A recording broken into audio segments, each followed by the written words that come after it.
to draw against Bournemouth, but these next two results, big time repercussions here. Crystal Palace beat Liverpool. Shreves and see what he has to say about this weekend of Premier League action. Good morning, Jeff. Okay.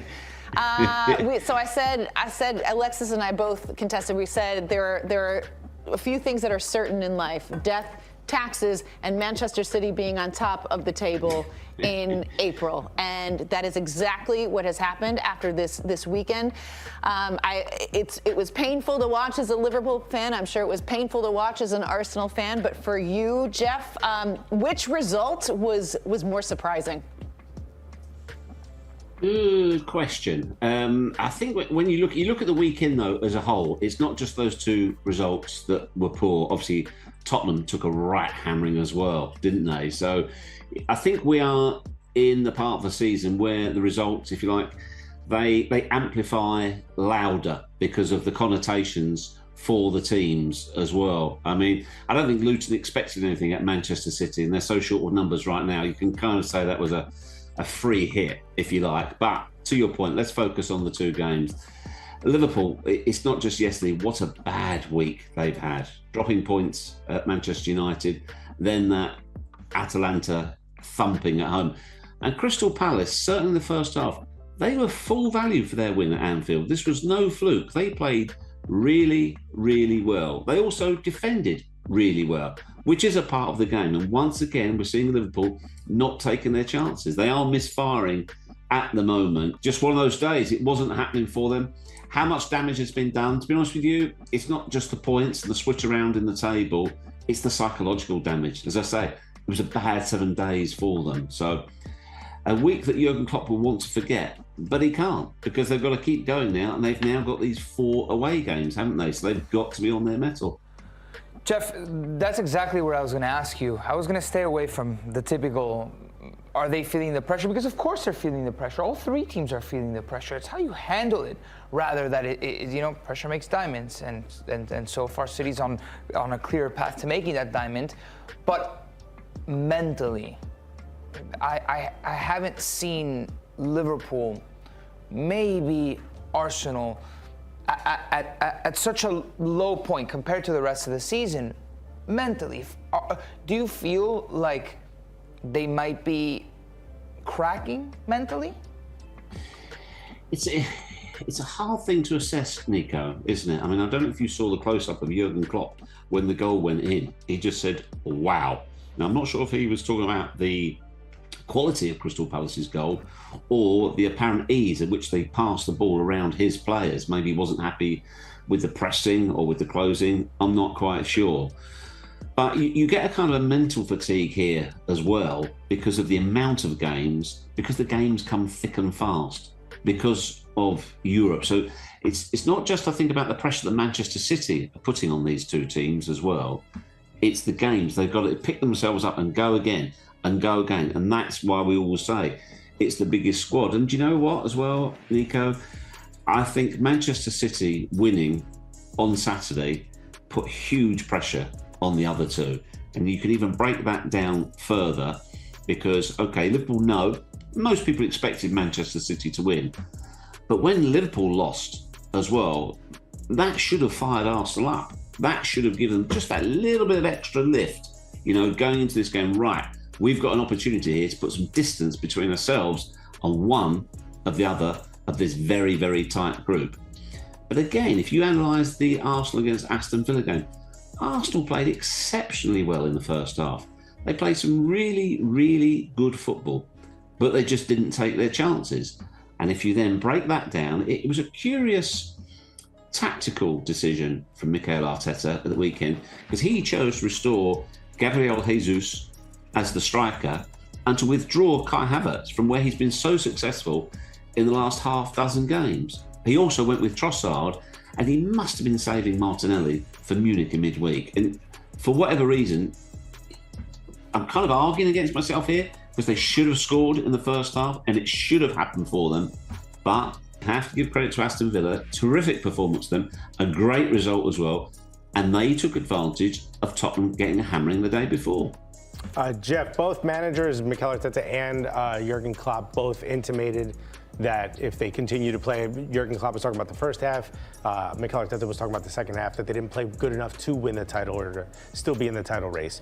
But it's all about what happens next. Which of these two teams do you think has the mentality to make the changes necessary to maintain pressure on Manchester City and still be in the title race? Yeah, I make them about even. You and Suze are making the same face. You're like, ugh. You both tried grapefruit for the first time. Yeah, right now you couldn't sit here with a huge amount of confidence, could you? Because it's just the same old thing. It is so predictable in terms of this is what Manchester City do. This is why they are great champions. This is why they are the treble winners. This is why they come good at this time of year every single season. Now, up until this point, we say, oh, Manchester City, a little bit vulnerable, more goals, gone behind in more games, etc. Yeah, but look at where they are. To me, at the weekend, I think maybe for Liverpool, the amount of changes they've had to make, players coming in, coming out, for whatever reason, it didn't quite happen for them. Arsenal was worrying, though. If I was rooting for the Gunners, I'd be concerned, Alexis, if I was you, because it just didn't look like they didn't look convinced themselves, particularly in that second half.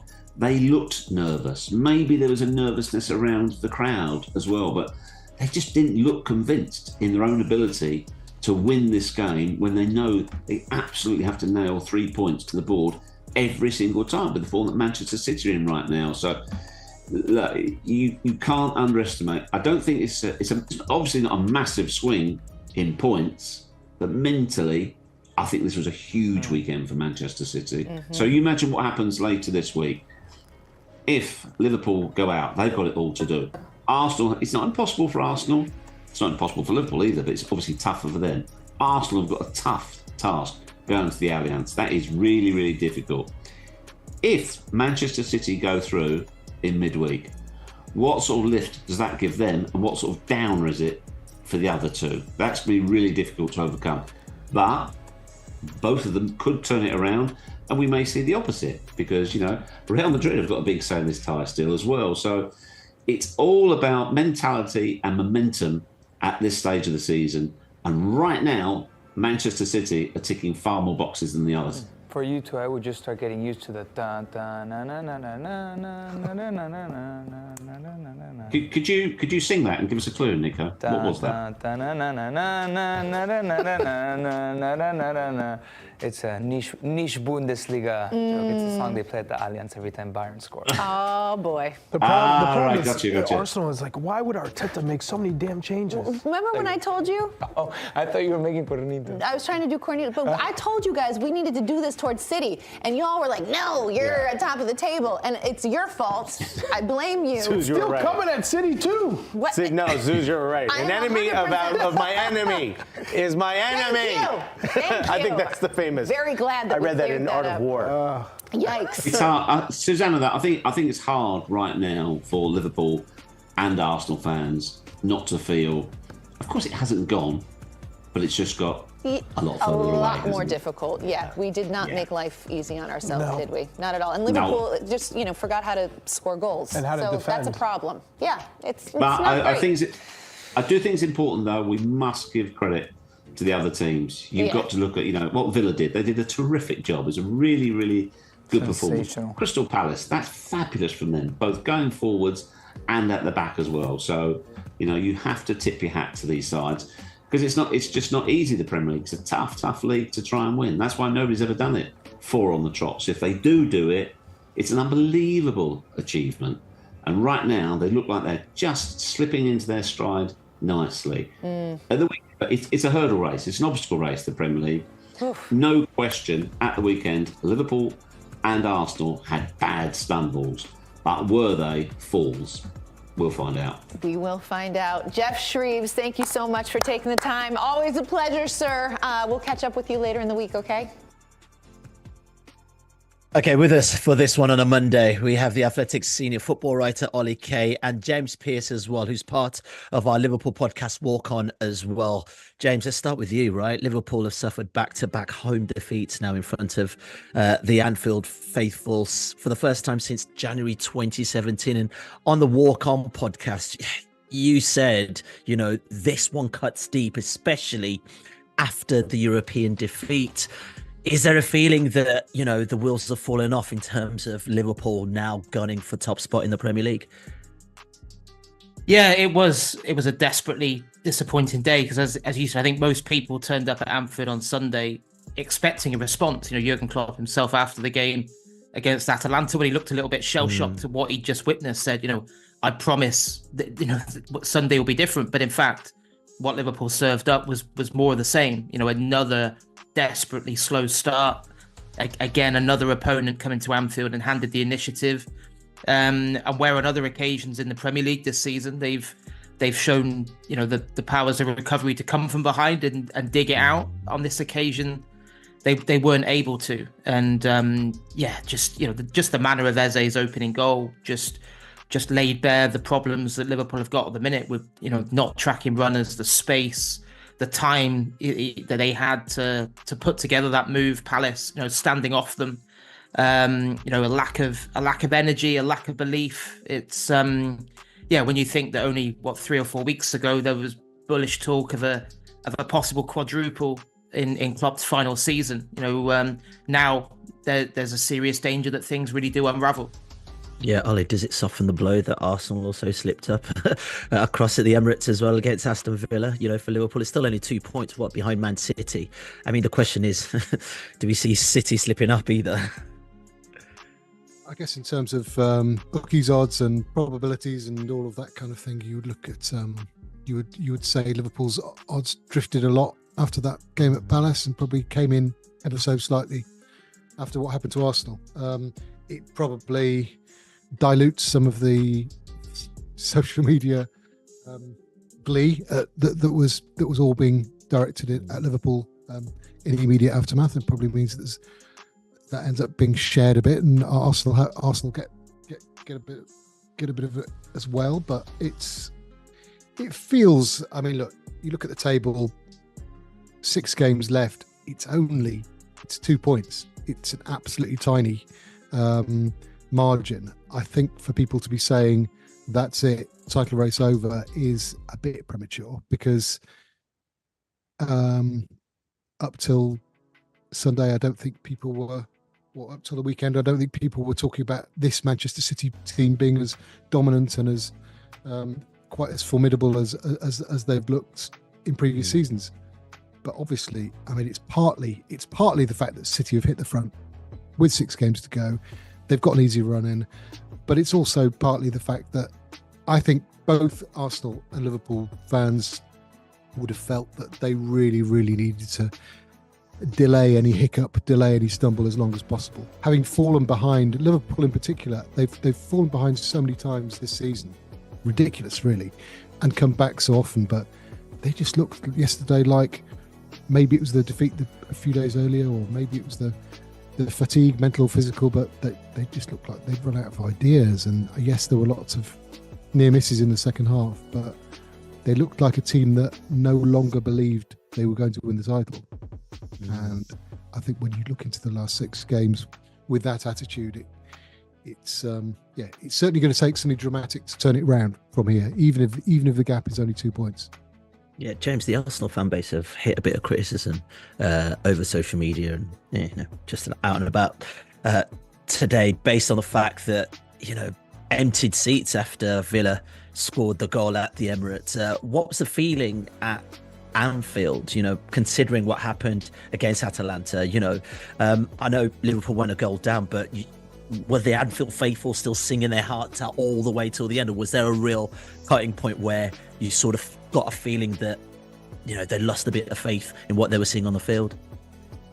Yeah, there certainly weren't as many empty seats at Anfield in the closing stages as there were at the Emirates, but yeah, you could sense people losing a bit of heart and a bit of belief in the stands as well. I think it was the Curtis Jones miss when Gakpo put him through, and and everyone was off their seats thinking, well, this has to be the moment. And then when that chance goes wide, the groans that just went around the place, and you could, it's such an emotional brand of football that Liverpool play under Klopp, and the players feed off the fans and vice versa, and that's when Liverpool are at their best. But yeah, on days like Sunday, you could you could almost sense the anxiety and the nerves, because, as Ollie said, there was this feeling of, if they're going to do it, we've got to be perfect.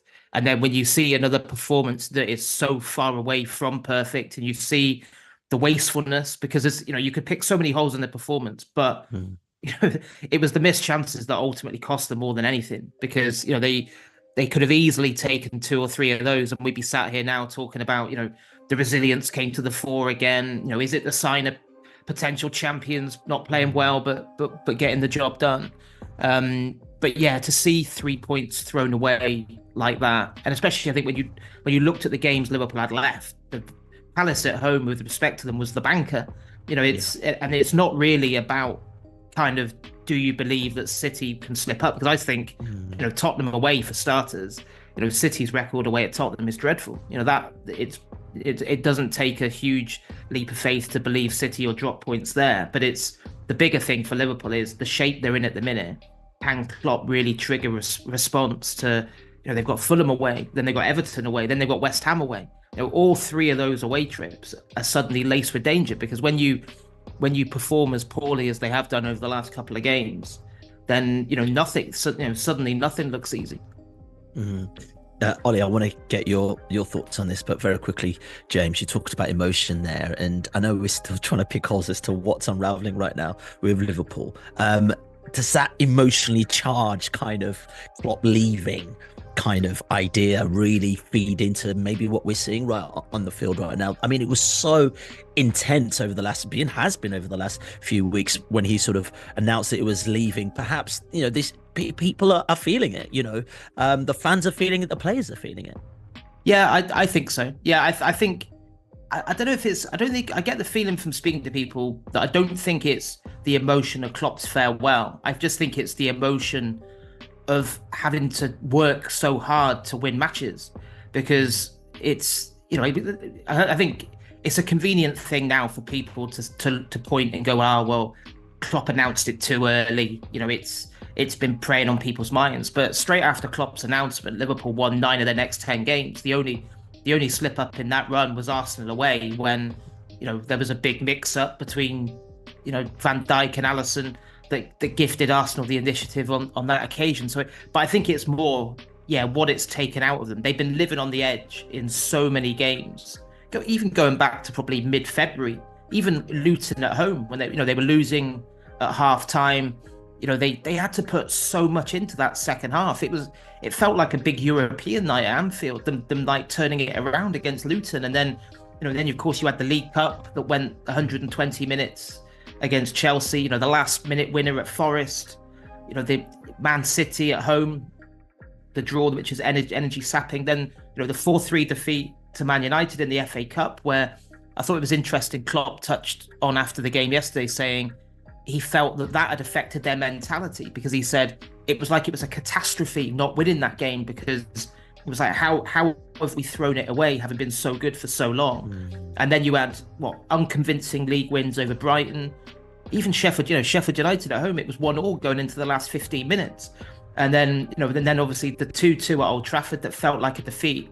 Yeah, as much as it's been like a shock to see Liverpool lose back-to-back home games, when you actually look at it in the overall context, you can say with some justification it had kind of been coming, because I don't think it's possible to keep on like digging yourselves out of holes that you find for yourselves. You compare that to City, where so often they're in cruise control, aren't they, in the last 20-30 minutes of games.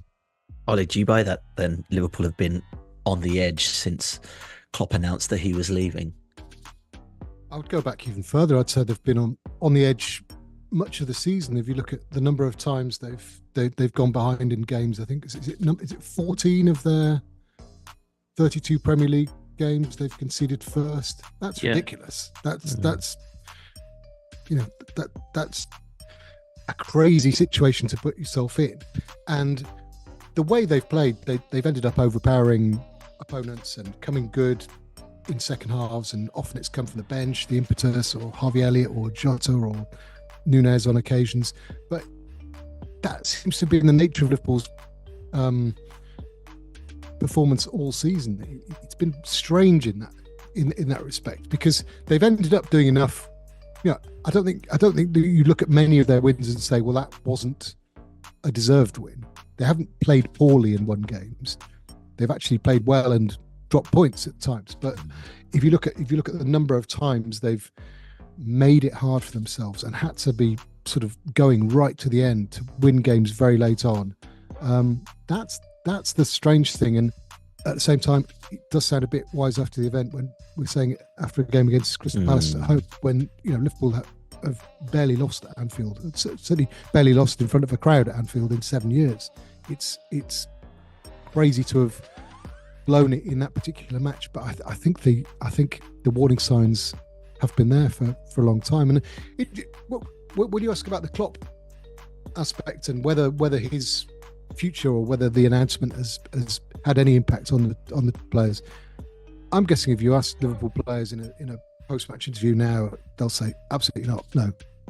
But I'd be interested to see, if the season doesn't work out as they hope, if it does end with a bit of a whimper, it'd be interesting to see what they say, perhaps over the summer when they've had more time to reflect on it. Maybe next season, by Munich in 2013, Jupp Heynckes left.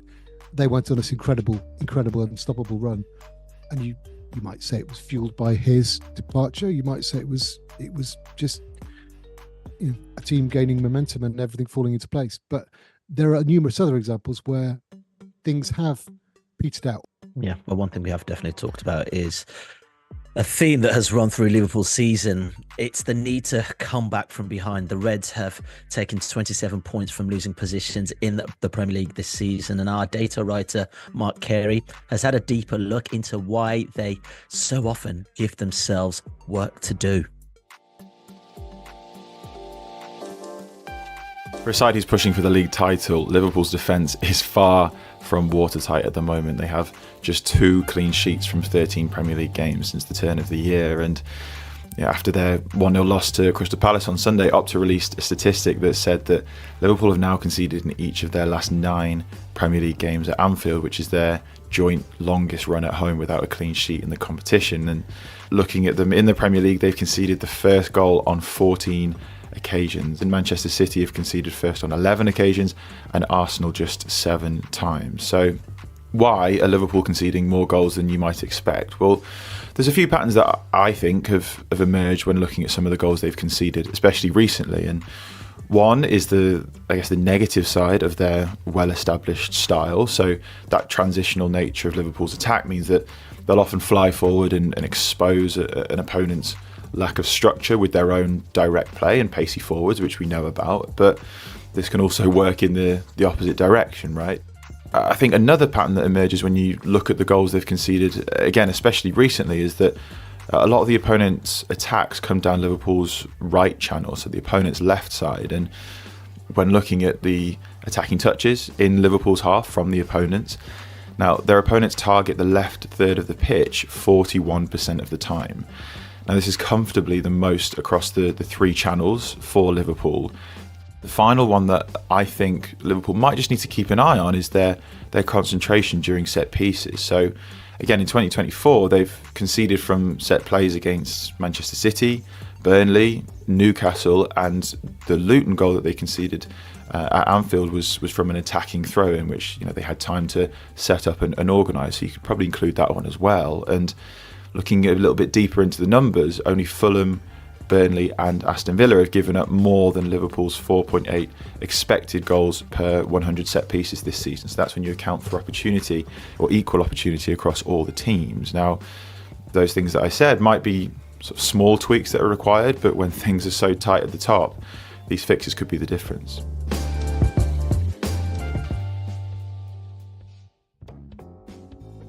Yeah, I mean, really comprehensive there from Mark. And James, I want to ask you this really. And as Mark just said, that right side, opponents are really targeting that right side for Liverpool. I guess the question is, now Trent Alexander's back, do we have a bit more assurance in that position?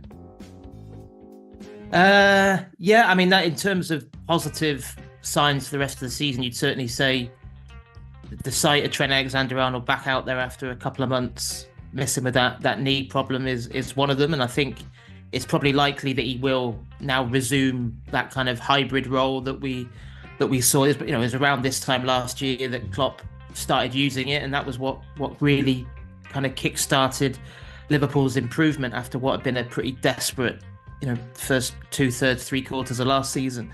So yeah, I don't think it's any great coincidence that teams target that, because of course, even when Trent was there earlier on in the season, the way that Liverpool play with him coming into central areas when they're in possession, it does mean that when moves break down, there is a gaping amount of space on that side, and usually Konate's got a huge amount of ground to cover.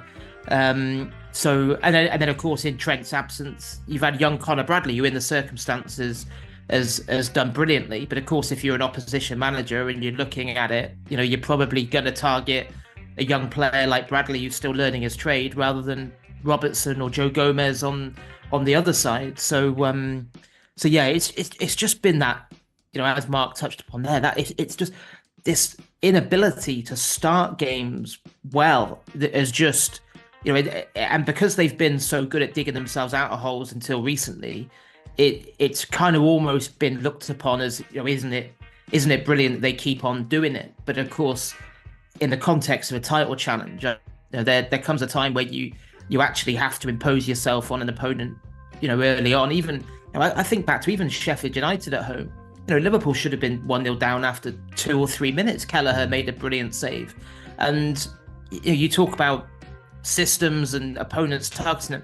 I think things like that, it's just basics, especially from set pieces. It's just not. It's a mentality thing. It's about not being switched on, not a lack of communication and organisation has hurt them in the first 10 or 15 minutes of games. And Klopp touched upon it yesterday. He said, of course it's something we've talked about, but for whatever reason they haven't been able to find the solution. Ollie, I mean, we did a piece on it in terms of the configurations that Liverpool have had in those defensive spaces, right? I think it's about 11 or so in this entire season. You compare that to, Arsenal, who have been so solid defensively all season. I think that they're the best in the league at this moment. City, of course.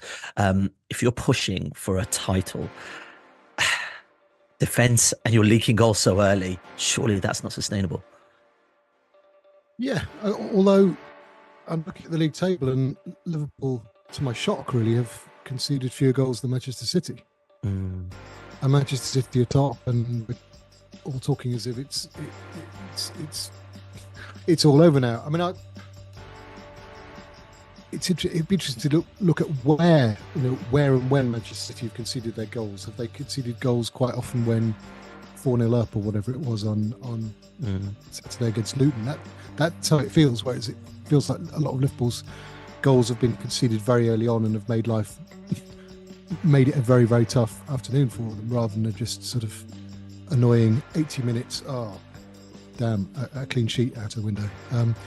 That's how it feels. But look, I think Liverpool's defending the last few weeks has been quite erratic, and I would exempt Van Dijk for much of that. I know there was a slip yesterday, the odd issue, the other issue, but it's felt like he's been really holding it together at times. Kelleher, like Alisson previously, Kelleher came into the team, was forced to make an awful lot of good saves, was being exposed quite a lot. And yet, really, when you look at the way Liverpool have played, the number of chances they've created and the number of really good openings, not even where it's come to somebody actually getting a chance to shoot from 6 yards out or 10 yards out, whatever.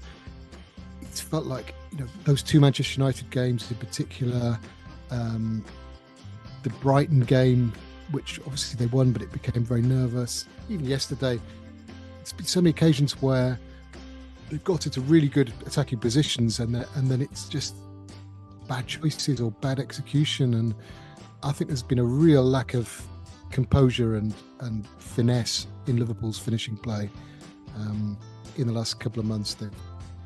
Everybody was talking about how good their goal scoring threat was, and Diaz was doing well, and Salah was still to come back, Jota was still to come back, Nunez was doing what Nunez does, but in the end, I think it's more the lack of composure, I think that's in the other penalty area that has done for Liverpool. That to me is why they've stopped. I know if you concede the goal, concede the first goal continually, you are putting yourself in a difficult position. But I think the real change over the last few months or few weeks has been the skittishness and carelessness of their attacking play.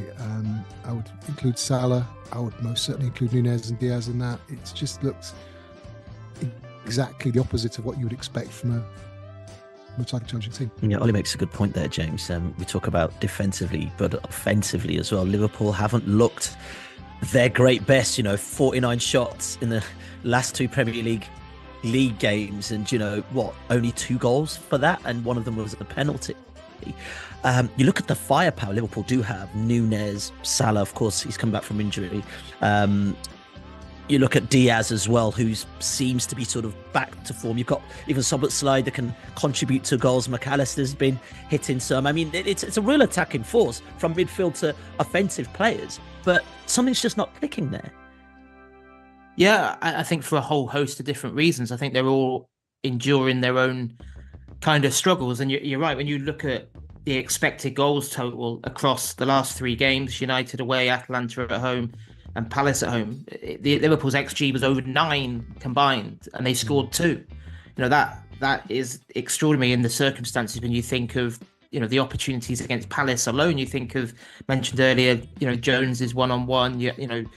Nunez. You think of Salah. I think Jota when he came on as well, and I think Salah's form is a concern. There's no doubt about that. I think he's not been anywhere near the levels that he's set himself previously since he came back from that hamstring injury, and of course it's difficult because I think you wonder, is he 100% trusting in his own body, because he was a player that was so robust and barely missed a game for so long. That was his longest absence since Sergio Ramos dumped him on his shoulder in the 2018 Champions League final. And of course, even then that was over the summer, so that was when he was able to do his rehab. So he's not really experienced that for a long time, having to miss so much football and then try and get back up to speed during the season. I think he's only got... Liverpool still be relying on Salah though. I mean, look how many more players that can score that's goals the thing. for Liverpool as well. No, but obviously, during little, so often he's been the go-to, hasn't he? That it's okay, if others are having their crisis of confidence, then Salah will do it. But I think he's got 4 in 9 since he made his comeback. But one of those was a penalty. Another one was a tap-in against United. Nunez, for me, has really hurt Liverpool at a crucial period, because it actually felt like, go back a couple of months, and it felt like things were really starting to click for him. He has looked the part to a much greater degree in terms of his general team play. Yet suddenly it feels like he's regressed to the old Darwin Nunez, who was snatching at everything. His mind's scrambled, his decision making is completely awry. No composure whatsoever. He's only got 2 goals in his last 8 games, and one of those was in the rout of Sparta Prague, and the other one went in off his backside when he was charging down the keeper's clearance against Sheffield United. So, and then obviously throw into the mix, Jota's been a big miss, because he's undoubtedly the most natural finisher in the squad. He's just getting back up to speed after a long injury. As you said, Diaz has actually improved his output a bit, because Diaz has never been a prolific goal scorer for Liverpool. And Gakpo has endured his own issues, although I'd have to say he was one of the few positives for me on Sunday, in terms of at least he had a bit of spark and dynamism to him. And then, as you said, Liverpool have had a lot more goals and assists from midfield this season. But I thought on Sunday, McAllister looked absolutely shattered, as if he'd been almost carrying the burden single-handedly in terms of running things in that midfield area. And Szoboszlai has been an absolute pale shadow of the player we saw before Christmas. He, similar to Salah in a way, he hasn't been able to get back to anywhere close that he was before he damaged his hamstring.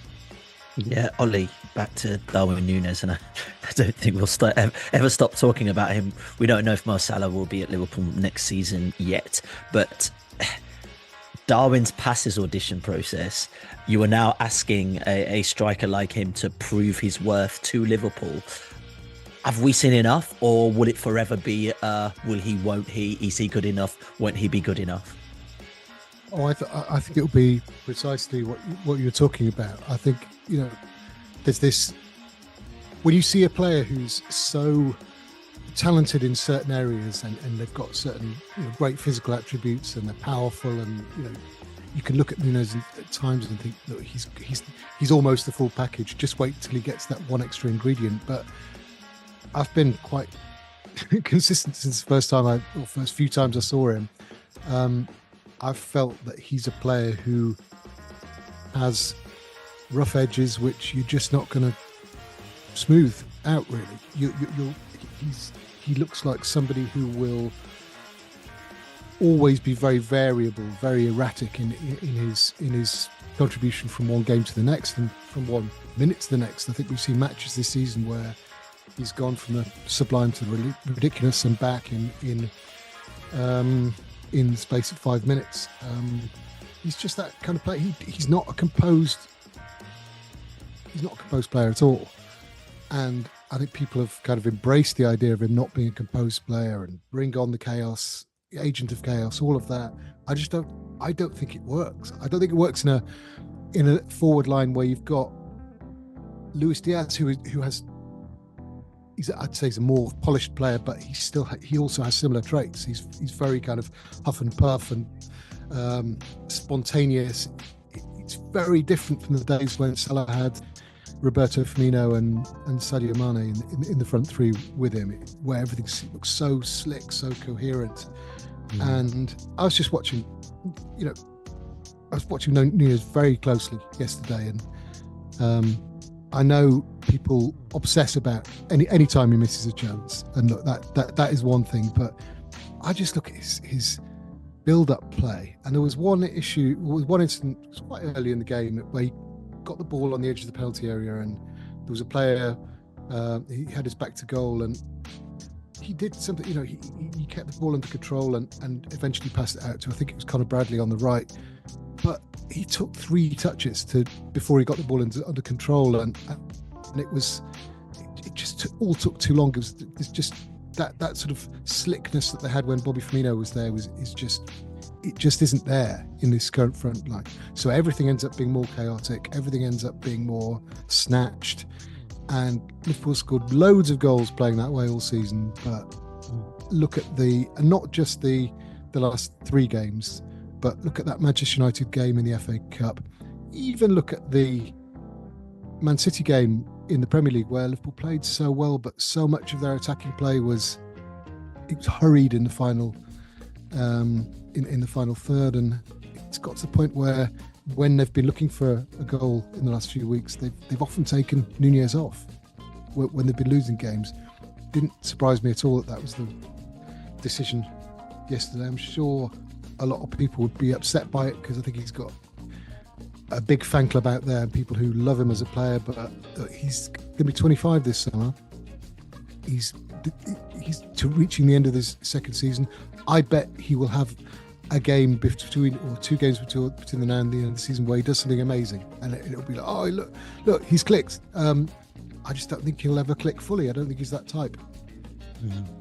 All right, this makes me think, actually, James, where does this all leave Jurgen Klopp's reign, his legacy at Liverpool? By the way, he's done brilliantly.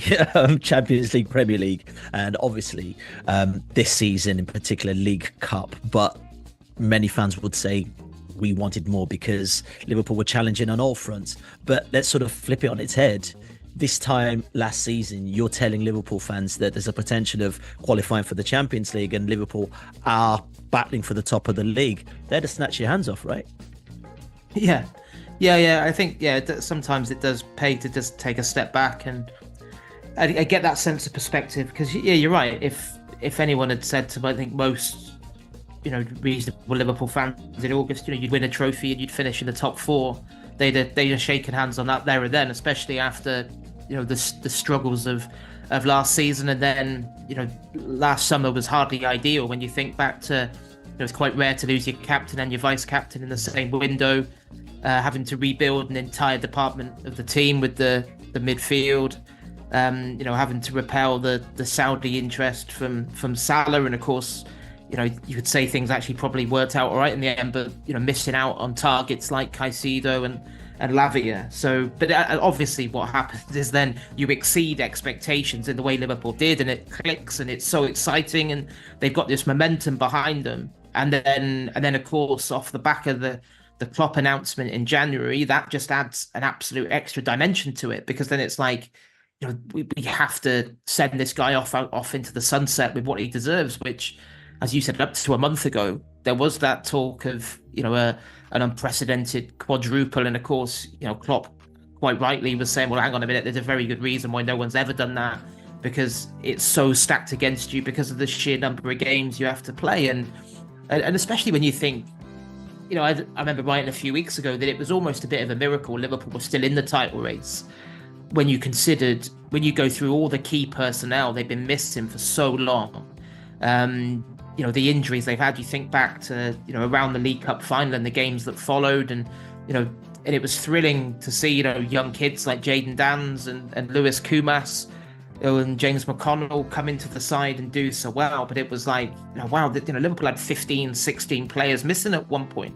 So yeah, I think it's just, where obviously the immense frustration kicks in is having got through that period in such, good shape and with like spirit so high, then you start to get players back. And there was this feeling of, right, now they can really kick on. And in actual fact, the absolute opposite had happened. As bizarre as it sounds, getting key players back and the squad looking so much stronger has actually coincided with, two absolutely chastening setbacks, which is now making people question it. So, yeah, of course, in the grand scheme of things, no matter what happens in the next 5 or 6 weeks, will hurt Klopp's legacy, because he's already put himself up there with the greatest managers that have ever taken charge of Liverpool. But yeah, there will be, a nagging sense of what might have been if this season does just end up with the Carabao Cup. Yeah, James touches on something there, Ollie, in terms of, I think you'd like to think Jurgen Klopp still has the hunger and desire, as he says, and he's incredibly ambitious. For it all to sort of slip in the last few weeks of the season, where it all looks so promising, I mean, surely that's going to be a wound in terms of legacy as well. No one wants that. I mean, the League Cup is great. Don't get me wrong, it's a trophy, but there are others that are a bit more shinier. Yeah, certainly. It's probably fourth on the list at the start of the season, isn't it? Or, yeah. Look, in terms of legacy, as James said, his legacy is secure. I think it was more that these next few weeks probably offered the opportunity to enrich that legacy to an extent where you're talking, an even more legendary status. I think there'll be opposition fans and rival fans who will look at it and say, well, one Premier League title in 9 years, but it's been so difficult to win the Premier League. It's been so difficult for Liverpool to win the title in the Premier League era. That's, it took 30 years and some, very good managers tried and failed. But it's also that they've come up against a Manchester City team who have been absolutely brilliant, who are on the course for 4 in a row, which has never been done before. The fact Liverpool have won 90 plus points 3 times and had 1 title to show for it, they could get, is it 87 maximum now or something like that? They could get that again and still not win the league. It's been about more than the number of trophies in the cabinet, I think, with Klopp and Liverpool. It's been about, a journey and the enjoyment and excitement, and that has been enormous. But there is no doubt that if Liverpool get knocked out of the Europa League on Thursday, which looks likely, and that the league title challenge fizzles out, as is at risk of happening after Sunday, that it will feel a bit flatter than it, a lot flatter than it would have done. But I don't know. I've seen the pictures and the video of his final game at Dortmund after what was a really, really trying season there, and it was still an absolute loving. And Dortmund fans miss him enormously and wish they could have him back. And I'm sure it will be a very, very heartfelt and emotional farewell. Yeah, well, there'll be a lot of football fans, especially Liverpool football fans, at this moment in time, James, asking, can they turn it around? Can they do it? European football, we've seen some big comebacks from Liverpool in European football. We think about the 2019 semi-final at the Nou Camp and then coming to Anfield to beat Barcelona after a 3-0 deficit. But unfortunately, the caveat to that is the second leg was at Anfield, where magic happens, and we know magic happens there. The second leg now is at Atalanta, an astute team as we've seen tactically. Can Liverpool do something here? They can, yeah. I mean, I just think this week is a proper big test of Klopp's famed man management skills, I think, as much as anything else, because he has to try and lift chins off the floor because, as we said, there was a kind of almost mood of defeatism. You only have to look at the body language of the players after Sunday, the way they kind of sunk to their haunches on the pitch. That feeling of it's gone, and especially off the back of losing to Atalanta. And then you'd like to think what happened to Arsenal maybe just gave them a little bit of a lift. And you look at that league table and you think, okay, well, actually, it's not the end of the world. It's still only 2 points. And yeah, they're capable of going to Atalanta and scoring 3 or 4. There's no doubt about that. But they're going to have to find the ruthless streak that they just haven't shown for a long, long time. And they're going to have to be a much tighter in terms of out of possession, in terms of stopping the opportunities, especially on the counter-attack that Atalanta were able to make the most of last week. So I think the other one little bit of hope is that, you just wonder whether, if pressure has been a part of it, in terms of this stumble, you just wonder whether now the pressure's off a little bit, because they almost go to Atalanta with a feeling of, no one really expects them to go and turn it round. And I think if I was Klopp this week, I'd be showing him some of the footage of the Atalanta staff dancing and celebrating on the pitch after the first leg. To fire them up. It was, and I thought, part of me thought, you don't begrudge them it, because when else do you win 3-0 at Anfield? But it was like, it is Liverpool, it is Europe. They do have previous for coming back from the dead. So yeah, it's a big week, because if they do feel sorry for themselves, then the season will be over this time next week. If they don't turn it around at Atalanta, and then if they don't win at Fulham, then that is, you can kiss goodbye to. It will be a very underwhelming last few weeks of the Klopp reign, but. The biggest thing is just whether it's enough or not on the night on Thursday. You've just got to try and instill a bit of positivity going to Fulham next weekend and ensuring they get the job done there. And I think there is reasons to be positive when you think, as I said before, Alexander-Arnold and Jota both look primed to come back into it now.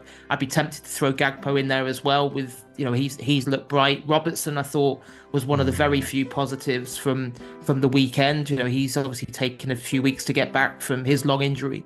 So it's a big job that Klopp has got on his hands at the minute. Yeah, Ollie, as they say in football, it's the hope that kills you. But if there's anyone that's going to rally the troops in terms of what he's offered that club historically, Jurgen Klopp's the one. Yeah, and just when James was talking about the coming weeks, or the danger of it fizzling out if they don't win at Fulham, and then I looked at the fixture list, and Liverpool play twice before Manchester City play again. So do Arsenal. So there is the possibility. I mean, if either of those teams win the next two, then whatever the mood this Monday morning, it will be a lot more optimistic. Liverpool in particular look flat after 2 bad home defeats in a week, but also a sort of gradual, what's felt like a slight unravelling over the last few weeks. Maybe this is the point at which they they sort of hit rock bottom and bounce back and turn it around. I wouldn't put money on it, but I don't know. If you were going to be persuaded that there was a dramatic twist in a tale, it would probably be something like this club and this manager that would do it, because they have had a knack of pulling things out of the fire. But that seems to have been their approach all season, and I think it's left them in a pickle. I don't think Liverpool know any other way, honestly. Gents, thanks so much for your time, Ollie, James. And also, you can catch more from James on the Walk On podcast with a new episode dropping on Wednesday. Don't forget to rate and review the podcast. Thanks for listening. We're back tomorrow.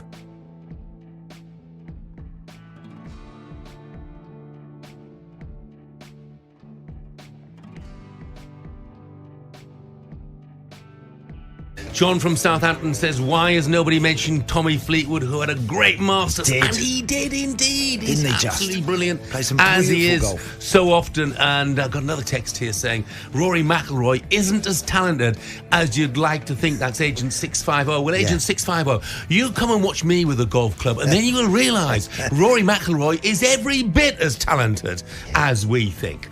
Some of the headlines you're waking up to this morning. Has anyone seen Ali McCoist? Ross County came from behind to secure an historic first victory over Rangers and deliver a damaging blow to the visitors' Scottish Premiership title hopes. Rangers' first away defeat in 8 since losing at Celtic Park in December leaves them 4 points adrift of the reigning champions, but they do have a game in hand. Xabi Alonso says the feeling is incredible after Bayer Leverkusen won their first ever Bundesliga title with 5 games to go. Bayern Munich beat Cologne on Saturday to keep Leverkusen's title celebrations on hold for at least a day, but on the Sunday, Leverkusen did the business and there were scenes of jubilation when the final whistle blew at the Bayer Arena. And TalkSport brings you yet another Premier League game tonight as Everton travel to Stamford Bridge. After Chelsea drew 2-2 with Sheffield United, their boss Mauricio Pochettino claimed his players aren't ready to compete in all games just yet. Here's what he's had to say about those comments in the lead-up to tonight's game. I think I need to be more cautious about my words also after the game, because I think that is a fact that we have a young squad, but I think also I need to adapt a different message. I think the message is about to try to improve this week. I think we were working really hard to try to improve in all the areas that we were talking a lot, but I think we need to be more positive. Of course, we need to accept that is the reality. But I think sometimes is to give my feelings and to be more, positive, and because we have a really good squad, and that is a reality. And I think we need to support them, and we need to work really hard to try to help them to perform better in next game. Well, he's an absolute top man. Do you have to handle young players, though, in a different way to more senior players? I think you've got to understand that they're going to need a little bit of time, and that they are going to have periods where they seem to lose their way, and it's about taking them out of the team, putting them back in, and then handling that experience for them. I am also, Jeff, a firm believer you don't wet nurse people in top class football. You can't.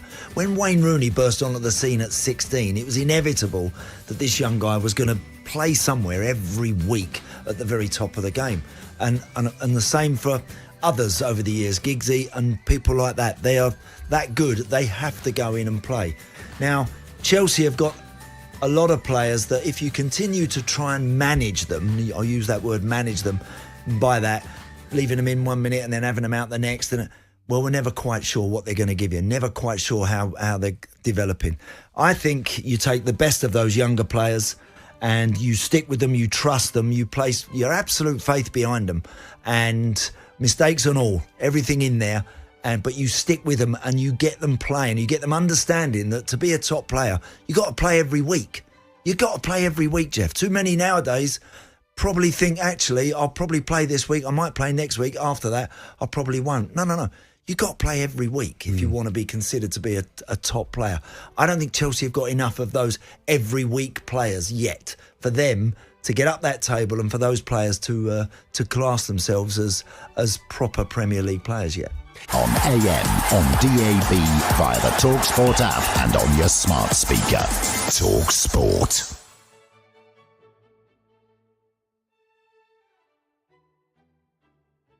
Former Arsenal goalkeeper Emi Martinez, former Arsenal manager Unai Emery, bringing his Villa side here and coming away with all 3 points, down to, at least in part, the goal from Ollie Watkins. How important a game do you think that it was for him, Jamie?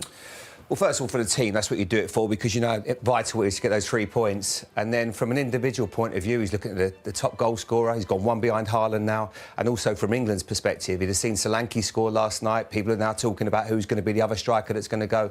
But you could just see his level today is so high.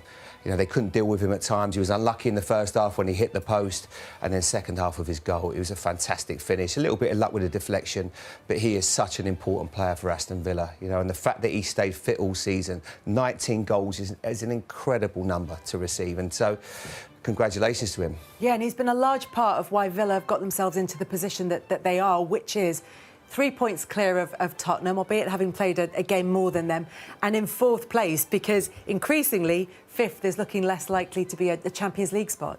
Oh, phenomenal job what the manager and the players are doing. Yeah, they're a good team. They're underrated. They've got a top-draw centre-forward. They've got top-draw goalkeeper. And they've got good players all over the pitch. They're a very underrated football team, Villa. They had that little blip in the middle of the season, in the sort of the middle of the season when they couldn't win a home game, where they were so strong. Then they had that bad month. If they didn't have that bad month, they'll be sitting in second today. You know, they lost, I think, 3 on the trot at home or something, or 3 or 4. So they're a good team. Hopefully they can get a result in Lille. I really hope they can. They're a very good team, and Watkins has improved tenfold since the manager's been there, in my opinion. He's the manager deserves so much credit, Paul, doesn't he? He come here at the wrong time. Yeah. He followed in exactly. Arsenal. He's a bit of a laughing stock. Yeah, he's a million. You know, now we know. You know, he's a top manager. He improves players, and that's your job as a manager, to improve football, improve players, and he's done that with Watkins. Watkins is, you know, you've got to be a good player to. You know, he didn't get too many chances today. It's the inside of the post, spins around the other post, and then he scores a goal, a brilliant goal. Good centre-forward play. You know, he didn't have 15 chances, 2 chances, 1 hits the post, 1 he scores. He's a brilliant coach. Make no mistake. I mean, it's hard for Aston Villa fans probably watching at home and here today. It's heart in your mouth at times. They play out from the back. They're so brave. They play through the lines. They're an extraordinary team. They've had a brilliant season. It would feel such a shame if it's. I'm really hoping that obviously 5 teams get into the Champions League. It'd be such a shame for the one that doesn't, because they've been immense all season. In terms of their approach, coming here to the Emirates, knowing they're taking on this side who are chasing a Premier League title come the end of the season, was it, as the guys are saying, quite a brave performance, and even if it is at times heart in mouth? They were brilliant today. I think the game plan was really clear. You know, they build from the back. They are not scared. They can play the ball from the back. When they know that Arsenal are threat up front, especially on the side, and when Arsenal have the ball in the final third, they stay really compact together. And then as soon as they have the ball, they break. And I think that's what they've done. They've done it very, very well. It was a tight game. We knew that game was going to separate those 2 teams on set pieces, which it came. In the second phase of a set pieces, that's where the goal come. And then the second goal was fantastic from Oli Watkins. What a striker. Love him, because for me, I think what he's showing, he deserves more, in my opinion. And no surprise, he got 19 goals this season. Yep. And his potential is unbelievable. He's going to be one of the best strikers in the country, in my opinion. Let's take a look at the goals then, starting with the goal for Leon Bailey. And while Villa were given the opportunity, they still had to take it. Yeah, they do. But again, you know, I'm a big fan of Havertz. When you get out there, you don't get too many chances. You've got to stop that cross. You know, there was a time when Ben White jumped out of a tackle just before he come off. You've got to stop these things. These chances come around once in, not too many chances in a lifetime of winning the league. And you've got to get out there and stop it. I'm sorry, you know, I wasn't the bravest, don't get me wrong, I wasn't a tackler, but you've got to get out there and stop that. And then you've got, you know, Ben White's jumping out of a tackle. You know, he's a defender and he's jumping out. And then, you know, Declan Rice doesn't see it. He doesn't know whether to go inside. He doesn't see the lad. It's a good finish by Bailey, but it's got to be stopped at source. So you don't get these chances. You go home tonight and you sit there and you think, that's gone. You talk about improvement. For me, it's gone. You know, and you've worked that hard for 32 games to go that extra yard. Just 1 yard, not 20 or 30, 1 yard, stop that cross. And it's lazy, you know, it's lazy. Well, we'll come back to the title race, but are you saying it's gone for Arsenal? Yeah, 100%. You've gone early there, Merce. You're going to take your red socks, or you got red socks on today? No, they're gone. Yeah, gone. They're on the barbecue. There's only 2 points in it, and we'll come back to No, that title race. yeah. So we'll get your reasoning as well, I hope. Do you think? Yeah. Well, but they have put themselves in a fantastic they've got position. three goals difference as well. Yeah. You know, Tottenham have still got to play. I think they've got to play Arsenal and Liverpool. Is it Arsenal and Man City or Arsenal and Liverpool? Yeah. Tottenham have got to Arsenal play. and Man City. Yeah. All three. Man City all have three. to go to Yeah, they've got to play all three of them. Tottenham. It's not over yet. It's not. It ain't over, but they got to play all three of them teams. I mean, that's a big Champions ask, League big games. We've seen today. We all do it as pundits. We predict fixtures. No, today I had 2 banker home wins. It doesn't work like that. This is the pressure time of the season. Do I think Man City are obviously odds-on favourites, and rightly so, but things can still change, and that's what they have to do. The worry for me, and for you two having been in this position as well, is the damage it's done to them psychologically. How do you come back from that? It's been a rough week. They got a bit of a chasing against Bayern Munich in midweek, and then today they weren't quite at it. Now they've got to get back on it. They've got to fly to Germany and somehow grind out a good result and go in, keep going in the Champions League. This is the question marks for both of these sides now, for Liverpool and Arsenal, how they bounce back from this adversity they've had today. I promise we are going to come back to this title chat because it's a huge story across the whole of Super Sunday. But we need to take a look at the Ollie Watkins goal again and Aston Villa taking this is the naivety. a big 3 points But away. look at this. How do you end up? You've got 10 minutes. With overtime, you've got probably 10 minutes to go. How can you end up like that? When he's clean through on goal, I know Smith Rowe's trying his best to get back. But that can't happen, Colo, can it? Absolutely. This is a too easy goal for Arsenal to give to Aston Villa there. This is a fantastic striker. You can't give him that opportunity to go 1v1 with a midfield there. Smith Rowe tried to do his best, but Watkins knows what he's doing. He's protecting the ball, and he knows that the goalkeeper will come with chip at the right moment. And he's really lucky. Smith Rowe touch the ball. What a finish! But for Arsenal defenders, you have to think. You know that the game you cannot lose the league now. Still a lot of games. You just have to make sure that you stay tight to Manchester City, because City are used to that kind of situation where they're comfortable. They know that they've been doing that. For Arsenal, is like they're stressing a little bit. You don't have to stress. Stay calm, keep performing. Yeah. The season's still long. Because even when you had the Invincibles, when you look at, obviously that was incredible. You had a lot of draws when you probably things weren't going. Even if you get a point today, just to keep Man City honest, but that just felt.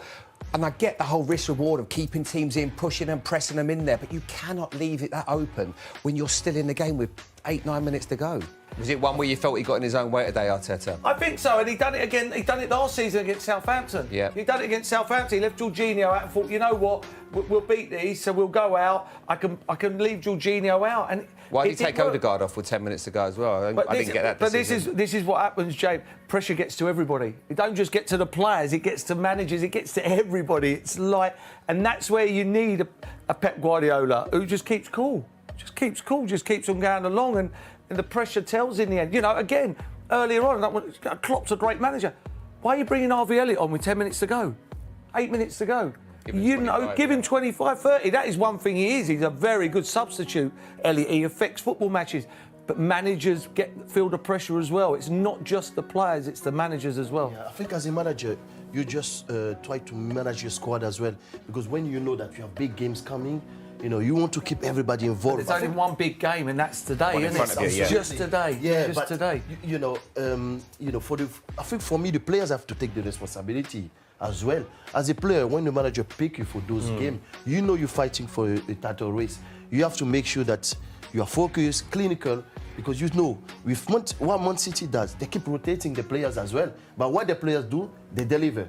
And I think for me, with the change Arsenal made, the performance was right, especially in the first half. I think the second half, they start to panic a little bit, and that's where they make the mistake, and then they lost the game. But results earlier in the season, in pretty much any other league or in most seasons that haven't had this vintage Manchester City side, they would be clear and they would be on their way to a Premier League title. But it is so tight at the moment.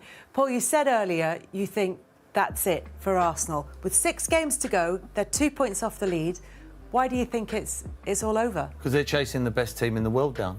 The best team in the world who've done it year in, year out. It's not, they reel off. When was the last time they got beat, Man City? what is it now? They haven't lost at home for 40-odd games. Unbeaten in 17. Unbeaten in 17. They just reel them off. It's not like we're sitting here and we're going, oh, I wonder how Man City will be this season now with the rest of the games. They'll reel them off. They will reel them off. I'd be shocked. It's not squeaky bum time. Not for them. They will just keep on playing and playing and wiping teams away, in my opinion. If it was someone else they were chasing down, every chance. But I've seen this team too many times. They're bang out of luck, Arsenal. You know, they're chasing the last season and this season. They're chasing one of the best teams ever to play football. Yesterday morning, Manchester City, according to Opta, had a 41% chance of winning the Premier League title. After their win over Luton, Arsenal's defeat by Aston Villa, Liverpool's defeat by Crystal Palace, Manchester City now have, according to Opta, a 70% chance of winning the Premier League come the end of the season. Is that how you would assess it, Colo? Of course, they have an advantage, I will say, but I still think that the season is not finished yet. You know, of course, City are used to be in that kind of situation where they can keep winning games after games. And then the players, because they're so used to that, they know how to emotionally control themselves. And that's an advantage. They have a manager who done it as well so many times. But I think this season is different. This season is very challenging. Liverpool is there, Arsenal is there as well. Of course, the result is a blow for those two teams, but I will say it's not finished yet. You know, they have just to focus on themselves, keep winning the games. You know, City is very strong, but you still have some games to go. Don't use your emotion right now. There's no time to use your emotion. Just keep focusing yourself, believe in yourself, and go right at the end of the season. Is there a danger, Jamie, that Liverpool and Arsenal approach the rest of the season thinking we're not going to catch this Manchester City side, rather than doing what Colo said and think there's still 6 games to go? There is a chance that Manchester City drop points, and you have to be in the position to take advantage if that does happen. Yeah, certainly for Arsenal, history will play its part. They will have the demons of last season. I think they had 71 points last year. They got 75 this season. So in fact, 75 last season, 71 this season. So in a way, they haven't really improved in that respect. But they have to just find a way. The manager said it, but it's all right saying it. You've got to actually do it, and that's the thing. He's got to come in tomorrow morning and try to lift everyone, make sure that, you always put on a bit of an act. We're going to be all right. We have to go to Germany. We've got to make sure we get a result there, make sure the weekend we're ready to go again. It isn't going to be easy, but you've just got to work on the basis that City maybe drop points and everything is still possible, but they've got to lift their heads up. They've got to show passion, and they've got to somehow get themselves back into it. Of course, it's not going to be easy. As Paul said, they're chasing one of the best teams in the world down, but stranger things have happened. Look at today. We've never predicted these 2 results, and this has happened, and anything can happen in football. Yes. The big advantage is they play before Man City again. They play next week against Wolves. They win that, they're back top of the league again. Big advantage. If Man City would have played before them, then they'd have gone 5 points clear, and then you start. But it all comes down to Wednesday night. It's a big football match Wednesday, because, we just see how it affected Liverpool, the Atalanta game, and it did. I don't care what anybody says, it does affect you, and, it's how you pick yourselves up, because it's a grind. They've done so well, and to get to here today, and just, I don't know, it just, you can't mischance. It just, it's what's meant to be is meant to be, and today with Liverpool and Arsenal, it just wasn't their day. It wasn't their day. What do they do now? How do these Arsenal players pick themselves up ahead of, as Paul was saying, a huge game against Bayern Munich in midweek, and 6 more Premier League games to go between now and the end of the season? I think you just have to focus on your performance. As a player and as a team, the only thing you can really do is to make sure that you perform well. And when you're performing well, you're giving yourself more chance to win football matches. And don't get affected by the results, because you're not far from the end of the season. There's crucial games now. The only thing you need to do, perform well, give your best in every single game. Try to be clinical to solve goals, because that's what was missing today. Apart from that, I think Arsenal has been fine for all season. Don't put too much stress on you. You you're playing against some of the best team in the world, because the Premier League is one of the best league in the world. You just have to just express yourself the best as you can, and see what happened at the end of the game. No stress at all. There's no point to have stress right now. Carlo, when you look at, say, what Arsenal have done of late, they would have kept us settled, certainly back four, Kivior playing left back, and Ben White right back, and the two centre-backs, Saliba and Gabriel, and he changed that today. Do you think that can have an impact when you're on a great run and you're winning games consistently? Do you think that sometimes can affect the balance of the team and the shape? Yeah, we say, because as a player, the more you play with your teammates, the more you have a connection with them, and then you understand each other without looking each other, really. But they do training as well, and then they've been playing games together as well. They must know each other. They must connect to each other better. For me, I think the first half was really good for Arsenal today. They should have scored a goal. They didn't. Second half, panicked a little bit, didn't create enough chances, and then they played against a really, really good side, Aston Villa. And Aston Villa can beat any team in this league. Yeah, but a couple, not even 2 weeks ago, they were getting blown away at the Etihad, literally blown away 4-1. Yeah. This is the standard you get to. Do you know what I mean? And yet Arsenal have taken 4 points off Manchester City this season. They've done the hard work. They have done the hard work, and that's the disappointing thing. You can see with Declan Rice there, the players know. They know, it was in their hands. They had it in their hands. There's nothing worse than it not being in your hands. Well, I hope they're not listening to you tonight, Mert, because if they are, they're giving up. They're down in salt. They've got to keep believing, though, haven't they? I'm just telling you, you want me to be honest. I'm telling you, be honest. If it wasn't Man City, don't worry, there wouldn't be a worry. There wouldn't be that much of a worry. It's nothing worse than being in your own hands. Do you know what I mean? And it's out of their own hands now. And when you've got that, and there's only 6 games to go, and if you look at Man City's fixtures, let's be honest, they're not the hardest in the world. Brighton away, Nottingham Forest away, Wolves at home, Fulham away, Tottenham away, and West Ham at the Etihad on the final day of the season, should it go down to the final game of the season. Do any of you see Manchester City slipping up between now and the end of the season? In the next 10 days, Arsenal go to Bayern Munich, to Wolves, and then they play Chelsea at home and Tottenham away in 10 days. That's a big ask. That's a big ask after today. After today, that's a big ask. But they are winning. They can win those games. Yeah, they can. They can win those. But it's now they can win all them games, and it still won't. Do you know what I mean? It's a worry that they've gone and done what they did last season in a way for me. I really see it like I said before the game. I hope this don't come to bite. Never change something that isn't broken. Never. That's the worst thing you could ever do. Change something that isn't broken, and that's what they did today. They had a team that was rolling along, wiping the floor with everybody. Went to Brighton and destroyed Brighton. You called it before the game. And today they didn't. And I worry. And as a manager, I was a manager in a lower league, but there's no better feeling looking around on the bench and going, he can change the game, or he can change the game. He'd have come in at half-time today when that game at 0-0 and gone, I've used all my aces. I trust I don't know he started. Yeah, Jesus. He started. And as I say to Gary, he's playing as a centre-half, 70 minutes gone, Jesus comes on, like he did against Bayern Munich, and he's jinking and Trossard comes on and both-footed, go that way. Wasn't that? There wasn't that today, and the longer the game went on. But, I know it was about them two teams today, Arsenal and Liverpool, but Aston Villa and Crystal Palace were phenomenal, and that's why this is the best league in the world, because these teams don't come and get their stomachs tickled. Other leagues, they do. This league, they don't. They come to win football matches. That's why you have to keep going. Yeah. Because I think the worst thing Arsenal can do is just thinking like, oh, it's done now. And then City struggle, maybe make a draw, anything happen, and then they feel, we could have done better there.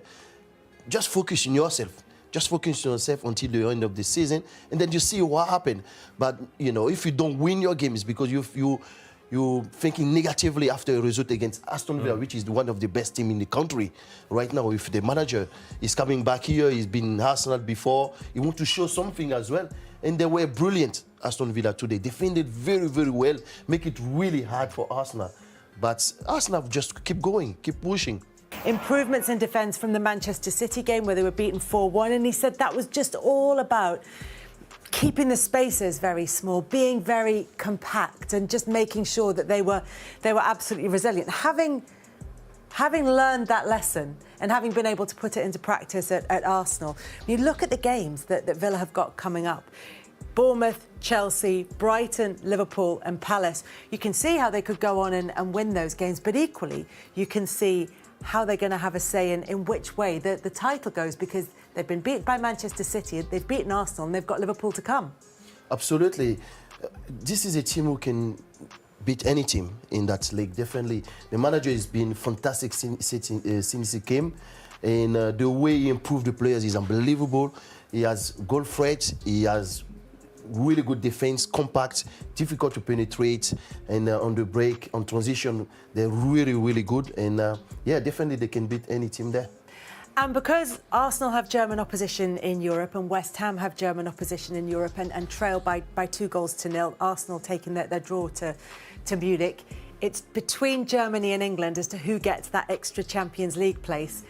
If the English teams progress and do better, then their chance of getting that final Champions League place will increase. But as things stand, it's at 58%. And because you've got 2 English teams in competition with German teams, that can change a lot by the time we get to the semi-finals. West Ham and Arsenal both lose. So if West Ham overturn that 2-0 advantage, and if Arsenal manage to beat Munich in Munich, then it's pretty much done in terms of 5 Champions League places here. If more Arsenal went through, because you get more points for a Champions League, and then they would play Man City in the next round, so someone's assured of extra points, that would be it.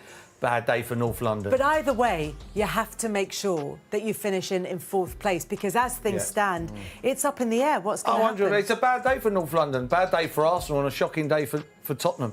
Because Tottenham would have looked at that today and thought, well, Arsenal will beat Villa. Yeah. And we're back, we've got a game in hand, we'll be level on points, and now that's a shocker. And Tottenham may have looked at the North London derby, but they've got difficult games, Jamie. Kelly, we talk about momentum in football. You look at what Villa, the momentum and the belief this is going to give them this result. And you look at the flip side of what happened at Tottenham, losing to Newcastle so comfortably. I didn't see that result coming. And Tottenham have really difficult games. They've got to play against Arsenal, Man City and Liverpool, you know. So it's all on for them. You know, they've just got to hope that Arsenal get through and West Ham can overturn that one, and at least then 5th is going to be enough. But it's going to be very difficult because Villa are in the ascendancy right now. Yesterday morning, Aston Villa had a 36% chance of finishing in 4th place. Today, right now, it's 70%. They've doubled their chances. Opta's giving me the ump a little bit because it's just changing its mind. It's just, honestly, it's having a laugh now. I want to start with Liverpool because I'm just going to submit this theory to you. I don't think there is any parallel between Liverpool losing on Thursday to Atalanta and losing to Palace in this game. I think they're 2 completely different games. Yeah. And I think if you're Klopp, you need to emphasize that. Yeah, and I think he did in a way, because we saw reaction. It was a much better performance against Palace than it was against Atalanta, with the strongest team possible against Palace, which was not the case against Atalanta, basically. And maybe his mistake against Atalanta was to rotate the squad and rotate the team and make changes, maybe. I just think it's one of those days against Palace where they just could not score. The XG is high. They had many chances, many shots. It just would not go in. And Palace, to be fair, were a threat, especially in the first half on the counter. They were very good in the first half. But the goal is too easy to concede. And Liverpool, we've said it before, I think it's 11 games now where they concede. And they conceded first again in this game. And even if you are home, when you concede first against Brighton, teams like that, you don't always come back. I agree this game could have finished 5-3 to Liverpool. Yeah. But equally, if Palace go to 3-0 lead at halftime, which would have been entirely possible when you think of the other Mateta chance and Robertson off the line. I mean, psychologically, that does a ton of damage. And we can talk about the strikers missing chances, although we also have to give a lot of credit to Palace. I got to go back to this Van Dijk and Konate. You're telling me Konate is now the best defender at Liverpool and so on. I feel like the bar is really, really falling here. Those are collective meltdowns. We can't just blame everything on Endo again. I mean, I'm not a fan of Endo, you know that. In possession, certainly in possession. Out of possession, okay, he works hard and runs a lot. But it's maybe not just him, but maybe Curtis Jones yesterday or Sunday. McAllister defensively, I mean, with the ball is a different story, but defensively maybe it's a bit too open. And I don't know, I just find it so easy in that first half for Palace to go through. Look at the goal, just that goal. At the start of that move on the left with Olise is involved, Eze is involved, Mitchell is involved, and Hughes is involved. Liverpool are good. Then McAllister stopped following his player. Same with Bradley. When I watched this on TV, they said, "Oh, look, they're not just about pace and counterattack. Look at this intricate passing." I'm like, "Yeah, but Palace aren't built for that. They can pull off this intricate passing because Liverpool aren't defending well." It's exactly. I want to hit Arsenal and Villa because I found this defeat. I want to say more surprising because obviously Villa are a better team than Palace, and we know they're dangerous on the break. But I think more frustrating if you're Arsenal because you knew what Villa were going to do. You knew they were going to play that way. And you know as well that if you don't take advantage of your strong moments, like in the first half, it's a good first half from Arsenal point of view. Trossard has to score, for example. In the biggest chance, I think, of the day, both teams combined. We agree that that's a Trossard mistake. It's like, look at Emi Martinez, what a great shot. I'm like, what? Come on, like he's got no idea. He's got the whole even goal his foot, the way Trossard hit the ball with his foot, is aiming at Martinez instead of aiming at the other side. It's a side foot finish. Come on. And I think the frustration grew in the second half. I think they grew tired too. And Villa were great. And as I saw Villa on Thursday night against Lille, they were really average. And Lille, at times, wiped the floor with them, had more shots, more expected goals, more possession, more shots on target, everything. That's Lille. And I didn't think I could see Villa reacting the way they did at the Emirates, and they did. It was a masterclass tactically, especially in the second half, because in the first half, at times, they struggled. But the second half, they took their chances really well. Well, to what degree were Arsenal conditioned by one of my favorite subjects, which is one, to start moving the Gabriel Jesus to center forward, because obviously you have to rotate a little bit. You got Bayern coming up. I don't know. I would have played Havertz as a 9. I would have played Jorginho from the start. And then when he's too tired against Bayern, you get knocked out. Then but I don't know. But you lose this, and then you might be knocked out against Bayern next week as well, or this week. I think on paper, this was actually a game, because you knew Villa were going to play that way. It might have been a game for Georgie to the start to unlock them when they sit deep. On the other hand, Georgie in transition, shielding the back too. I know, but how many transitions did they have in the first half? Only the one when Gabriel hit the ball on the back of Zinchenko, and that's it, pretty much. I said from the beginning that everybody would drop points, right? Yeah. And they have. Yeah, and by the way, it's not done. City are favorites. They were favorites before. Not done.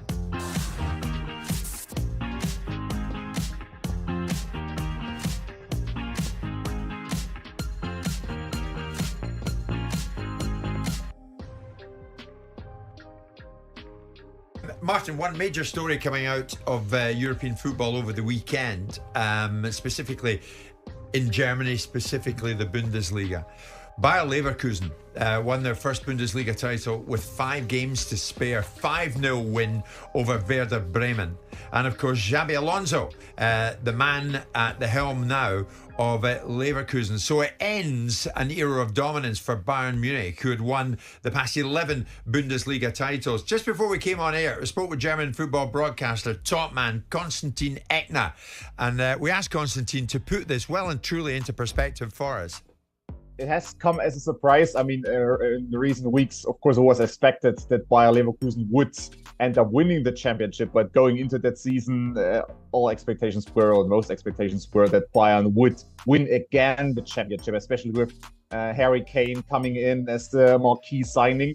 Bayer Leverkusen were considered one of the top 3 or 4 clubs, but not really a contender for the championship. So it's a historic moment, and it also breaks Bayern's dominance because they have won so many championships consecutively since 2013. So I think Bayer Leverkusen's title win is basically on par with Jurgen Klopp's 2 championship wins with Borussia Dortmund in 2011, 2012. I mean, as you say, we had got used to Bayern Munich dominance. So how much did the German game need this new, fresh story? I think it helps the Bundesliga tremendously, also in terms of marketing, especially to the international audience, because having only one champion for over a decade makes it a little bit dull, makes it not that attractive as in terms of promoting the league, especially internationally. I mean, domestically is a bit of a different story. Just supporters are supporting their club no matter what. But especially for the neutral audience, it's straight. And also, I think on one hand, it establishes Bayer Leverkusen as a club of marquee, and also on the other hand, it gives Bayern a kick in their rear sides and potentially helps them to actually revamp their squad and turn some stones around. What now, Constantine? I mean, can Bayer Leverkusen sustain this, or is it a one-off? I believe it will be a one-off. I think there will be some sort of decline next season, but I still think they might play for the championship. But Bayern Munich, usually once they are poked and once they are somewhat embarrassed even, then I think they will make a lot of new signings. Max Ebel, the new man in charge at Bayern Munich, has already talked about that they will make a lot of changes. And I think, yeah, once you poke the bear gets angry, and the bear in German football is still Bayern Munich. But for now, I mean, let's say Alonso backs up what he's done in the Bundesliga by winning the German Cup and winning the Europa League. What's left for him? That's a big question, especially with him deciding to stay at Bayer Leverkusen. Next year they will play in the Champions League. That's something Alonso liked to do with the team. So there is something to look ahead to, and they are playing in the Champions League next year, so that might be something. But of course, I mean, once you win 3 titles in a season, I mean, they haven't done it now yet, but imagine they would do it. It's really hard to come back from that and to reproduce such success. But yeah, that's the challenge for next season. But I think what's promising for Bayer Leverkusen is that all the key players are also staying with the team. So like Florian Wirtz, 20 years old, one of the most talented attacking midfielders in Europe. Usually someone like him would leave Bayer Leverkusen after a season like that, but he also has decided to stay. So I think that's also the Xabi Alonso factor. Presumably, Harry Kane must be hoping his North London derby know-how gets him through against Arsenal and gets Bayern to a Champions League final. Then he might win something out there. There is still a chance for Bayern Munich to make this season a success story after all. Bayern Munich have surprised a lot of folks in the first leg of their quarterfinals tie against Arsenal, just because Bayern Munich came in as the underdogs, but they played quite well. It's a different style. I mean, they usually just try to hit Arsenal on the break. It will be a different game at the Allianz Arena in Munich because Bayern will have more ball possession. But I think they have a chance to actually beat Arsenal, which would be a success, of course. And then going into the semi-finals, who knows? I mean, Bayern are in contention for the Champions League trophy. That was Konstantin Eckner with us a short time ago, talking about this incredible achievement under Xabi Alonso. Bayer Leverkusen breaking Bayern Munich's dominance in the Bundesliga and winning the Bundesliga title with 5 games to spare. I'm not going to ask you about Bayer Leverkusen or Kausen or something. Shall we speak to Martin about this? Bayer Leverkusen. Well done. Excellent stuff. Martin, what kind of achievement is this by Alonso? He's 42 years young. It's astonishing. It's absolutely astonishing. And I think, I mean, it's not just the European football story of the year. It might even be of the decade. But it's I can't believe it. He's taken over a side that were second bottom of the league and probably not going anywhere. I don't know what sort of changes he's had to make or not make, as the case may be, to win a league, to win that league by 5 games with Bayern Munich, with the strength and depth that they have. It's extraordinary. It really is. It might sound silly, but can success like this come too soon for you? Do you know, you might as well take it when it's offered to you, and you are the owner of this success. Take it. Go and take it, and then let's see what happens after that. There, this idea of something happening too soon. I've never been a great believer in it because maybe it's just my Irish nationalist Catholic upbringing. You know, disaster's always round the corner, and so perhaps no. Go and take it. Yeah, take it. I think Martin's right. I mean, Simon, Constantine was interesting there. We put it to him. Listen, are they going to do it again? Are they here to stay? Probably not. Bayern will be back next season and probably win it back. Well, Bayern were very lucky to win it last year, weren't they? I mean, Dortmund imploded in the last game of the season, so Bayern could have lost it last year. Without diminishing any of the achievements that he's done, he has caught a perfect time with Munich in decline. And so with that in mind, he's taken the opportunity to build a side that possibly, if Munich were in their pomp, might not have achieved the things that they've achieved. Yeah, but when they bought Harry, they thought, well, we'll win this again. Yeah, but they are in decline. They were in decline last year. They've got a coach now that's fallen out of favour again. The concerning thing for Arsenal is that the only redemption that Bayern Munich may have this season is to win the Champions League. So there's their motivation to be able to be. But then you've got a coach going out the door. So how motivated is he? Well, who knows? Yeah. The point is that you've got to give credit to this young manager. You take them where they come. You know, obviously I've made observations about people much younger in their career, like Emma Raducanu in tennis, that I think it came too early for her, and she didn't have the right people around her. But in this instance, I think he's a sensible thinker. I think he's absolutely right to have not taken the Liverpool job. I think he was very sensible. It's easy. Often in football, what people do is they take the opportunity because it's there. It's an immediate opportunity. Did you think that at the time when he was being heavily tipped to take it? Yeah, I thought it was strange that it was priced in to Leverkusen's thinking that they would have this propensity to release him, because it was priced in, wasn't it? Saying, well, they've got a relationship with the manager where if a bigger club comes in, you can leave. I was like, well, what do you think of your own club if you've already put that in there? And it's an implicit understanding. But I think it's a telling thought process that he's quite a mature individual that sees opportunities and thinks, well, I'll build and they'll come. And some people would say, I was listening to Paul Merson saying the other day that, this is stupid. He could go, well, that's why you manage Warsaw, Paul. Right? Because with due respect, this guy's managing. What did Paul He's Merson saying, say? how could you turn down Liverpool? Lack of ambition, losing mentality. Yeah. And I'm looking at going, you just won the Bundesliga. Yeah. You know where you're at. Liverpool is a really, following Klopp is a big, tall order. Yeah. I think it's wise to avoid it. Yeah, you may well be right. But also, there might be a part of him that wants to manage Leverkusen in the Champions League. Correct. And let's take it's not a lack of ambition. Yeah, Leverkusen give him the opportunity. Absolutely right. Go and repay Absolutely that. But right. he has. Don't get me wrong. He has repaid that in that sense. But continue on your journey. And that's Sure. absolutely right. Well, and the same Xabi Alonso will be in our mids later this week when Bayer Leverkusen come over here to take on West Ham in the second leg of their Europa League tie, and it stands at 2-0 Bayer Leverkusen. We're at 12:30.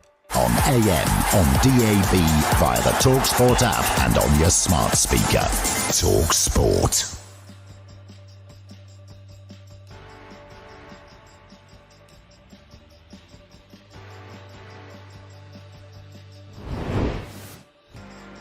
The most severe operating loss in Premier League history last season. Let's get more on this. Delighted to say we're joined by the finance expert, Kieran Maguire. There he is. Very good afternoon to you, Kieran. Right, just run us through, what are the headlines from Chelsea's financial results? I think the good news for Chelsea that they had a wee bit more money coming in, but the downside was that the wages shot up. They were more than £400 million. That's the second highest in Premier League history, only ever beaten by Manchester City last season, and Manchester City won an awful lot of trophies, so there's an awful lot of bonuses. The player spend was a record level in terms of Premier League history, and all of that funneled through into these losses, which are unprecedented. And therefore, I think there have been a few eyebrows raised in terms of compliance with FFP. But Chelsea have sold hotels, they've sold players, they've had financial settlements, and I think that's allowed them to probably keep in under the limit. Oh, so you think they will? Because a lot of talk is that they'll have to sell players and before the next cut-off line ahead of next season. Is that the way you see it? And will that be the homegrown talent, the likes of Conor Gallagher and others? Well, I think as far as 22-23 is concerned, because Chelsea had to submit their accounts to the Premier League by the 31st of December, they're okay for last season. But I think you're right to raise the point. How are Chelsea going to cope for the 3 years ended the 30th of June 2024? They've not got European football. The commercial deal in terms of the front of shirt deal, that kicked in only halfway through the season. The Premier League also outlawed Chelsea's unusual way of signing players on 8 and 9-year contracts and therefore spreading the cost over a longer period of time. So that's been outlawed since the 1st of July. So you've got less money coming in, you've got more money coming out. And remember, they've signed the likes of Caicedo and quite a few others as well. So it's going to be a real challenge, and I therefore would expect some action in terms of player trading from the exit door before the 30th of June. And it feels like a bit like playing Monopoly at the moment, because you mentioned hotels, not on Park Lane, but on the Fulham Road. How has that helped them, and is that allowed under the rules? Well, I think this is a very unusual one because Chelsea do have a hotel on the premises. What has happened is that they've sold that hotel to a sister company, and they've booked a profit of over £60 million as far as that deal is concerned. Now, that wouldn't be allowed under the EFL rules, because if you sell a bit of real estate, a bit of property to a related party, those profits are excluded. It probably wouldn't be allowed under the UEFA rules as well, although, of course, Chelsea aren't playing in Europe this year. But under the Premier League rules, although they had the opportunity to tighten up this particular issue, it looks as if owners and chief executives voted or decided not to go ahead. And therefore, I would imagine that some of the other clubs will be raising their eyebrows and thinking to themselves, well, why have we not gone down this route ourselves to avoid points deductions or charges? Yeah, but you can't. There's only a finite number of hotels you can sell, isn't it? So I wonder what it means going forward for them. And when these new rules come in for the 25-26 season, how does that change the landscape? Well, what we will see if the new squad cost control rules come into being, and this will be replicating what we have as far as UEFA is concerned, is that you'll be allowed to spend 70% of your player sale profits plus your day-to-day revenues on wages, other player costs in terms of transfers and agents' fees. If Chelsea's wage bill is maintained at over £400 million, and I think it will be a substantial fall in 23-24 because they're not playing in Europe, so therefore those bonuses don't kick in, then again I think we'll see Chelsea, but quite a few other clubs as well, having to be really creative in terms of getting additional money coming in from player sales. Chelsea have also got a significant disadvantage in terms of Stamford Bridge only has a 41,000 capacity. That compares to 75, 76,000 at Old Trafford. We've seen Liverpool expand Anfield. We've got Spurs and Arsenal in relatively new stadiums, and Manchester City are at 54 and looking to expand theirs as well. So less bums on seats means less money, which in theory means less money to spend under the new rules. Okay, fascinating. Kieran, thank you very much indeed.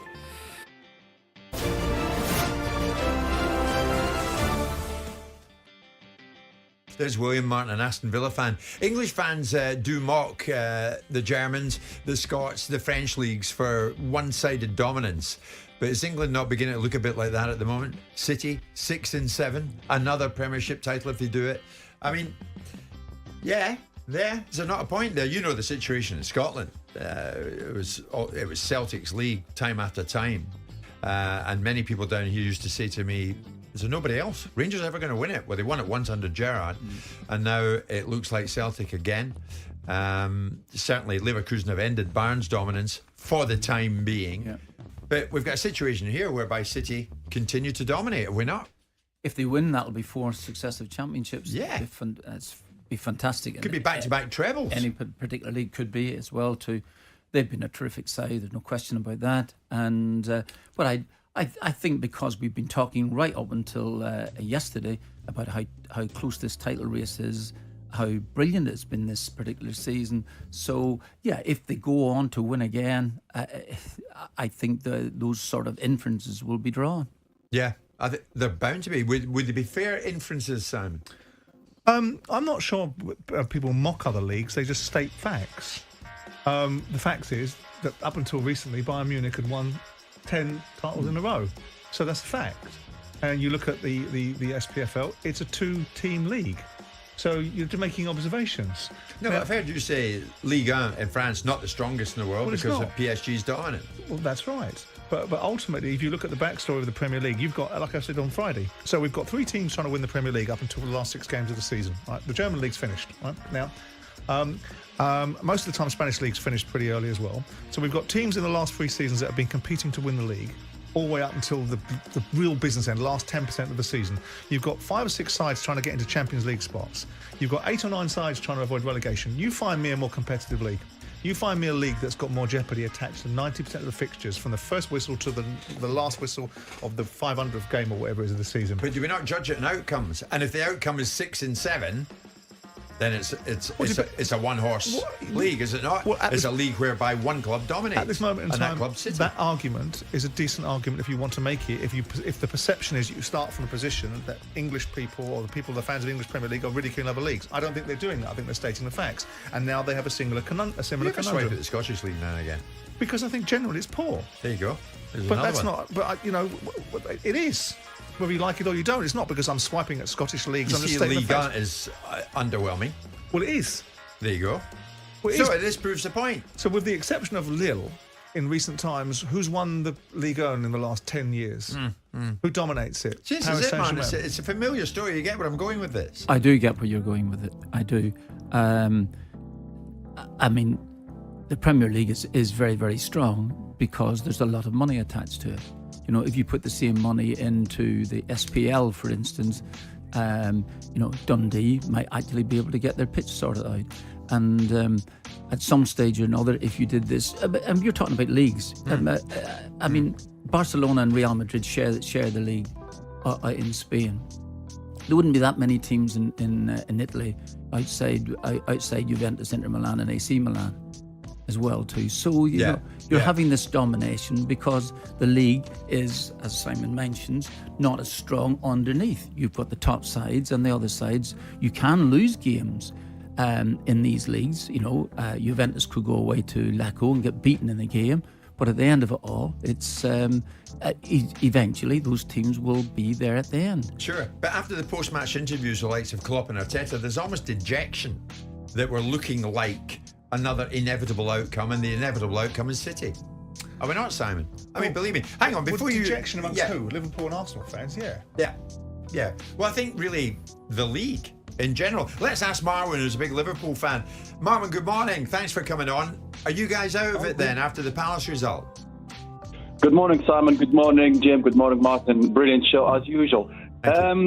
I think pretty much it's for City, but you never know. Still, I think if they lose against Real Madrid, they might have a step back and maybe they withdraw the next game in the league. But for now, I think Liverpool fans around the world, and myself one of them, we should be proud of this team. I mean, no one predicted after catastrophic last season to be competing until the end of the season and the league. So we just need to galvanize around the team, all the supporters around the world. I think we need a new manager. Obviously, we're going to have a new manager. I'd like to have someone like Inzaghi, the Italian manager. I think we need something more pragmatic. We love the football. I've been to Anfield a few times this season. It's a brilliant football, but I think we need more pragmatic manager that a little bit slow down the football, because you can't play 60 games in that high intensity. It's really, really hard for every player, and that's why we get more injured.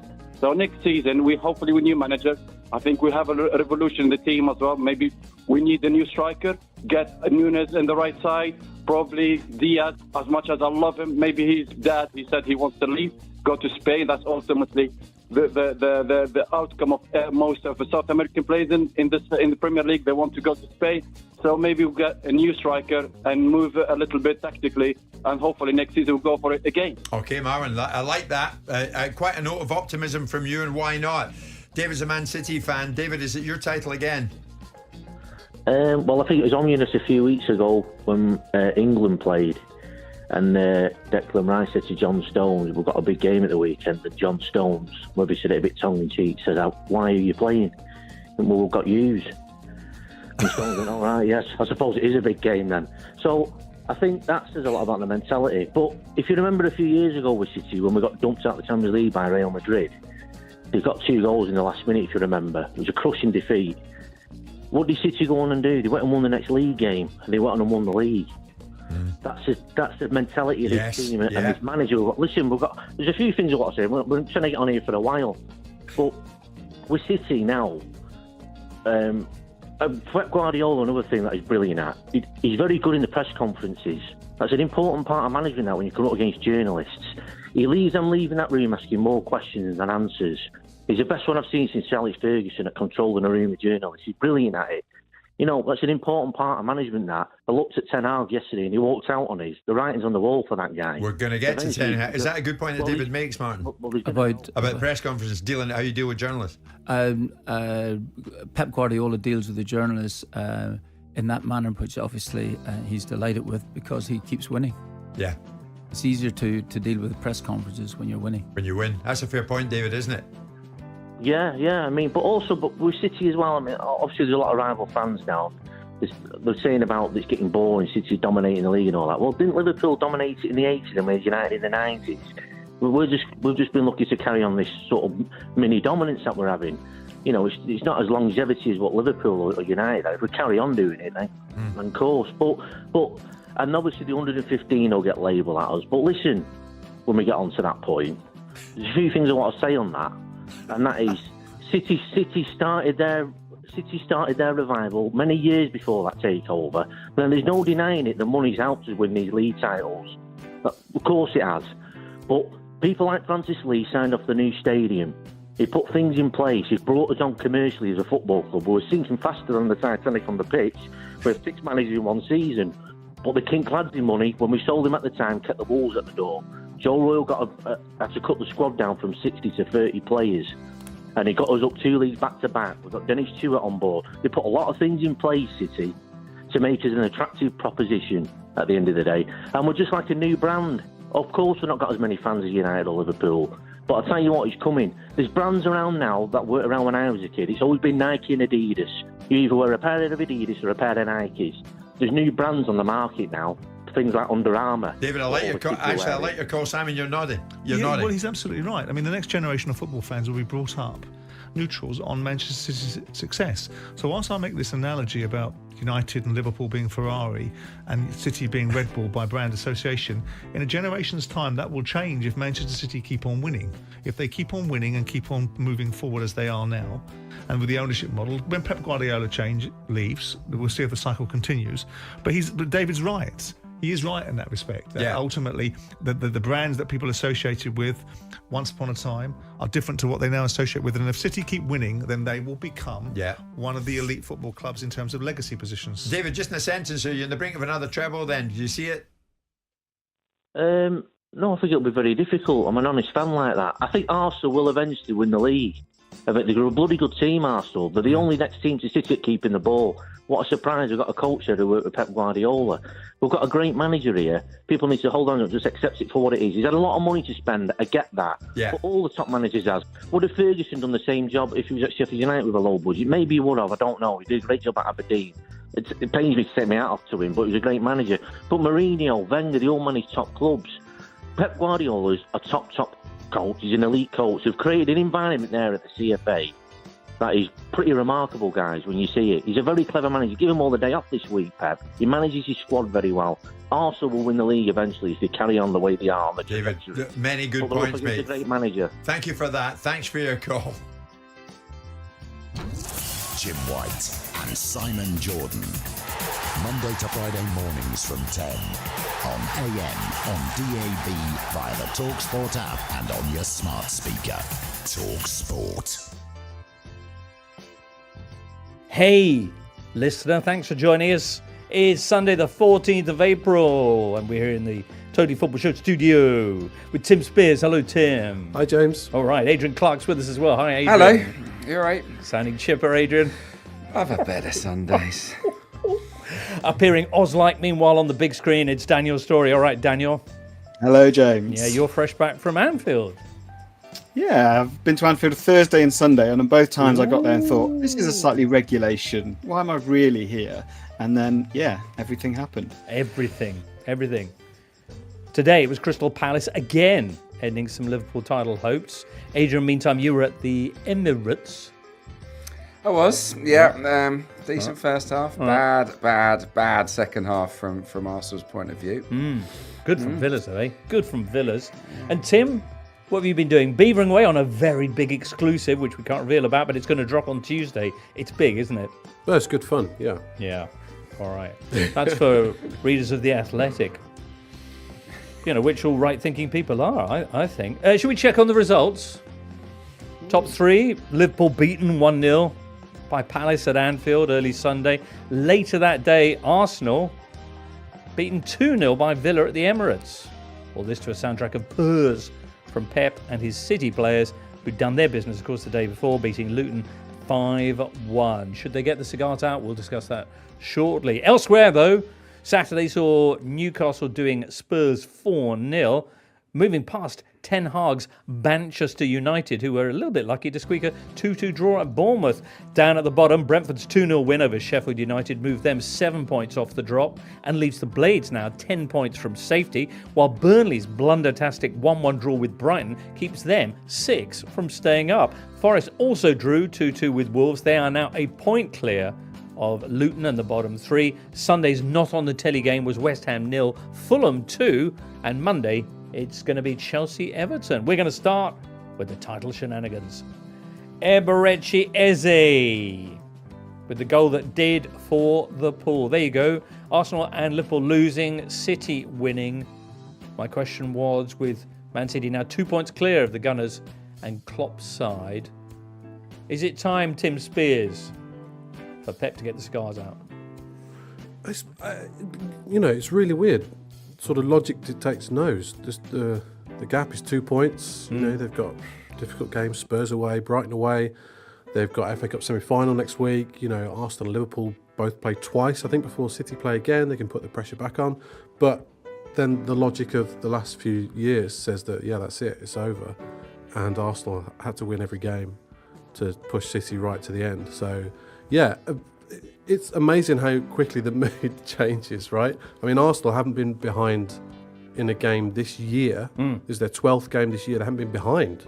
And yet, it felt extremely sombre at the Emirates at the end. Fans leaving in their droves in 7 minutes of stoppage time, thinking that's it. It's all over. Because this City machine. Look at Adrian's face. Look at his face. Look at that Stop face. it. Just stop it. A lot of people around me said, well, that's it, done and dusted. That's the mood.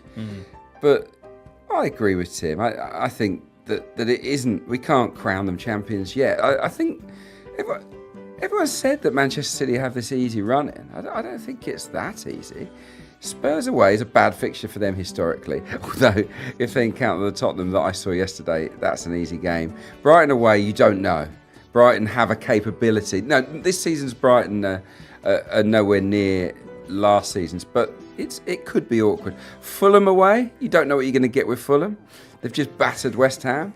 I saw them destroy Spurs. They beat Arsenal, didn't they? So I'm clutching at straws here, and obviously the mighty Forest. Daniel Story. Yeah, they can raise their game against anyone. There you go. That's the thing about twists and turns, Adrian. Right. You never know when they're going to come. Exactly. We had some today. We could have further ones down the road. And Wolves have already beaten Man City this season, and they've still got to play them again. Wow. Come on, Adrian. That's your cue to say yes. I'm not so sure about that. Okay. No, I think that Arsenal have to dust themselves down, as do Liverpool, and just win every game possible, because I actually think this time around City could drop some points. All right. Daniel, not sure what you think about the chances of Liverpool winning every game possible is after the last two performances from them that you were there for, Atalanta on Thursday and Sunday against Crystal Palace. Which was worse? I think this was worse because there was a sense, probably an unfounded sense, in the Atalanta game that changes have been made, that even after losing it as heavily as they did, that there was an ability to go and win the Premier League title and then say, well, everyone's forgotten about Europe now.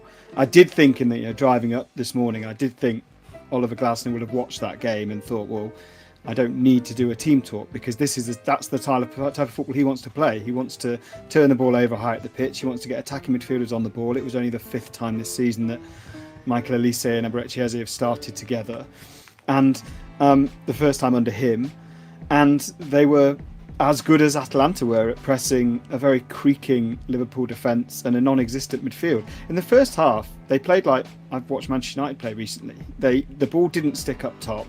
There was no midfield. There was no passing lanes. Alexis McAllister was kind of holding out his arms as if to say, where's my next pass coming from, other than back to Virgil van Dijk. And yeah, they look terrible. I described them in my piece as a kind of reverse Jenga, in that the more key players you seem to bring back into the team, the less structurally sound the tower is. Is there anything we have to put the things back on? Buckaroo, I suppose. Trent Alexander-Arnold is the kind of knapsack you put on the donkey's back. Oh. Anyway, Crystal Palace, though, what child's game would you compare them to? They were a kind of hungry hippos frenzy first half, I'd say. Yeah. But fantastic performance. We had Eze, as mentioned, putting them ahead after 14 minutes. So Liverpool doing their traditional slow start to proceedings. And then they almost went 2 up when Van Dijk did a kind of Steven Gerrard slip. Yeah, he did. And Jean-Philippe Mateta was and is brilliant at certain things. I don't think one-on-ones are those things. He looked a little bit kind of freaked out that he'd managed to outpace Virgil van Dijk, because Van Dijk fell over and sort of skewed his little chip shot that Robertson got back. But there were a number of moments where we've watched Liverpool in recent years under Klopp, and there's various moments where they suffer adversity, and you can kind of tell that everybody realises at the same time, right, that's the thing that's going to be getting us going. And they faced about 5 of those in the first half, and never did it get them going. It just gave Crystal Palace more impetus. Eze was magnificent. Elise was great. He could only do 60 minutes. The biggest shout, the man of the match, was Nathaniel Clyne, who had a rotten time at Liverpool with injury. I think he probably feared his elite career was over. But he played in a back three, he played at centre-back. An astounding block in the second half, slightly lucky, but he made his own luck. And he was the best player on the pitch. Dean Henderson was brilliant in goal. Yeah, this was the kind of Glasner blueprint performance. It's their first away win under Glasner, and it's come at Anfield. Yeah, what makes this even more remarkable is that it wasn't just Nathaniel Clyne that was in this makeshift back three. Also Jefferson Lerma. How did he play on the left-hand side?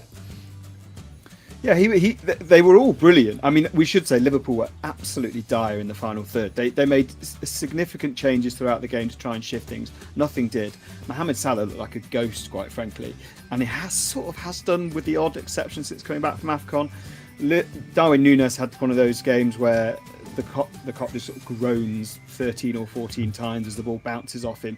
He has this tendency to hit goalkeepers with shots from close range. He did that again. Cody Gakpo was probably the best player in that front three, but yeah, they were all poor. Curtis Jones was poor coming on. The midfield just had nothing. Alexis McAllister was left as a kind of loss, and then in the second half, the last 20 minutes, I think I counted 4 shots from sort of 30 yards out that all went over from players who shouldn't be shooting from 30 yards out, and that summed it up. They just looked desperate. TV coverage kept running out the stats about the number of goals that Liverpool have scored late on in games. Duncan Alexander pointing out that smashing the points won from losing positions metric is not the best basis for a title bid. So was this always, do you think, out there? And it's just been masked by those remarkable comebacks? Sort of, but I remember talking about their leaky defence a few weeks ago, saying that they were massively overperforming their sort of figures on that front. You know, Arsenal have got the best defence, or had the best, well, will still have the best defence in the league by a margin. Man City second, and Liverpool sort of a distant third. Certainly on sort of XG against, it's 38. And they've conceded 31, so that's an overperformance of 7 goals. And in recent weeks, they've had to come from behind against Brighton, against Luton. Sheffield United pushed them late at home. Even Burnley pushed them, into the second half. All that energy they've expended deep into games. They've not been able to play games out easily and control the ball in the second half. It's sort of caught up with them. Yeah, I agree. I think these slow starts have really caught up on Liverpool. I think at Anfield, 4 of the last 5 games are conceded first. Chasing tires you out. It just does, because it's a mental effort to really drag yourself back in the game. They haven't really had many moments in games where they could coast Liverpool and cruise to victories. And I think sooner or later that comes back to bite you. Arsenal had it last season to a degree when it was a wild ride, but they eventually ran out of gas, and you feel that this week that's what's happened to Liverpool. It's an arduous schedule, but because it was Klopp's final games in charge, and because there were still multiple things to fight for, everybody's expectation was that he and the team were going to be lifted by that. Instead, we've seen last week the draw with Man United, the FA Cup one before the Atalanta game. Big game, key game after key game in which they've failed to perform. They've not been the perfect side all season, have they? They're brilliant in moments, and they score so many goals, and they've been inspired. but they've had these flaws throughout the season. Tim's rattled off some of the stats. You know, they face a lot of shots, and yeah, I think this was coming this week. Maybe this result. Palace are very good when they've got Eze and Elise carrying the ball upfield on the counter, and yeah, they're always going to be awkward, I think, for them today. And yeah, kudos to them for being so resilient, because it's not as if Palace have a great away record this season. It's first away win since November. So yeah, they'll be thrilled. Is that it for Liverpool? Is there anything left for them to play for? I remember we kind of said in sort of after the Klopp announcement and sort of coming into the 3-4 month run-in, that emotion was going to define their season. Daniel made a really good point a few weeks ago that yeah, they had some difficult games towards the end of the season, but this sort of emotional heft of it all should see them through. But when those emotions start to turn, and you could really feel, Daniel will know better because he was there, but you could feel the frustration and the impatience. You know, when those emotions turn, how do you can't just flick them back on again. No, and the players have not channeled that emotion in any way. The passing was really poor second half, but as Adrian says, Crystal Palace are not great away from home, and as soon as Elise went off, they kind of lost that counter-attacking threat. So Liverpool had all the ball and had all the chances, but they were so rushed for a team that's been here and won a Premier League title recently and finished a point behind Manchester City and got nearly 100 points. They were so rushed and panicky that they didn't really create, other than Darwin Núñez's one shot that he should have scored with that hit Dean Henderson with about 15 minutes to go. They didn't really create chances. Chances kind of happened by force of pressure, but they didn't really create them. They just panicked. And as I say, towards the end of the game, they had Szoboszlai and McAllister on the pitch, who were their first choice central midfielders. They had Robertson and Alexander-Arnold, Konate, Van Dijk and Alisson, which is their first choice back five, and they had all the strikers fit, so they did what they could want with that. Jota was on the pitch, and yet nothing seemed to change. I kind of thought that when those key players came back, Liverpool would find that muscle memory for this type of match, and for some reason the opposite's happened. Well, Klopp was talking about them losing conviction after what happened to them Thursday night against Atalanta, that really shook them. They got the jitters or something. All right, well, that's Liverpool. We'll see how they bounce back from that when they travel to Bergamo this Thursday. Maybe, 3-0 down halfway through a big European tie with an Italian side. Who else but Liverpool? Or if not Liverpool, then who? But let's now get on to Arsenal, Adrian. And first of all, equally, Villa, because they were playing on Thursday night. They had less time to prepare. They were without their first choice central midfield pairing. And yet, Aston Villa fans should be incredibly proud of that performance, and I think they will be on cloud nine for the rest of this week. It was a remarkable second half display from them, because Villa were outplayed in the first half. Arsenal were all over them, created loads of chances. They got into the box every couple of minutes.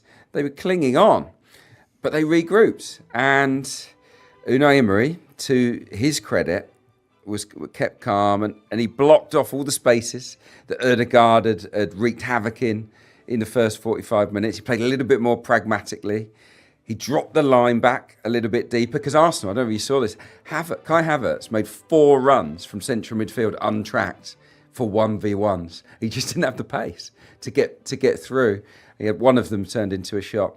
Again, they learned from that in the second half, and then the longer the game went on, a little bit maybe like Liverpool, Arsenal were flustered, and the crowd, got edgy, and Villa grew in confidence, and they deservedly won the second half 2-0. Aston Villa, they also hit the post, the inside of the post. They also hit the bar and the post in one shot from Yuri Tielemans. This could have been even worse. So, right. Yeah, there's a feeling of deflation around Arsenal. Especially the way the game had begun, or the build-up to the game, having seen Liverpool lost. Yeah. Arsenal already a point clear of Man City with a real chance to take hold of the title race. Yeah, there were roars around the concourses ahead of kick-off. I was filming a live show, and I didn't know what was going on, but I'd assumed that something positive had happened, and yeah, we got news in the build-up to the game that Liverpool had lost, and there was big cheers in the studio, and yeah, you think, well, the players have got to be boosted by that, but maybe it added more pressure. I don't know. I could not fault Arsenal's first half performance apart from the finish. Leandro Trossard had the best chance, should have scored it, but it's a brilliant save from Emi Martinez with his legs. And then as good as they were in the first half, they were terrible in the second, and it deteriorated. And Mikel Arteta's subs had no impact at all. Mikel himself, I would say, was unable to influence the game.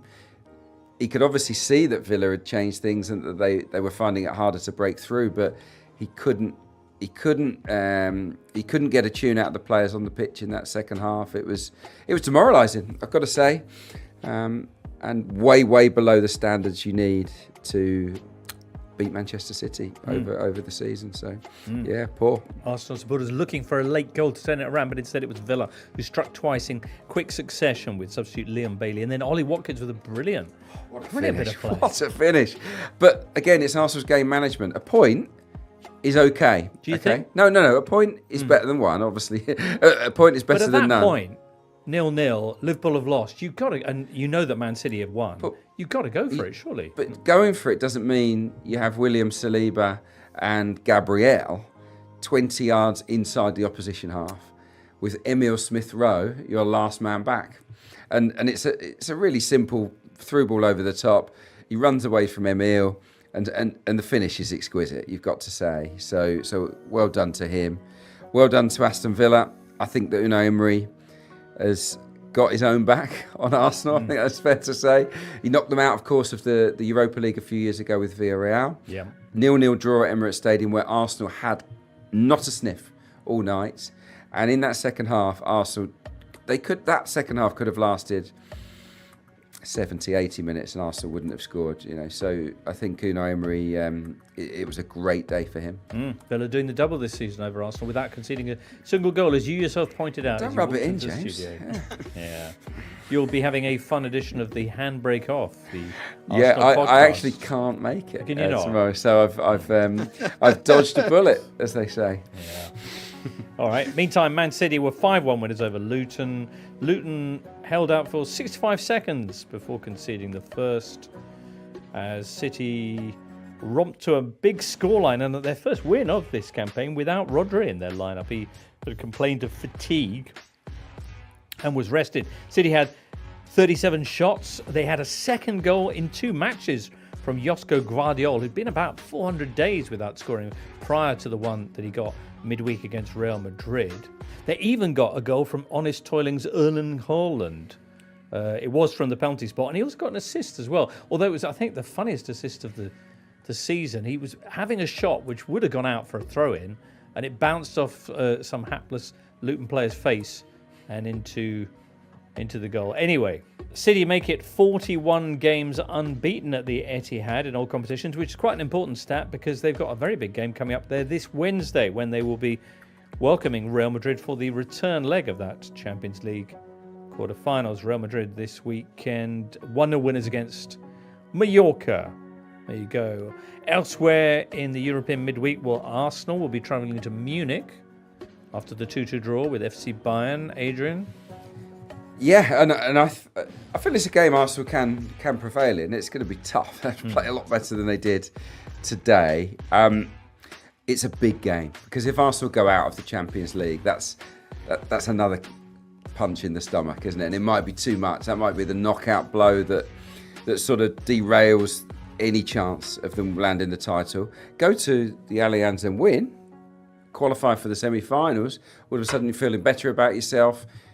You never know. So I think this is a colossal game for the Gunners, and I expect them to be much, much better. I think they need to play in a much more controlled manner. When Arsenal were winning games prior to the last couple of weeks, they were giving opponents zilch, absolutely nothing. And then we saw, didn't we? We saw Bayern Munich create chances on the counter. They hit the post. They scored a couple of goals from mistakes. Today it was the same. They have to get back to completely controlling games. They've gone away from it. Central midfield, I think, needs to up its game. Okay, well that's on Wednesday. On Thursday, you've got potentially the final European game of the Klopp era, as Atalanta host Liverpool. Will he play the kids in that, or does it become extra important now? I'd say it's the same situation as Arsenal. Can you imagine? Can you imagine how much that might galvanise the team? That's the most important game left to them now. Yeah, if they turn it around, they win 4-0 there, or somehow get through. They're up, aren't they? I think we've seen the importance this week of, a deflating result in Europe can have a direct impact on how you go into the next one. I think that's logical. And then after the Atalanta game, they've got 3 away games in a week: Sunday, Wednesday to Saturday, Fulham, Everton, and West Ham. And also we've seen, fatigue's playing a massive part in this title race. When even Rodri's saying, I need a rest, you've got to stop and think that everyone's knackered here, right? But when you're winning, you're far less tired than when you're losing. I think we saw today, Liverpool just looked visibly tired when they were losing today. If they were winning 1-0, we wouldn't have said that. You do, yeah. When you just don't feel it. And the longer it went 0-0, the more tired and lethargic Arsenal got. The mental side of it is incredible. Villa will be all pumped up after their trip to the Emirates today. We'll be in Lille on Thursday. Villa 2-1 up from the first leg. Lille didn't play this weekend. They've been given the weekend off. And West Ham Thursday are going to be at home to Bayer Leverkusen. Bayer Leverkusen on Sunday, finally picking up their first ever Bundesliga title. Extraordinary scenes as they race to a 5-0 win over Werder Bremen to seal the Deutsche Meister thing. And of course, that now makes it 43 games unbeaten in all competitions for Xabi Alonso's side. Absolutely extraordinary. Match number 44 will be their visit to the London Stadium on Thursday. They're 2-0 up from the first leg. West Ham, meanwhile, while Bayer were busy winning the title, this Sunday beaten at home 2-0 by Fulham. Adrian, a number. 18 shots from Fulham, 10 shots on target. I mean, it's the XG battle, for what it's worth. 0.93 for West Ham, 3.29 for Fulham. So the defending was very ragged from West Ham United. And Fulham, look, when Fulham are on it, and when they're countering at speed, they're a dangerous opponent for anybody, and it looks like they deserve that win. Okay, West Ham have only won 2 of their home games in 2024. How many have they had? 10. 2 wins in 10. Crikey. Oh, by the way, if you're Spurs, you might be concerned about what's happening with the UEFA coefficient with all those Thursday night results we were just talking about. We'll get on to maybe that and what Spurs themselves did this weekend next. Listen, I think we're back to calling it a race for the top 4. A lot of excitement over the notion that Premier League might be boasting 5 teams in the Champions League next season. Recent results in Europe have not done them too much favours in that regard. Thursday, indeed, leaving the Premier League behind the Bundesliga again by a fraction. But we'll see what English sides can do about that this week. Anyway, as it stands, Spurs now lying 3 points behind Aston Villa, but with a game in hand, but with a bit of a blow to their morale, Tottenham, after what happened to them Saturday lunchtime away in Newcastle. Adrian, you were on the mic for this game, for radio. I was, yeah, and Newcastle were brilliant, first and foremost. I have to say that. So they had 27% possession and a 4-0 win. Yeah. How? Well, it didn't feel as if they had 27% of possession, because every time they had the ball, they were remarkably dangerous. Tottenham Hotspur were naive, and I would question their attitude, actually. I know that Ange Postecoglou will not want to do that publicly, but for me, they look like a team that didn't want to be there. Ooh. Yeah, which I think is as damning as you can get. Where, in what did you see that manifest? In the way that Newcastle got in their faces when they had the ball and they pressed the living daylights out of them, and I just didn't see any real desire or robustness on Tottenham's part to handle it. They wilted, in the face of really hostile play from Newcastle United, who could have had a lot more, even though they had so little of the ball. They created some brilliant chances. I'll give you an example on corners. They eventually scored from a corner. Newcastle had double-figure corners. I would say on almost every corner that beat the first man, Newcastle got the first head to the ball. There was no desire from a Spurs player to go and win something, to defend properly. It was, I would say, a really worrying performance from them. I just feel that the tactical approach from Ange is great against the weaker teams, because talent can help them prevail. But when you come up against the good teams that can press, they do leave themselves very, very open. Daniel, what about the tactical approach from Eddie Howe, who's Newcastle and now got back-to-back clean sheets? and have now scored more Premier League goals this season than Keegan's madcap entertainers did in the whole of 95-96. Duncan Alexander pointing that one out. Yeah, I mean, it's down to Alexander Isak and Anthony Gordon, who are a fairly bizarre partnership, but they are a partnership because Isak has played out from the left before and he's now ostensibly playing in the centre, and Gordon has played as a false nine when they had injuries, but ostensibly plays out on the left. And the way that they are able to, with and without the ball, when they're pressing and when they've got possession, when they're winning it high up the pitch, their ability to run and to make different runs at the same time, but both offering a pass to whichever midfielder gets it, and it's normally Bruno or Joe Linton, it just creates this dual threat that teams, including Tottenham here, are just unable to stop. And Isak's finishing is absolute. I don't think this season I've seen a better finisher. Maybe Ollie Watkins in the Premier League, although he does get chances that he misses. Isak is absolutely lethal. It's a surprise when he misses a chance. And he has that kind of, his party trick is that kind of curled shot from the left-hand side of the box. And that's what Gordon does as well. He drives and he creates those opportunities because they're such a good partnership in the Premier League. Can I just read you a list, a team in fact, of Newcastle players? And we've got Nick Pope in goal. This is in formation order. Back four of Trippier, Botman, Lascelles and Targett. Ooh. A midfield of Joe Willock, Tonali, Joe Linton and Lewis Miley. And a front two of Almiron and Wilson, all absent on Saturday. Extraordinary. It is. Elliot Anderson deserves a mention. Not somebody that gets a lot of airtime, but he came in and he covered every blade of grass. He was brilliant on the day. I thought it was a stunning Newcastle performance. And 4-0 did not flatter them. What you were saying earlier about Spurs just being nowhere, I mean, Postecoglou did say afterwards, nowhere near it in terms of physicality, the technical side, the tactical side, tempo or intensity. He says it's just part of their growth, and sometimes that growth is painful. But we're getting a lot of these performances of late, though. The Fulham match the other day. Yeah, it's a strange one. I guess maybe similar with Liverpool. The more players they get back, the more problems they have. But also, Maddison was such a key part of what they did in the first half of the season. He's nowhere near it at the moment. And lucky to have remained on the pitch in the last two matches. Yeah, which perhaps hints at the frustration that he's feeling. Yeah, I would ordinarily say, is it fatigue? But Spurs have had far fewer matches than the majority of other sides in the Premier League. Yeah, it's... it was a strange performance, and I worked on the game at Fulham as well, where it wasn't much better. So they have to be a lot more resilient, I think, Tottenham, especially away from home. All right, if the Premier League season had begun in November, Adrian, they'd be below Man United and Bournemouth. Below Bournemouth and Man United, who, as it happens, face each other this Saturday. With the Cherries unlucky to only get a point, would you say, Daniel? Yeah, as is the standard against Manchester United if you only draw. They had 20 shots, so the average for Man United shots conceding is coming down, but they have now this weekend become the Premier League team to have faced the most shots because Sheffield United only faced 9 at Brentford.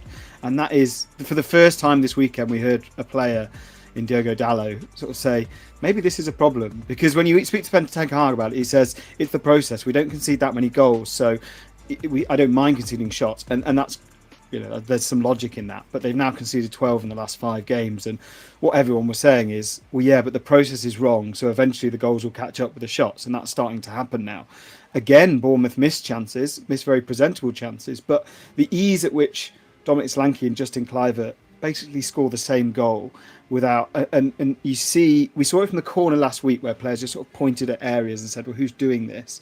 Dalot did it for the goal, and I'm not surprised it was him that came out after the game and said as much, because he looked like he didn't know how he was meant to defend Justin Kluivert, and he's an international right back, so he should know how to defend Justin Kluivert. So that has to be a problem in system, to allow direct runners to create chances and to take shots. And they were lucky. Bruno Fernandes obviously scored a good finish, albeit kind of deflected back to him, and then the penalty incident is, I think it probably is a penalty by the laws, but you're lucky if you get one of those to save your skin every game. So, I think they go from bad to calamitous to worse, and it doesn't look rectifiable at the moment. We don't need to carry on about talking about Ten Hag for long, because we've done it, because it's the same every week. But Bournemouth 20 shots and very unfortunate not to score at least 3 goals. There was just to note the latest beef between Ten Hag and a player. He sort of picked out Garnacho after the game because he took him off at half-time, and Garnacho giving Dalot no protection whatsoever, to be fair. And Dalot next to Willy Camboala, the most inexperienced, player in the United squad, next to him. You'd think maybe they could do with a bit more help, but Garnacho didn't really bother with that, taken off at half-time. And Ten Hag sort of dug him out afterwards and said, there was no cooperation there and they needed someone to plug that gap. And then there's Garnacho liking tweets on Twitter saying that he shouldn't have been taken off and all this kind of stuff. It's just ridiculous.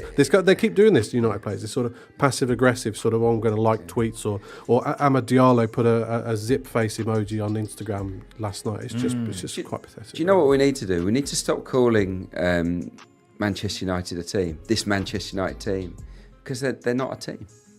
It's Erik Ten Hag's collection of individuals. That's what it is. And a manager's job is to create a culture and environment where everybody pulls together as a team. Right. Kind of job that Iraola's done at Bournemouth, eh? Yeah, absolutely that. It was. They are a shambles. They're the worst. That was my attempt to get it off Man United. Yeah, no, I want to go again. You'll have plenty of chances, Adrian. Yeah, this is long. true. They were Perhaps very lucky. after next weekend when they take on Coventry in the FA Cup semi-final at Wembley, who would rule out the Sky Blues getting the result there. Just to mention that United have had 1 victory in 7 and now in danger of finishing below 7th, where they currently reside, for the first time in their Premier League history. Ooh. Well, see, Ten Hag was asked about that. Oh, yeah. He was, in his defence, he was, and you see this a lot, he was leaving the press conference. It was kind of last question, I'm getting up. But he did stop to hear the question and then decided that, that wasn't for him. Also, this weekend was notable for sort of a new strain of punditry where, a couple of weeks after Haaland was called a League Two player, this time Jamie Redknapp said Casemiro was soccer-aid. Right, soccer-aid. Where's this going? Yeah, I love that because it's both incredibly hyperbolic and harsh, and yet completely fitting description in the same breath. Genius from Jamie Redknapp, eh? Unbelievable. All right, next up, we're going to get on to what's going on down the bottom of the Premier League and 1 or 2 other stories as well. See you after this. Drama in the Scottish Premiership this weekend. Rangers beaten 3-2 by relegation strugglers Ross County. Celtic are now 4 points clear, although Rangers still have a game in hand. Crikey. Elsewhere this weekend, drama as well in the Women's FA Cup semi-finals. Daniel. Yes, we already knew we'd have a new finalist because Tottenham were playing Leicester and Tottenham beat Leicester 2-1. But this week, Mark Skinner is rumoured to be getting a new deal as Manchester United manager, and there's a sort of slight bit of humming about that. But his Manchester United beat Chelsea in the other semi-final 2-1, which is a landmark result for them. Is Emma Hayes doing a bit of a Jurgen Klopp? You know what, maybe, although they are still in the Champions League, so that's the big one for them. This is a very poor result, and Chelsea beat Manchester United in the final last year, so they get the chance to go, and then they'll be heavy favourites to beat Tottenham in the final, and that will probably be the achievement that gets Mark Skinner his new deal. A tremendous result in that semi-final. Fantastic. Full-time Europe, the Athletics Women's Football Podcast will, of course, be reacting to the FA Cup semi-finals when it drops on Tuesday. Meantime, also having tremendous results this weekend were Stockport and Wrexham, who've both been promoted to League One. Back-to-back promotions. Adrian, extraordinary. Yeah, they're a real force of nature, particularly at the racecourse ground this season. They've got a big budget. They've got very, very experienced players. Mullin and McLean, Stephen Fletcher. They've got so many options. But League One is a big old step up, so I expect them to invest quite heavily. And it'll be fascinating to see if they change their style of football, because the manager, Phil Parkinson, is very direct. It's kind of archetypal lower league football. It's percentages, it's long throws, set pieces, play the channels. And I think in League One, to get promoted to the Championship, might need a little bit more than that. So and the owners themselves might look to bring in a different style of football. Yeah, whoever the owners are, I'm not sure I've heard of them. Stockport, though, is that a bit more heartwarming as the stories go? It's just Daniel? Go on, Dan. Yeah. Yeah, no, it is. They have done tremendously well. to get promoted. They are a very strong team in that league. They were the pre-season favourites to go up, but they actually started really slowly. But Dave Challoner they had a big budget in the National League, nowhere near Wrexham's budget this season. And Dave Challoner went there, took a chance going there when they were in non-league. Any double promotion is a fine effort, and there's just a real big feel-good move about Stockport. They have, they've been in administration. I think 2009ish they went into administration, so they have gone through the mill, and I'm really glad to see them go up. Brilliant. Okay. It's all still to play for in the Championship, where the top three were separated by just a point heading into the weekend, much like the Premier League. And top three in the Championship proceeded to take just 1 point between them. So that's wide open. Adrian, amongst your many duties this week will be an addition, I hope, after your handbrake off bombshell earlier. Are you going to turn up for the EFL? I'll show up on Wednesday for that. Yeah, that'd be good. No one wants to go up automatically in the Championship. That much is clear. Southampton, who thought they were coasting towards the playoffs with no real pressure in their games, are suddenly right back in it, which is exciting. That is exciting. Okay, Adrian, it's increasingly likely you'll be talking about Sheffield United and Burnley in the EFL next season after events this weekend. What a blow for the Clarets at Turf Moor. Last weekend, of course, they'd had that goalkeeping howler at Goodison that cost them 2 points. This time, Tim, for once it seemed luck was finally going Burnley's way. This time it was the opposition keeper, the Brighton fella, checks notes, Bart Verbruggen, who slammed a kick into an oncoming player, and Burnley were up. And 15 minutes to go. They're getting a win. They're going to be 3 points from safety. No. Step forward. Arianet Muric boldly calling for a custodian for his hot-based beverage.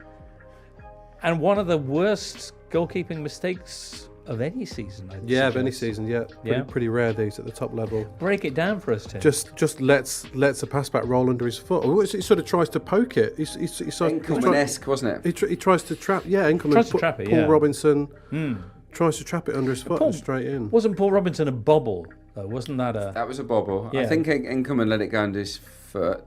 This one for me was worse because he could have controlled it with his side foot, which is obviously the easy way to control a ball. But he's gone cocky and tried to sort of control it on the studs. Well, that's what Brighton do. That's the way that they control it and push it out. Exactly. Yeah. Was this a good time to be getting cocky? Do you think, Daniel?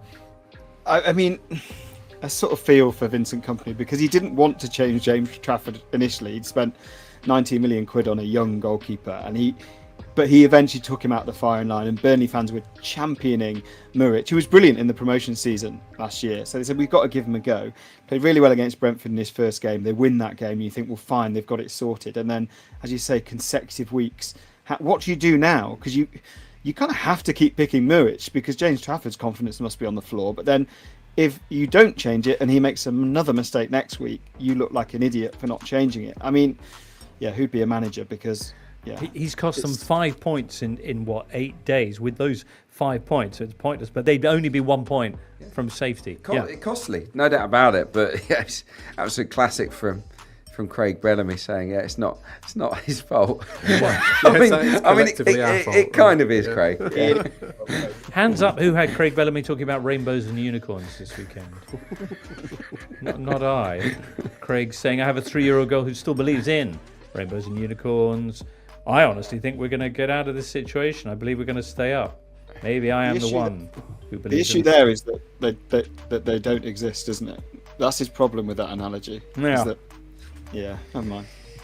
Alrighty. Seagulls, by the way, have won just 4 of their last 17 Premier League matches. Brighton, who, are one of the tough fixtures awaiting Man City in this run-in. Elsewhere, Brentford beat Sheffield United 2-0. It was a must-win game for the Bees, and they did, picking up their first victory in the process in 10 matches.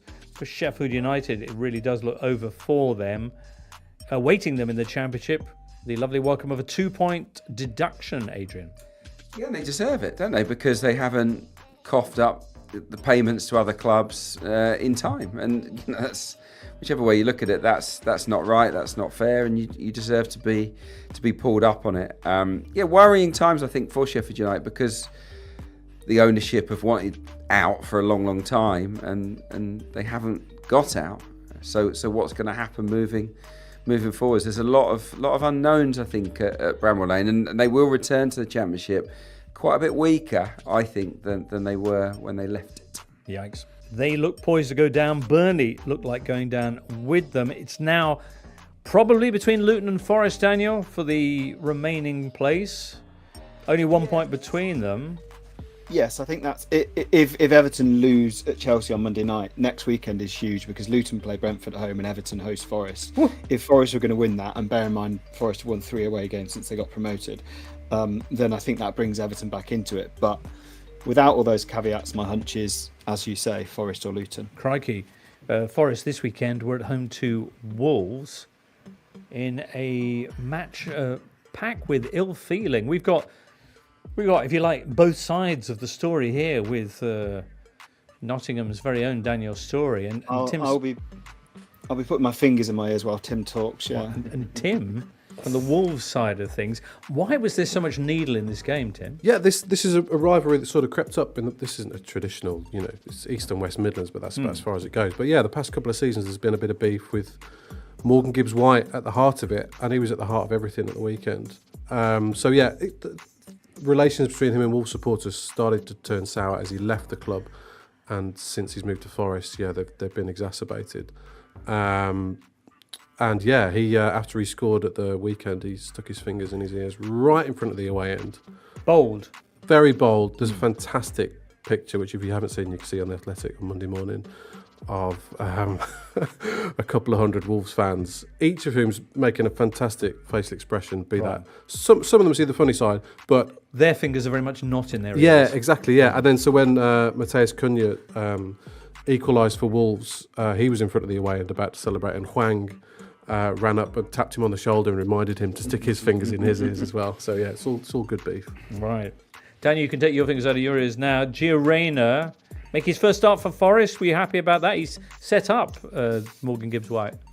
Yeah, I mean, it was a funny transfer because he'd moved agency to George Mendes' agent, I think like 10 days or 12 days before the deal, and he's barely played a minute. But with Anthony Elanga not available, he started for the first time, and he's pretty good. He looks quite lightweight, I think, but he got the assist for Gibbs-White goal from a corner, and Forest are not just wretched from defensive corners, although they did concede one again, obviously. They are also really bad at attacking set pieces this season. So to have Danilo and Reyna taking them is better, I think, than Gibbs-White taking them.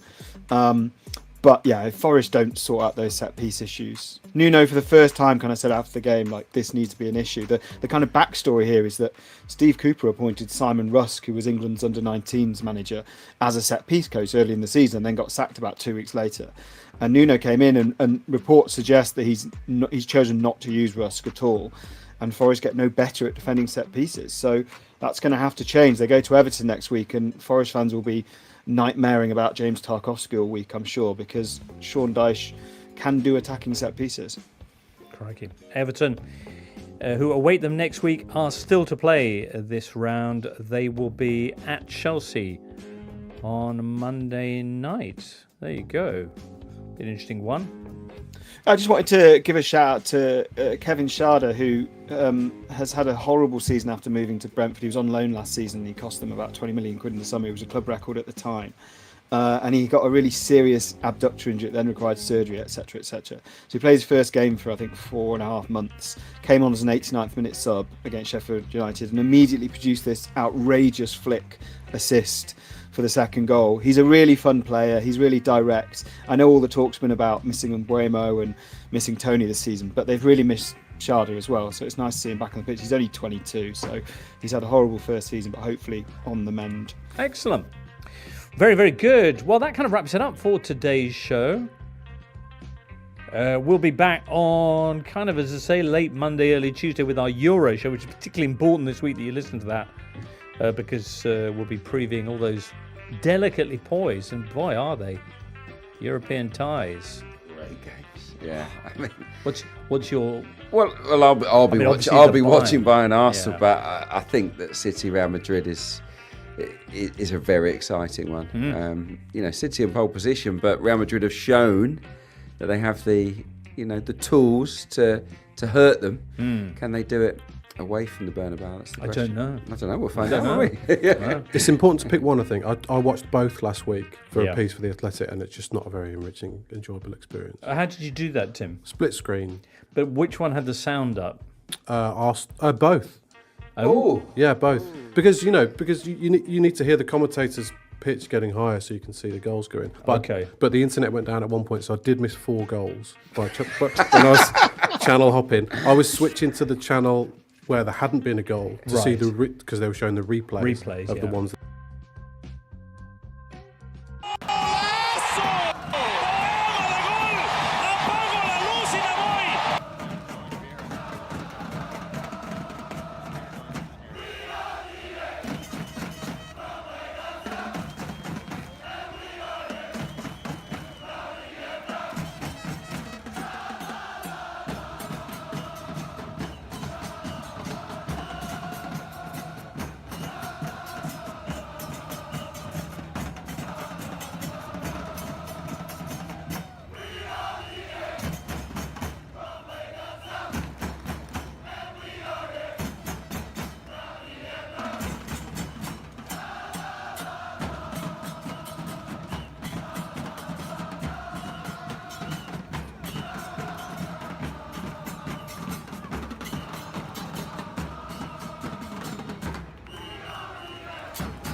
One of those, but I've got to tell you, I saw it on social media.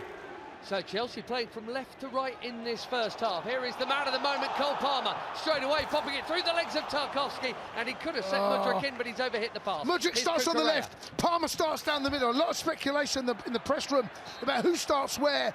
Mudryk's on the left, Palmer down the middle in that 10 position. A lot of people were asking me. Madaweki on the right. A lot of people are asking, where do you play? Well, I felt that Mudryk was down the middle.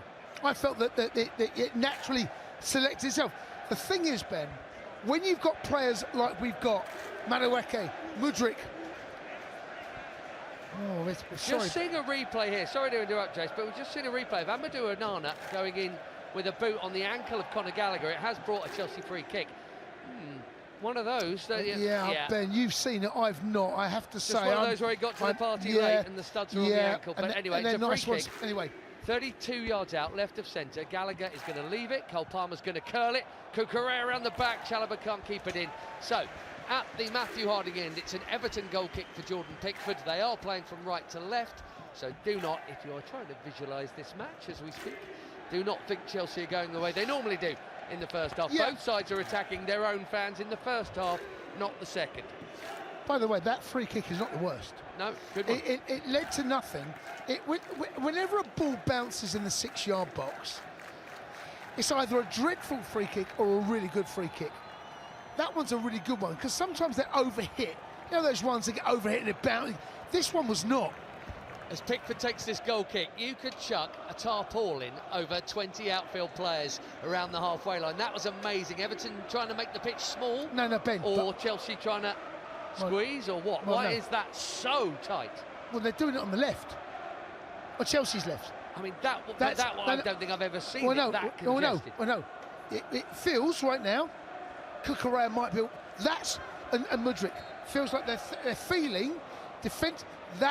Go for that side. They don't just do sides, they pick them. Everton pump a long free kick into the box. It's nodded down. It's dangerous. Tarkowski got the nod down. He was about to pull the trigger. I'm glad he didn't. And the Everton fans are roaring. They've got a throw quite near them, actually, on this near side. The Everton left in there.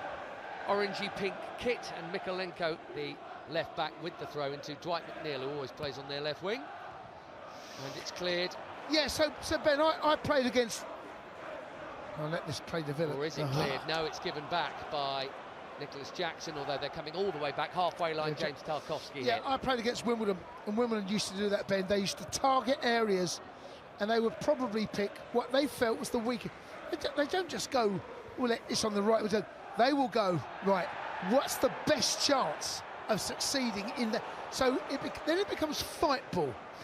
I think there's something that we really need to talk about, is the physicality of Everton. Well, and we've just seen it there, another Tarkowski foul. Right. Okay, so you Free look kick halfway. Let's just, for the sake of this conversation now, have a look at their team. Tarkowski, Neil's a big boy, Onana, Beto, Decore, Branthwaite. Branthwaite. Big lad. We're looking at, look at them. You can even see them actually, Ben. Now we're on. Look at them physically on the team, on the pitch. They are a physically bigger side. They will try and impose their side of the game on us. Now it's up to referee Paul Tierney to ensure that it's fair but not illegal. Beneath us, arms folded, Poch in a long puffer coat, Sean Dyche smart, clapping his hands, and just in front of them, Malo Gusto here on the Chelsea right wing. Yeah, good to see him back, Ben. He's been a massive plus for us. Huge plus. Yeah, I missed the Sheffield United game, but straight back in here. He's actually just given it away there. Brilliant for Caicedo. Caicedo's done really well. Yeah, he's got a big job, Ben. Noni Madueke running away from Decore into the box now, right edge of it. Noni Madueke. Well done, son. Wins the corner. Well done. Brilliant. That starts from Caicedo. I mentioned the physicality. Even though he's not the biggest lad, he has to give that side of his game, because he's got that about him. He's got that low central gravity, Ben, where he can get in around their ribs. The best in the business, Makalele, but of course them and N'Golo Kante. The physicality did not affect their game. Why? Quicker, sharper, and also could deal with it because they're low centre of gravity.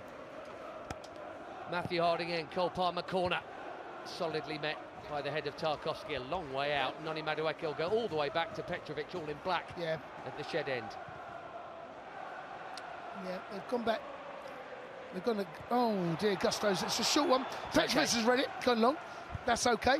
And here's the physical side. Can we win those physical battles? Jackson's up there.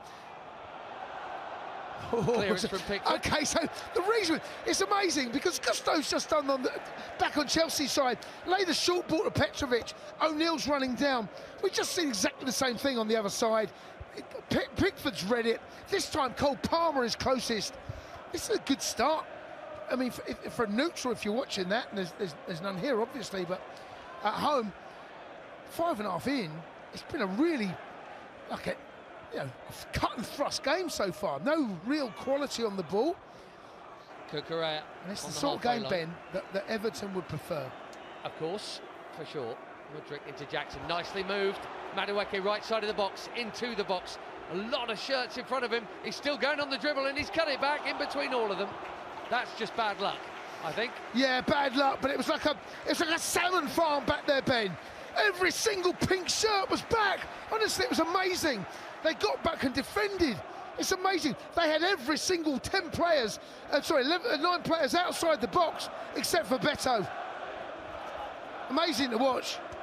Throwback kit, isn't it? I immediately think of Robert Varshika and people like that in the late 80s when they had a similar away kit Everton. Here's Chalobah, short sleeves but gloves on, white boots, and the busy Decore hassling him and nearly won it off him. Now Gusto in a bit of trouble, and Decore on the sprint. Petrovic out of his box. This game's chaos already, Ben. And maybe you've seen Sean Dyche has looked at the Manchester United game and so try and create a game that Chelsea. Oh, we won the game, I suppose. I don't know, but at the moment, this is a game it's frantic, it's fast. There's nothing going on tactically. It's just literally kickball. It's a bit like Man U all over again, yeah. Conor Gallagher heads it out straight to the returning Amadou Onana, the giant Belgian in central midfield. Coleman clips it towards Decore. Gusto gets his head up well, and the offside flag is up. Chelsea will have a free kick on the edge of the shed-end box. Let's have a breather, because this game is, at the moment, I'm looking at the formation. We're a 4-2-3-1. They're a 4-4-1-1 or a 4 4-4-2, depending what it is. But they're trying to impose them. I kind of like what I'm seeing from Everton. If you're an Everton fan, high press. They're squeezing the ball. They're not letting Chelsea settle, which actually is not what I expected. I have to say, Ben, I thought that, and there might be moments. Oh, Gusto! Sorry to interrupt. Gusto's just passed it backwards towards the Everton fans. I felt that I would see a slightly more resolute, more disciplined, organised campaign. Yeah, but that's not what we're seeing. We're seeing Everton here have a go. I kind of don't mind that. No, I don't. But there's areas in the pitch.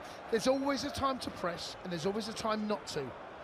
It's the best teams get the best decisions and get the best results. James Garner in front of the Everton fans down here to our left is going to take the corner, curled in, and Branthwaite was up, and it must have been his touch. It's a goal kick. They're trying to do a little bit under Petrovic what they did against Spurs. Do we remember that game at Goodison? Where the question marks were asked of Vicario, yes? Yeah, look at 1, 2, 3, 4, 5, 6, 7 bodies in the 6-yard box. I think they're trying to do something similar. There was quite a lot made of that, if I recall, about Vicario not being able to deal with it as a Tottenham keeper. And he didn't. I think we're seeing something similar. That's the first corner we've seen. Let's watch that again. Out to Gusto, short from Petrovic. Noni Madueke has Mikalenko in there. He's played it well. Gusto's taken a chance, and James Garner's got it. Left of centre. Onana bang in the middle, 30 yards out. There's an overlapping run coming. Seamus Coleman! Should have been a tap-in. But on the stretch, Beto has put it over. Would he have been offside? I think he's offside. But Ben, that's irrelevant to this conversation, because what we're watching now, Everton are swarming all over us. They're high, they're pressing, everyone's at it. We're getting caught in the headlights. 3 yards out here. Yeah. Would it have stood? Ben, would it have stood? He's on there. That's not what we're on about. It's that there. He's off. Yeah, he might be. But Ben, look at them. They're all over us. They're swarming. Yeah, I don't mind that, Jason. That's not really their game. I think it'll bring opportunities for Cole Palmer to set people free. The question is, are we capable? He's offside now. I've seen it out. Referee. Flag up. Okay, here we go. And breathe, everyone. And breathe. We're 10 minutes in. So, I'm guessing Poch would have guessed the same sort of formation and lineup that we felt we'd see. And now we're into a game that we felt we wouldn't be into. Right. Now we need to box clever. Keep the ball. So how would Chelsea now slightly tweak what Chelsea do in the face of Everton doing something unexpected? Okay, here we go. Palmer's on the ball and he's got the ball out on the right hand side. So I think what we need to do, Ben, is limit when we go short and limit when we go long. Mix it up. Don't be predictable. Mikalenko coming out from left back, fires one in at Doucouré. Right by Poch, this is James Garner, and Gusto's done well enough to win it, but Doucouré wins it back. Now it's Jackson who's got it, and he's running at the box. Jackson needs someone to his left, or maybe he doesn't. He's got into the box. He had no width. He wanted to put it on his right foot to shoot because he didn't have anyone wide left. No, he had no support on the left-hand side. And now McNeil goes. Oh, there's chaos here. This is like every Chelsea game in the last 2 months. I suppose we shouldn't be surprised. Dwight McNeil, first-time cross, too much on it. Out on the far side for a Chelsea left-back throw.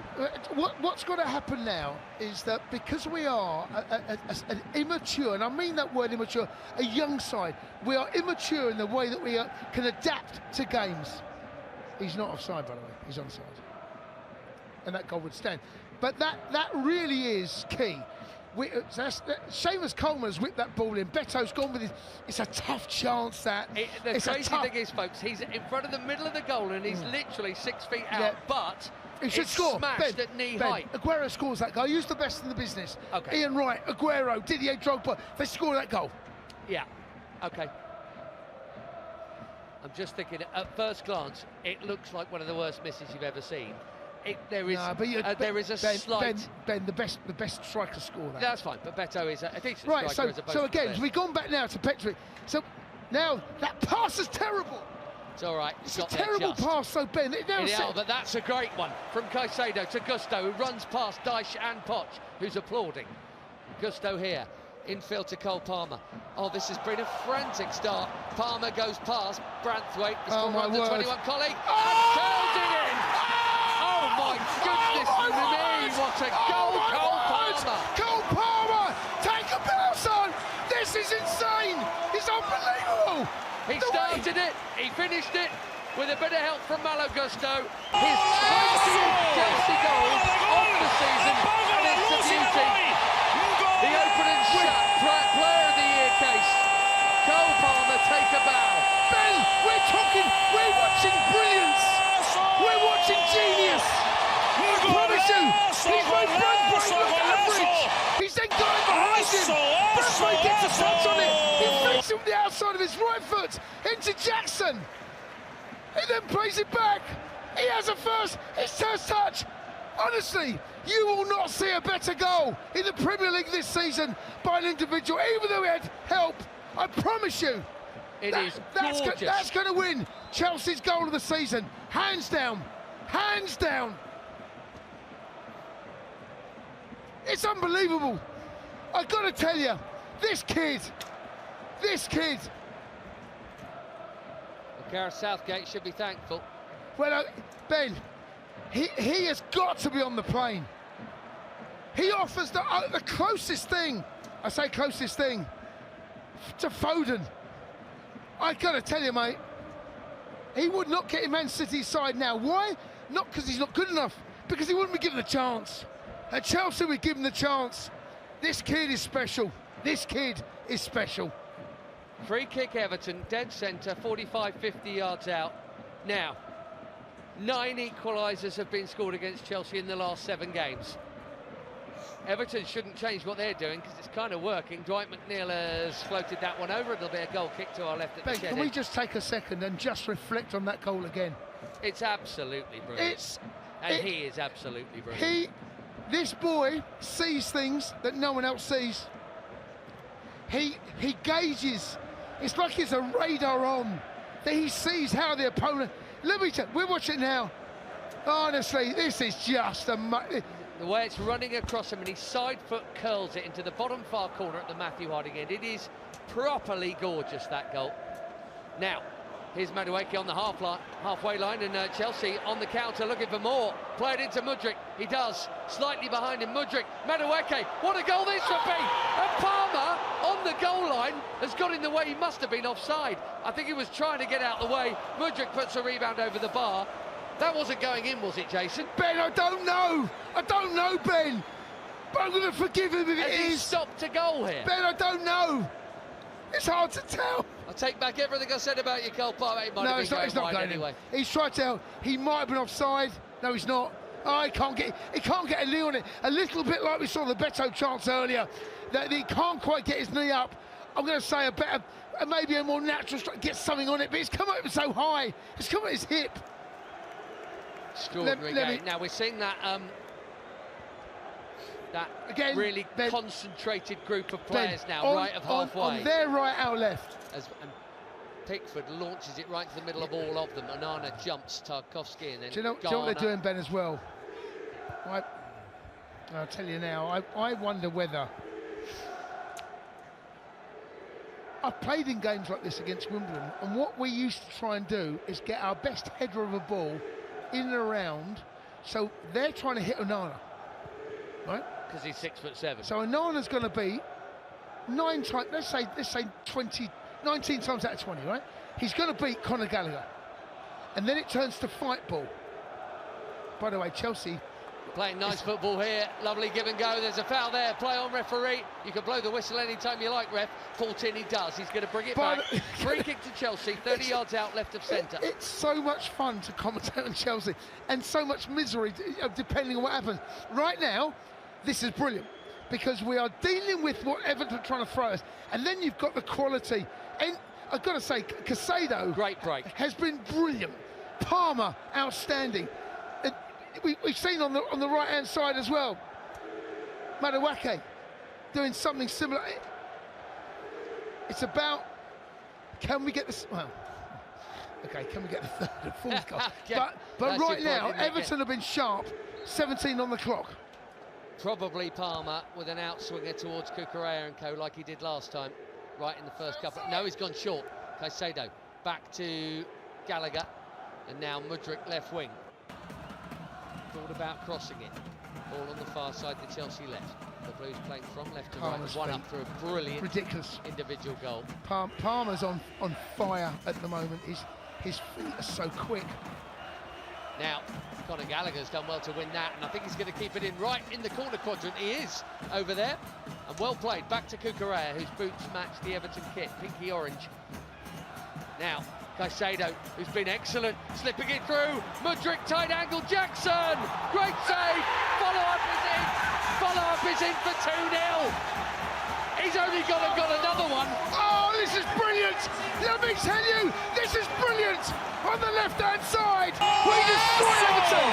It's lovely when it touch movement! Do not underestimate the movement that we've seen! Mudryk, take a bow as well! Destroy this Everton side! They come out high, they come pressing! It's brilliant! He cuts it back! It's two brilliant goals! Again! This kid, I'll say it now, Ben. This is the best signing in the Premier League this season. We may have made some iffy ones, but I've got to tell you, we made the best one.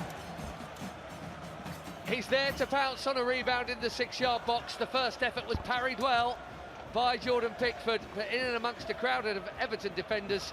The first head there was Cole Palmer, 5 yards out. He nods one in, having curled one in, and it's Chelsea 2, Everton 0. Mudryk does so well down that left-hand side. Palmer's there, not by accident, but by design. Well played. Listen, a lot of people had a pop at Poch, he's with me to say. And I thought that Mudryk would start down the middle. Cole Palmer, brilliant, we've blown them away. But, and this is a massive but, I've been here before as a Chelsea fan, 2-0 up, cruising. Let me tell you, we need the third, might need the fourth. Just keep things tight. Everton over their collar felt. Jackson's been good, brilliant from him. Everton tried something different, and they looked dangerous enough for the opening 10 minutes. Caicedo pops it through the legs of Decore. The boys are on fire at the moment. This is the best 20 minutes I've seen a start in the Premier League this season, Ben. Name one. The other one I could think of, West Ham away, was very good. And Arsenal at home was very good. Well, I'm going to tell you, that's about it. I'm going to tell you, and this is. And by the way, both of them didn't end. No, in they Chelsea didn't. But And this is the fragility. This is the football club that we are. This is we know who we are. No one's hiding. We know how vulnerable we can be. Now we're in the box seat again. Bring the points home, boys. This is massive. This is a brilliant start. Everton have come. They've shown their colours early, and they're still showing them, Ben. And they can be picked off because we're in the ascendancy. Or is there another one of those shoot yourself in the foot moments we've seen? Well, Burnley, Sheffield United, Brentford, you name it. So I'm counting no chickens, and I'm sure none of you listening to this are either. Everton in possession on the centre spot with Branthwaite. If it gets to 3-0, maybe, but then again, I was watching Luton away earlier this season, and that nearly went south. Is Mikalenko into Dwight McNeil, left side, Everton attacking their own fans at the shed end, away to our left. It's weird, they were playing all right to begin with, but they've just been done by two really good goals. What they've done a high press, and they've asserted their energy, that physicality that I spoke about. So that should be. It should be a Chelsea, but it's not. It's a corner. It come off my eyes deceiving. But Everton have come with the game plan, and when we got in their final third, the two chances we have, 2 goals. Cole Palmer, my word. Absolutely. I want to talk about him more if it gets quiet later, or perhaps at half-time, because it won't get quiet later. But it is an Everton corner. They score a goal here. It's a different game. So let's have a look. Now, Paul Tierney, you were talking about the crowding of the 6-yard box. Paul Tierney has halted the corner being taken just while he has a word. Ben, look at them. They're doing it again. There are, I think, 11 people inside the 6-yard box. Onana on Brentwaite, right round. Malo Gusto's having a little shove up in there. 11 in the 6-yard box. And by the way, there's nothing wrong with what they're doing. They're just standing. They're allowed to stand. Look at them, Ben. Look, you could throw a towel over. James Garner takes the corner towards the far post, and Petrovic got under it. Coleman's going to pick it up right side of the box. Mudryk for company. That's not a race that Seamus Coleman can win, but no, he's not going to win that one either, Kukurea. Right, I'm going to ask you the question because it's a goal kick. And you don't have to answer it now. It's 22 and a half minutes, It Ben. takes some thought. Ben, how much time have I got to think? Yeah, I don't know, some point in the second half. In terms of non-superstar signings, so relatively unheralded, I was thinking about this the other day, and I'm going to say Mo Salah, who'd been on loan at Fiorentina and Roma, 30 million quid to Liverpool. In terms of a relatively unheralded signing, to have such a big impact at a big club in season one, I can't think of one since Salah that could match Cole Palmer. That's one for later. And for all of you listening, tweet Jason Cundy if he still does it. I'm not ball on the halfway line in front of Poch. Someone that, and I'm not talking about Haaland, because Haaland everyone knew would be a goal machine. I'm talking about relatively unheralded. People saying, who's that guy? Oh, will he fit in? And then to this good this often. Here he is on the ball with a little touch. Ben, I've seen this kid play, right? And I've always liked. Oh, this is lovely. By the way, we've just seen the interplay. But also it's the movement from Connor, which is the support act for him to bounce that ball. That's how two central midfielders have played. Well, it's Connor in the 8, which I know you're not a fan of. No, I'm not. But he bends his run so he's deeper than Caicedo to bounce that ball off. Cole Palmer picks up a position in the middle of midfield and sprays it out here to Malo Gusto. Everton can't deal with him. Malo Gusto running in a diagonal line towards the Everton D. Palmer, little helpful one over the top. Pickford will come and grab. His brain is ahead of everyone else. He's got over the back line. It's a ball, it's bounced, it's come back in midfield, and he just bounced one over the giants that are Tarkowski and Branthwaite.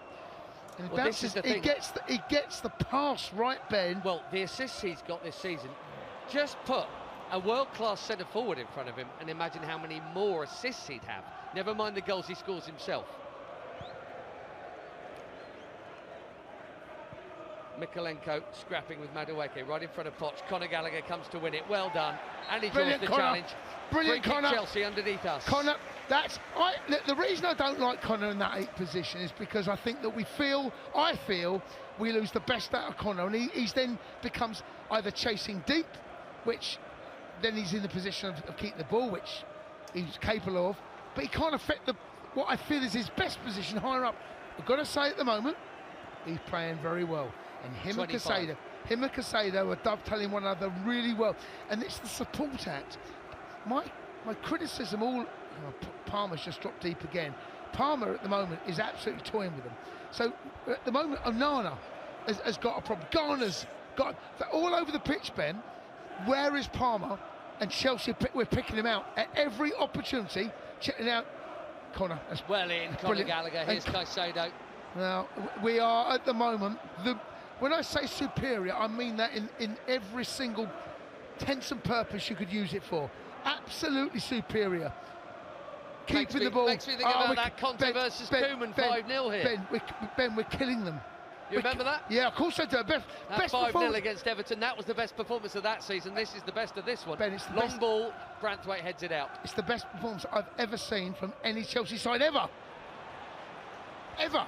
Jackson shoots from distance into the fans in the Matthew Here Harding. at Stamford Bridge, Ben. It's the best performance I've ever seen at a Chelsea side. Ever. You're talking about Conte versus Koeman. 5-0. Yes. Hazard was off the clock. Pedro. Koeman came and matched up and went 5 at the back like Conte did. Got ripped from limb to limb. It was perfection. Limb to limb. It was perfection. Yeah. Here is Jordan Pickford, who is in goal for it. In front of us, Mikolenko pops it up this side to Gusto. They've gone, Everton have gone, Ben. They've lost the trust, they've lost the belief now, because it's all well and good setting out like this, but then you need that if things don't go our way. I don't think anyone saw that they'll be 2-0 down in 20 minutes. And now what do? Gaffer, we come in with a game plan. Chelsea now knocking it about. There's runners wide, left and right. Madueke running down the right, and he's followed by McNeil. Now Gusto takes over, tight on this near touchline. Infield to Madueke, who will definitely go infield on his left boot. Then he has to chop back. And it's a good little tackle from McNeil. They've still got Decore. They've still got a couple of decent players out there. They get a goal, it's a different game. I am not I'm not getting carried away by this. Brilliant as Chelsea have been. Caicedo and Gallagher in the middle as well as Palmer in particular. That little triangle of those three, they're the standout players of half an hour Without in. question, The Ben. three of them have been awesome. Yellow card is out. Without question. Is that James Garner? It's Garner. Yeah. Cole Palmer drops deep again. The ball's there. He's gone in. He's still sliding. It's a foul.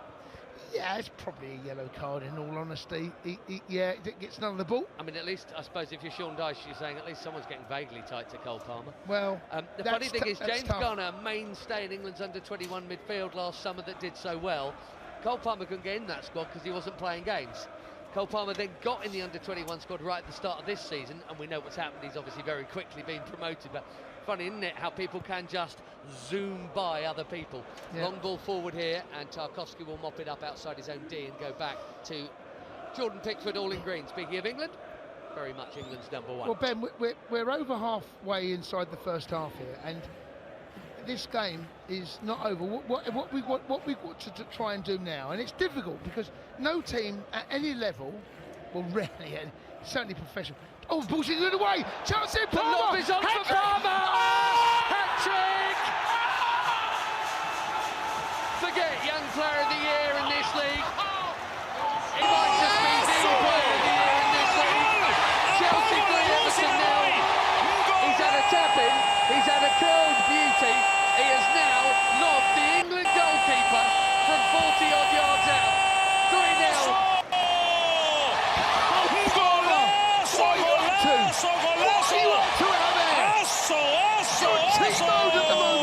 Everything goes your way, but you're making it happen. This is unbelievable. I got no idea what people are doing, but Ben, it's the presence of mind, it's the sharpness of thinking, and it's the ability to do it. This is on his weaker foot. He's got little time to think about it. Get the trajectory right, get the power right, get the precision right. Hat-trick inside half an hour. Oh my word. My word, this kid. What are we going to do with this kid? How high can he go? Keep flying, boy, because you have got the lot. Jason, back-to-back hat-tricks at Stamford Bridge. I wish I kept stats on that to tell you folks, but I mean, it must have happened, but I wonder when the last one was. Seriously. Ben. Man United in this. Now Chalobah with some defending to do, and Beto's got it from him, left side of the box. That might have been a foul, that. Gusto's back. It's not given. Oh my word, I come here fearing, Ben. And I've got to be honest, my fear is still not completely over because I've seen so much. We need the fourth goal. You really want to see me sit happy? I want a fourth, and I want it before half-time. Oh, extraordinary. I mean, extraordinary. 22 goals for Chelsea. By the way, he started the season with 2 for Man City. Sorry, he can't be too far off Haaland. Everton have it. Onana just slides it forward, looking for Beto. In fact, he's not too far off Haaland. Oh, a slip from Gusto. Recovers well, though.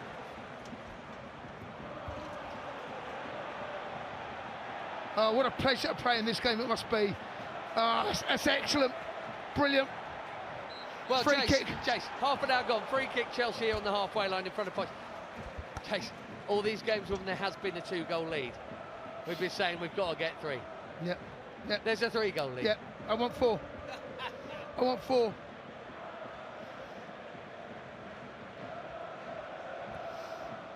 Mohamed Salah.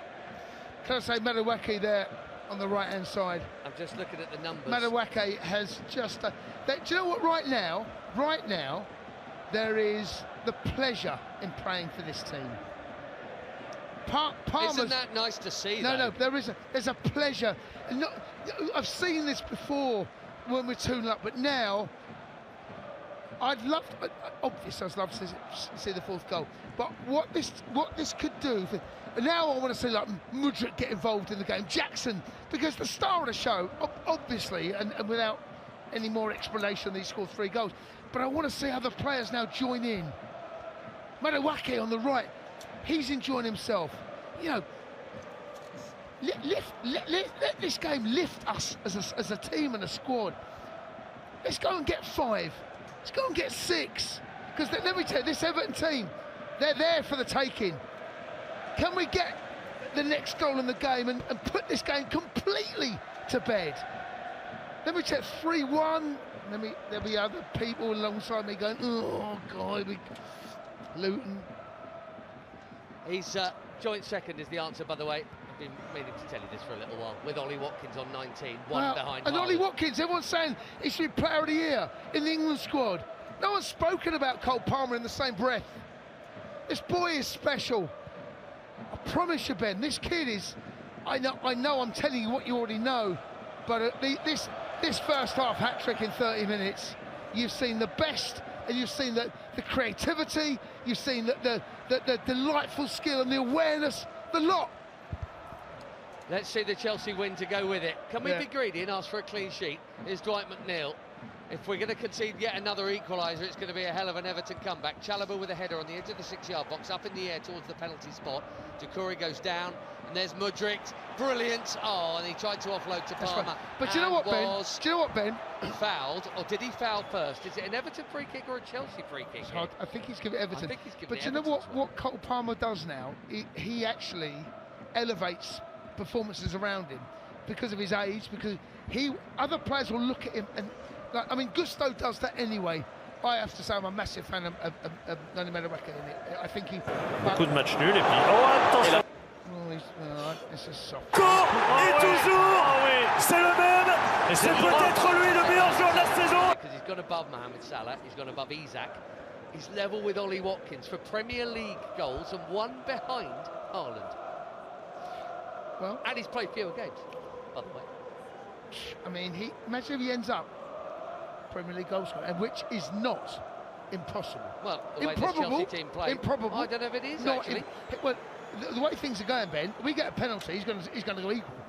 Almost certainly. Right, and on top of that, you've got Villa and City, both still in Europe, and both favourites, ahead of their second legs.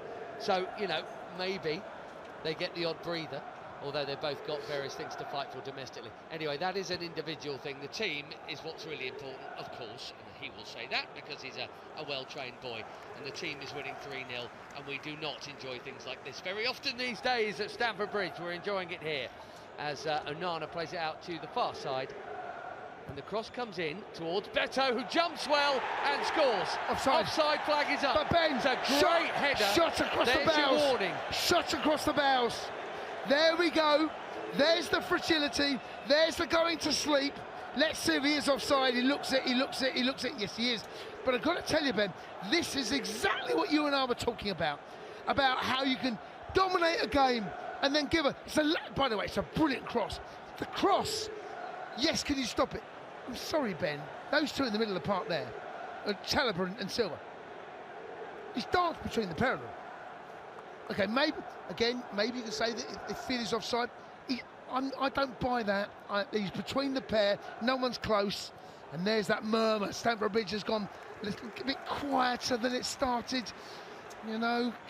Casado's done brilliant. Cole Palmer brings it down on the outside of his foot. Not a matter Weke and Palmer have been outstanding. Honestly, the pair of them are just popping this ball around for fun. And Gusto with him in a little triangle here. Brilliant. Now infield to Casado. Now Conor Gallagher. Great take, and he's fouled by Ashley Young, who can't get near him. And Young is carded. Brilliant from the three of them. Four of them. Palmer, Nani Madueke, Casado was in there, Gusto. And Conor Gallagher's awareness, because he knew that Young was closing him in. He showed him his right shoulder. He dips his shoulder, cuts inside the left-hand side. Young knows that he's been done, and he's tripped him up, and has to. Oh, what a pleasure it's been here so far. 36.5 minutes on the clock. Doucouré in his own half, popping one over the top for Beto, who could have scored once and thought he had scored a moment ago. It's a decent forward. Chelsea ball. Chelsea ball in the right back spot. Malo Gusto's going to take it. I tell you what, Jason, there's going to be some ovation at half-time here. Oh, my word. There'll be a standing ovation. But we've got to make sure, because we can't concede the next goal in this game. I know we talk about it a lot, Ben. Well, we might well concede the next goal in this game. No, Ben, we need to get to half-time with a clean sheet. I would rather right now, I'd rather win this game 3-0. Yeah, than win it 6-2. Well, okay, no, I wouldn't. That's a lie. Okay, I'm not going to be greedy. I just want a clean sheet. Half time. Let's give me half time, Ben. Okay, well that's 8 minutes. Surely we can manage that. Let's not give Sean Dyche's half-time team talk an easy ride. Let him go in hard on this team, because at 3-1, his team talk can be a little bit encouraging.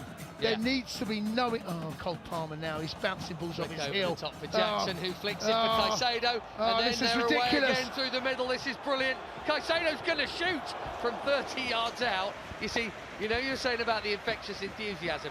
That's because of it there. They're so super pumped up and positive, and everyone's shouting, shooting the Matthew Hardigan, and Caicedo did from 20-odd yards out. Probably shouldn't have done. Ben, do you know what? I don't mind. I never mind that at 3-0. I do not. And look, what the options in front of him? Yeah, he's got Nonobody working out the right side. Nonny's not happy, and I get that, and I expect him not to be unhappy.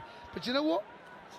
I kind of like the fact that he's done what... Oh, that's a lovely ball. Jackson, brilliant. See you later, Branthwaite. Jackson through the middle. That's not going to be a foul. The fans are asking for it. It's not. Pickford telling Jackson to get up when he can. Do you know what? It's not a foul, but he's on his way down.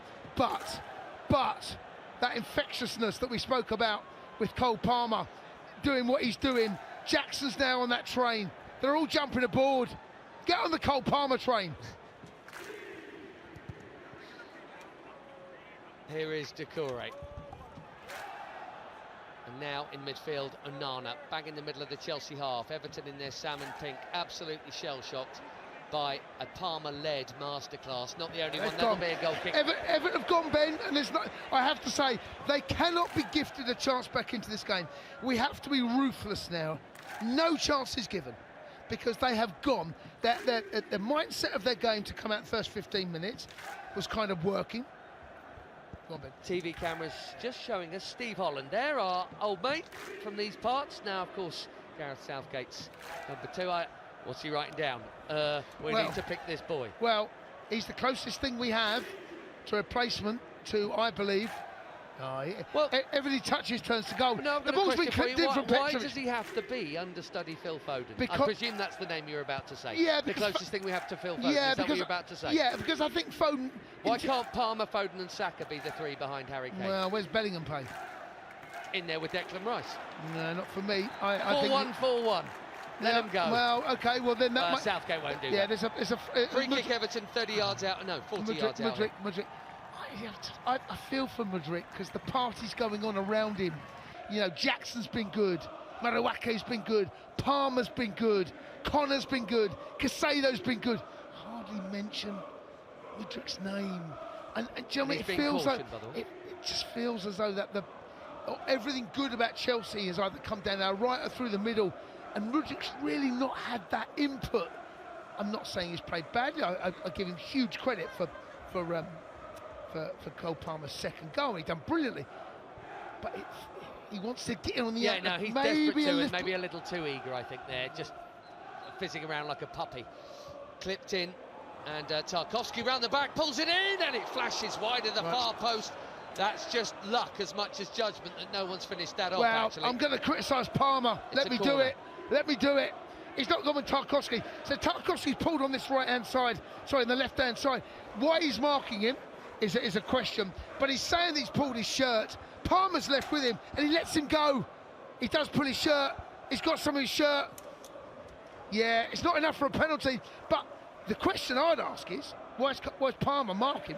Well, Palmer marking one of the biggest aggressive defenders. The corner comes in, and it's pushed over the bar for safety by Petrovic. Yeah, Everton will have another from in front of their own fans. They're just pumping the 6-yard box. It's drill the ball under. I used to do that under 12 level, Ben.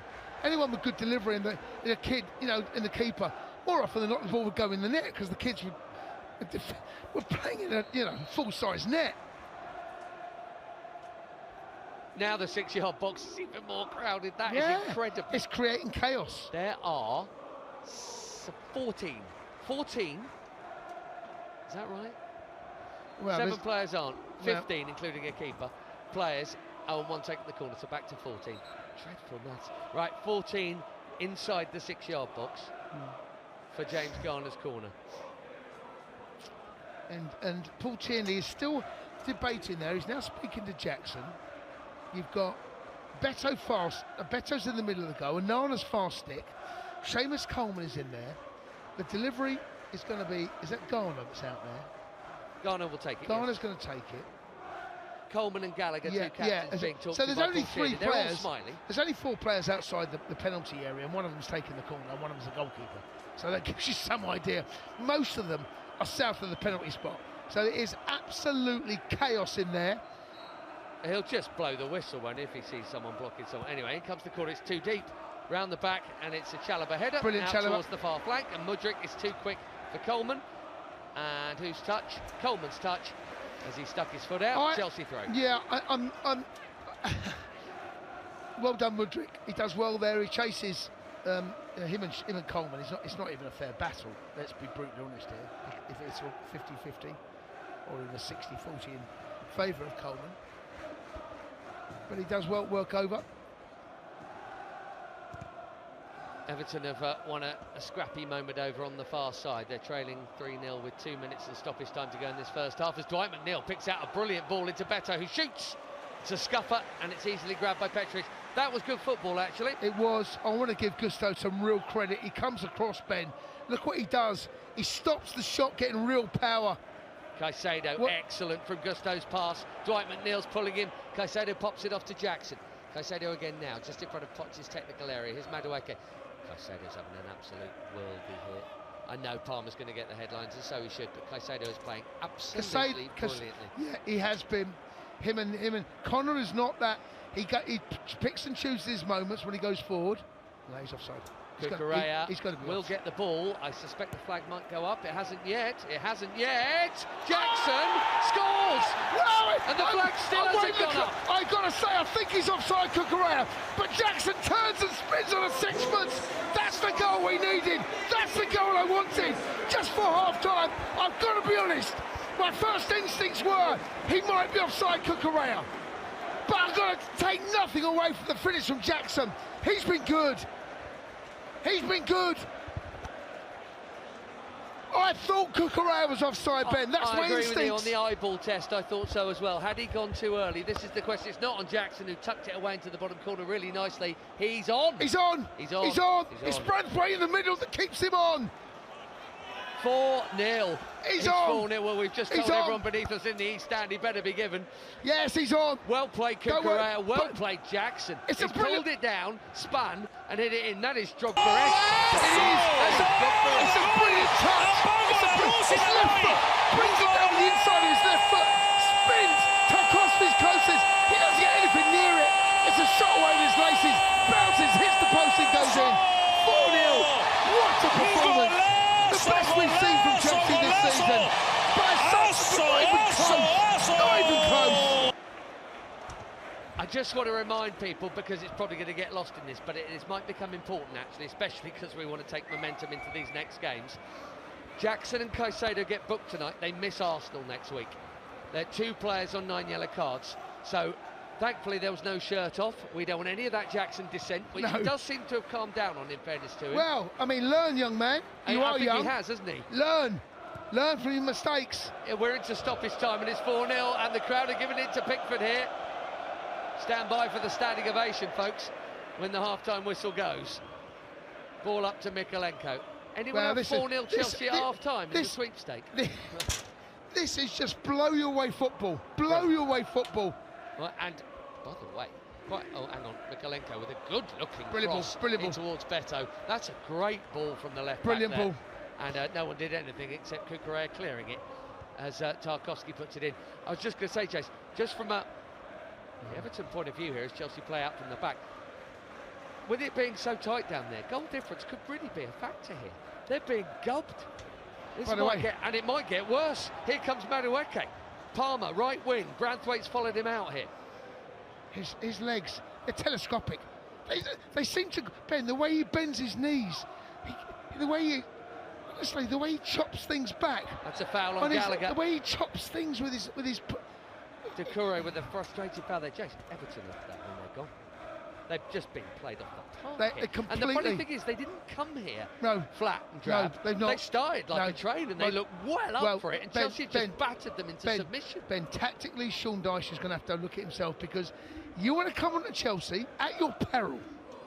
At your peril. Especially when you're him and he's had some success doing it his way. But you know how you beat Chelsea. There's a blueprint there. Yeah, well, he half invented it. Yes, he did. So him and Pulis showed the world how to play Chelsea over the years. Oh, that's brilliant from into Nani Madueke, who's come on the right-hand side. And Gusto's come out on the right-hand side over here. And in this performance, I've got to say, this season, in fact, there's... Oh, Casado's now linking up. Give the free kick referee, and he does. What a pleasure it's been here, honestly. This has been joy, absolute joy.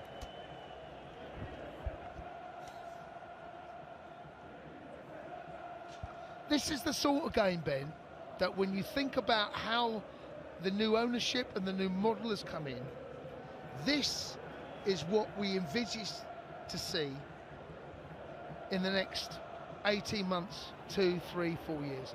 This is these players growing together as a unit. This sort of performance. This is what, and it's not going to happen. And I don't think too many people felt it would happen. But I've got to tell you, today's as good as close to anything we're going to see or hope to see. As an example of what we might see. Now, Doucouré feeds it to Ashley Young right side, who drills his cross straight at Marc Cucurella. We're 3.5 minutes into added time here, and Everton looking to pinch something back before the break, and Beto, I thought, was going to get in there. Chalobah gets in ahead of him. If there's time, there'll be a shed-end corner for the very stickily placed Toffees. They are in mega trouble. They are in mega trouble, and this game is cooked for them. Yeah, they're going to be 2 points ahead of Luton after this, and Forest are bagging between the two of them, so a point apart from each of them. And Luton being in 18. Just get to half-time at 0-0. 5 minutes of added time. We're 4-0. on. It's not 0-0. Yes, Oh, you mean with a nil? I mean now. This is the get to 0-0 now. I mean. In comes the corner. Oh, Onana gets up above everyone and heads it wide. It's okay. It's a goal kick, and that should be that for half-time. Yeah, I was talking as a. Let's make sure there's no more goals conceded in this particular part of the game. Yeah, who's gone down here? Man down. It's. Someone's rolled back on their. He's up. Whether it is. It's Casado that's down. Yeah, I mean, just get to half time now at 0 on the clock, and that 5 minutes is about to go past. And Pochettino, who and our monitors now. Oh, I don't think even he could have. He's been under a lot of pressure. There's been so much made of him, and understandably, I get all of it. I'm going to say this. It does feel as though there's some sort of vindication as to a lot of things. But you know what? In fairness, one swallow does not make a summer. But this is a hell of a swallow. What a half of football! Stamford Bridge on its feet, and rightly so. Yeah. And so are we. Everton running off. Must be in a real hurry to hear Sean Dyche at half-time. Cundy is clapping. Cole Palmer is smiling as he talks to Noni Madueke as they make their way off. Cole Palmer with a first-half hat-trick. A poacher's nod following the most gorgeous curler, and followed by a perfect lob over Pickford, who gave it to him 40 yards out. Big mistake, and what a first half performance that is. Easily the best, and it's not that difficult to say it, of any half we've seen maybe in the last 2 seasons, let's be honest. That was magic. Chelsea 4, Everton 0.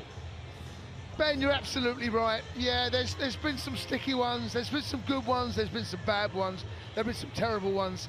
But I've got to say, mate, this game here, and it was not. And there's so many pleasing aspects about this. I did not, and I don't think too many people did, expect Everton to come and play the way that they did. And actually, they landed a couple of blows. I mean, you're talking about a fight in the first round. You know, I think most people would have said, well, they got the first round. You know, you're going to give that 10-9 to Everton. Maybe the second round as well. But after that, Ben, there's some knockout blows there. Chelsea have shown their power. Chelsea have shown their class. And they've delivered it in the most brutal ways. Everton there have been torn to pieces. There's been a number of big performances. Gusto, I do apologise. on the right-hand side, sorry. And then you've got Cole Palmer in there, you got Jackson up top, Casado, and also the supporting act in there, in Conor Gallagher. There's been some brilliant ones. Cucurell's played his part in one of the goals as well. I'd love to see a little bit more of Mudryk, if I'm honest. Silva has just been Silva's comfortable, confident. I'll do it my pace. Things will play into my way, and I'll do that. All over the pitch.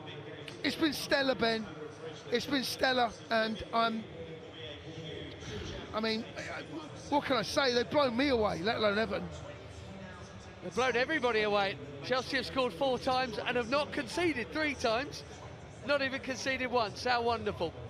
And we're just seeing a couple of Everton subs warming up, and the ground staff with their pitchforks, and everybody looking at one another going, well, that was a bit more like it. I'm going to hand over to Sam Parkin, who's going to join Jason, and try to do the next couple of minutes with Sam without saying the names Cole Palmer. Well, good luck, mate. Do you know what? I'm going to say Cole Palmer. What an inspiration he has been to this team. And look, the Chelsea's season has been, it's been one that's been fraught with many different difficulties and for various different reasons. Sam joins me now. Sam, good evening. Cole Palmer's the name on everyone's lips. This kid is special, and I know you and I know this before. Yeah. But he seems to be, he elevates himself again, and we've seen someone grab the game by the scruff of the neck and completely dominate. And the first goal he scores, Sam, I promise you now, if Maradona or Messi score that goal, and I'm not putting him in that league, but what I'm doing is comparing his ability to create, receive, and have the know-how and the ability to finish the goal that he did. It's off the scale. Yeah, I think the first 30 seconds of the game he nutmegged someone. I was looking at Pickford for some reason. He was playing with his water bottle at the side of the goal, and I thought, could be in business from the kickoff here. He nutmegged someone there. He nutmegged someone on the far side. He's done it about 4 times all game. Incredible. I've said it a few times this season, and obviously not at this level, but going to a new club gives you that impetus to start well. I think when you've had an indifferent period, not indifferent, but you haven't had the minutes maybe that you felt that you should have done previously, I think just everything's aligned for him here. He's arrived, felt like the main man, the confidence is flowed. It's probably helped maybe that the team's not been right at the top of the league. I agree with that. So he's been able to just shine, and then it just snowballs, doesn't it? You'd have been there, Jace, the confidence when you're playing well. Turning up, and he's the main man. And he was off it at Sheffield United for his standards. So to just back that off and turn up and do what he's done tonight, I mean, it's just brilliant to be watching a player that you genuinely pay hard-earned money to go and watch. And there's not many, I don't think, in the Premier League that get you off your seat like him. But even when we've played teams that have been so deep and so regimented defensively, you've always felt there's a chance with him. There's a chance. And it's been a different type of game tonight because it's been open, but he's terrorised them. We'll talk about Everton in a second, because I think it's only right that we actually talk about us, because you and I have done this season, Sam. And, yeah, don't want to tonight, do we? Don't want to pick holes in anything. Just no, want to talk about... and to be honest, there aren't. The holes are small, and we're not going to go there right now. But I want to stick with Cole Palmer for a second. And I find what he does, and I've seen it today. None Madrid is on the Cole Palmer train. Jackson, his link-up play. Casado has been good. Gusto's been good. I think Cucurella has played his part. I feel a little bit sorry for Madrid, where he's not quite been able to get involved, although he had a big hand in Palmer's headed goal. Yeah. But it feels like that Palmer is now inspiring players around him. Love the turn of the pitch, the speed of the ball movement as well. Maybe that's been lacking. That's been a change tonight, I think. Yeah. If it wasn't for Palmer's goals, we'd be talking about Madweke probably here. He's been phenomenal, I think, down the right-hand side. So right-hand side's obviously been a bit more fruitful, looked a little bit more dangerous. I'd agree with you on Mudryk, but absolutely. And Jackson, I don't know if it was me and you speaking the other day, Jason, but I tried to articulate why I think the fans get frustrated with him. it's because he's not like an old-fashioned number 9. You know, the majority of central strikers will play 1-2 touch, they'll get in the box, they'll come alive in the 18-yard box. He does a lot of his work a long way from goal. He can get turned and he can take people on and get at people. So there's a bit of unpredictability there, and then the fans will react. And there's a few moans and groans the first couple of minutes when he gave one away. But it's exciting, and he's got loads more to his game. He might never be the 25-30 goal a season striker, but he's not half a good watch when he's at it like that. It's a great touch. The touch for the goal with his left foot, that's the best touch of the half. And, you know, that's a shout considering some of the stuff that Palmer's done. That's an unbelievable touch to set it up and then swivel and finish on his right foot. I think he's been amazing in that 45. So, yeah, I think he is galvanised. And again, the most important thing is to build on that opening goal. You know, there was a stat, I think you put it in the group earlier, Jason, about the amount of equalisers that are going in. So to just, you know, alleviate that little bit of pressure, get the second, get the third, hopefully we can go and enjoy the night without having to sweat. Well, this is the best and the most satisfying performance first half that I've done, and I'm going to speak on behalf of you. I've done it. I know for a fact. Jason, let me ask you one thing, right? Go on, mate. The set pieces, defending corners, and I think this has been consistent over the last few weeks. So the best header of the balls look like they're in the 6-yard box or zonally marking. Any concerns that I think Caicedo won and Palmer certainly for one, I want Tarkowski. I just think... Yeah, Palmer for that one. And I think I just want one of my centre-halves on Tarkowski. He is their target. Yeah, I think what they're... Why do they set up like that? So I think what we've done, we've fallen into a little bit of a trap, as what Spurs did about 6 weeks ago, where they pile everyone inside that, and what happens is Palmer is obviously, when you're playing a zonal marking system, Palmer's a blocker. He's one of those that blocks, and he's a big boy, Palmer. When I'm not talking about, he's not 4 foot nothing, he's 6 foot plus. But what that's happened is they've isolated him. Then the one that you're talking about is where the Palmer, I think it might have been a free kick. Wide free kick. Yeah. So what's happened is, I think that needs to be interchangeable. So if they do that, you say, right, you swapping me, and then you get Chalobah coming out and marking. I think that's what they're doing, and they're smart, and they work on this, Everton. They are then isolating players, and then there's the conversation piece has got to happen where someone goes, do you know what? I'm marking the side of the 6-yard box, which is frightening. Cole Palmer's out there. You and me swap. That conversation hasn't taken place. Yeah, I think the other one was, I've seen it copious amounts of times this season, they just clip one above Tarkowski's head and he almost takes the marker in with him. I don't know if it's just to create absolute mayhem in the 6-yard box, but Caicedo's underneath it. Yeah, he's tight enough for me, but then Tarkowski almost wants to take him in there, almost like a bear hug. Yeah. I think I've seen him score. He done that against Burnley, I've seen during the last season. I've seen him score like it, definitely. So yeah, something to watch, and rode our luck on a couple of occasions, I suppose. Yeah, but you know what? I'm pleased because we have been at times fragile, and today he got away with a little one with the Beto with the goal. He's offside, but there's a little bit of shot across the bows where, wake up boys, this game's... But we'll learn from that, and I've got to say, Sam, I know much has been made about about where this football club's going and strategy about moving forward. That's what we hope to see in 2-3 years' time. And I know it's a long way from footballing terms, but my gosh, at times, Sam, absolute pleasure to be here. Go and have a break, well-earned rest, Jason, and I'll pick up with Ben Andrews, who's coming back to rejoin me now. I'm thinking, Ben, about the substitutes, the possible substitutes. How does Maurizio Pochettino deal with being 4 goals to the good? Well, he won't know. He can't have had a plan for it, that's for sure. I mean, is there any reason not to see a youngster? I mean, he leaves them on his bench quite a lot. You know, we've got an FA Cup semi-final this weekend and Arsenal on the Tuesday. Yeah, the conversation probably has taken place, isn't it? Are you thinking about going on Saturday? And, you know, I probably don't believe managers when they say it's the next game, it's the next game. They'd have been in the office and say, ideally, that'll be the 11, so we've got a box clever if we're in a winning position on Monday night. I suppose Chukwuemeka will be an obvious one to get a few more minutes into. Chilwell, if he's ready to go again, there'll be another one. And it would be nice to see one or two youngsters, wouldn't it, towards the tail end, if it is still such a considerable margin.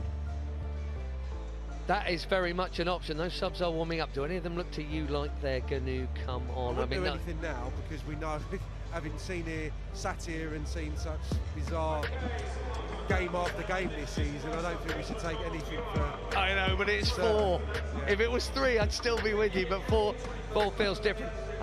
I just want to say, I'm not name dropping, I was just speaking to our colleague, the great Martin Tyler over there, who's just informed me that he reckons that is the quickest perfect hat-trick that has ever been scored in the Premier League. Perfect. Yeah, right, left and head, beating, you never get it, Tommy Johnson for Aston Villa in 1995, who did it in half an hour. Cole's beaten him by a couple of minutes. Well, immediately when someone knocks in a quick hat-trick, I think of Robbie Fowler against Arsenal, right? But they weren't perfect. Sadio Mane did one in about 7 minutes as well for Southampton. Robbie Fowler against Arsenal was quick. And are we thinking that's the first back-to-back here at Stamford Bridge for our Chelsea player as well? Yes. It's not been done by a Chelsea player before in terms of within the season. Drogba did it last game of one season, first game of the next, when Chelsea smashed Wigan here on the final day, and then he did it against, I think, West Brom under Robbie Di Matteo. So he did it back-to-back games, but that's separated by 3 months. I never like those cross-the-summer stats. But Cole Palmer is not a centre-forward. No. He is 1 goal behind Haaland and level with Ollie Watkins. It was, as I said to Jason, first minute of the game, first 10 seconds he nutmegged someone, and Pickford was a little bit out of position. I kept an eye on him when they were doing the taking of the knee and what have you. He was actually behind the goal, Jordan Pickford having a drink. So when they kicked off, he was just he marked the centre of his goal, and then Palmer had the ball 30-35 yards out. Had he had his head up, he maybe would have been able to take the strike on. But from that moment, my point being, from the first whistle tonight, he's absolutely ran the game. It's been a brilliant watch, and I would answer this one for me.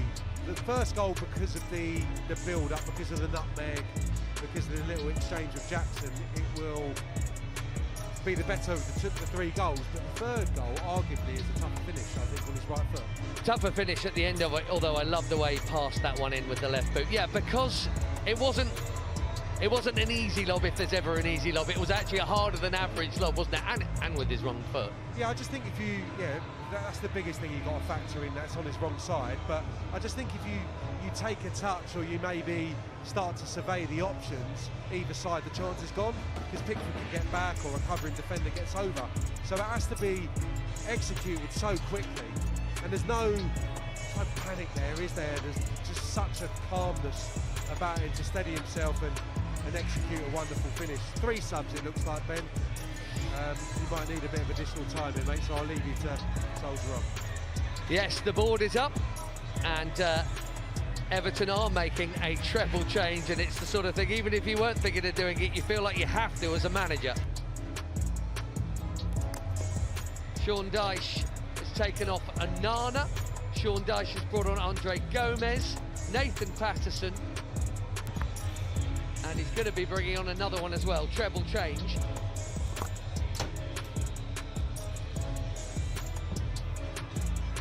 Seamus Coleman it is, making way for Nathan Patterson, who, when I've seen him play, has actually always looked quite good, actually, on the full-back. But treble change from Dyche, Jason, and Benjamin, I don't think he really had any option with that. No, he's got to make a change. That can't happen. Something, that can't carry on.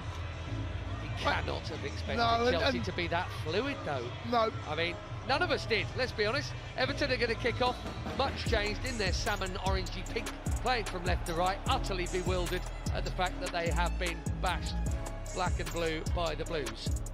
I think. And Mudrik's touch plays in Beto here, edge of the box. Was that a foul? Beto gets up, scrapping away in the D. Here's Caicedo and here's Gallagher. And Chelsea will try and come out, and that's a foul on Conor Gallagher by Ashley Young, who's one of those who was cautious, and he loves the card, Ashley Young. I think Sean Dyche now, let's talk about them, they made the changes. He wants to try now, so they know this game is lost, or as good as.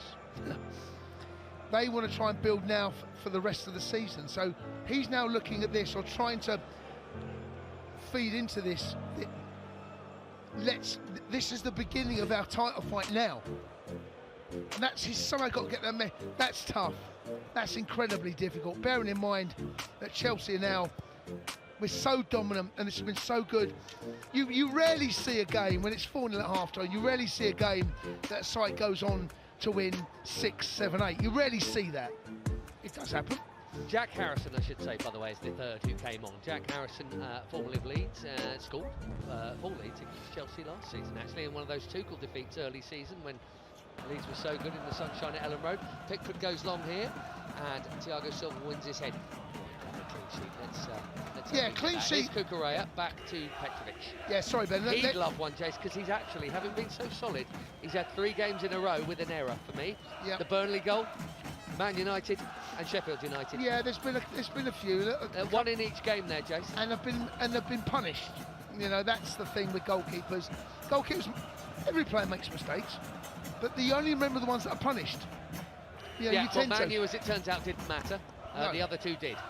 Burnley getting the 2-2, and it was actually Sheffield United's first goal, really, when he went, remember, near post on the angle there, Jayden Bogle, bashed it past him. Burnley probably should have done better with the header. Man United, he came out for that one at the shed end, and it was just nodded into an empty net.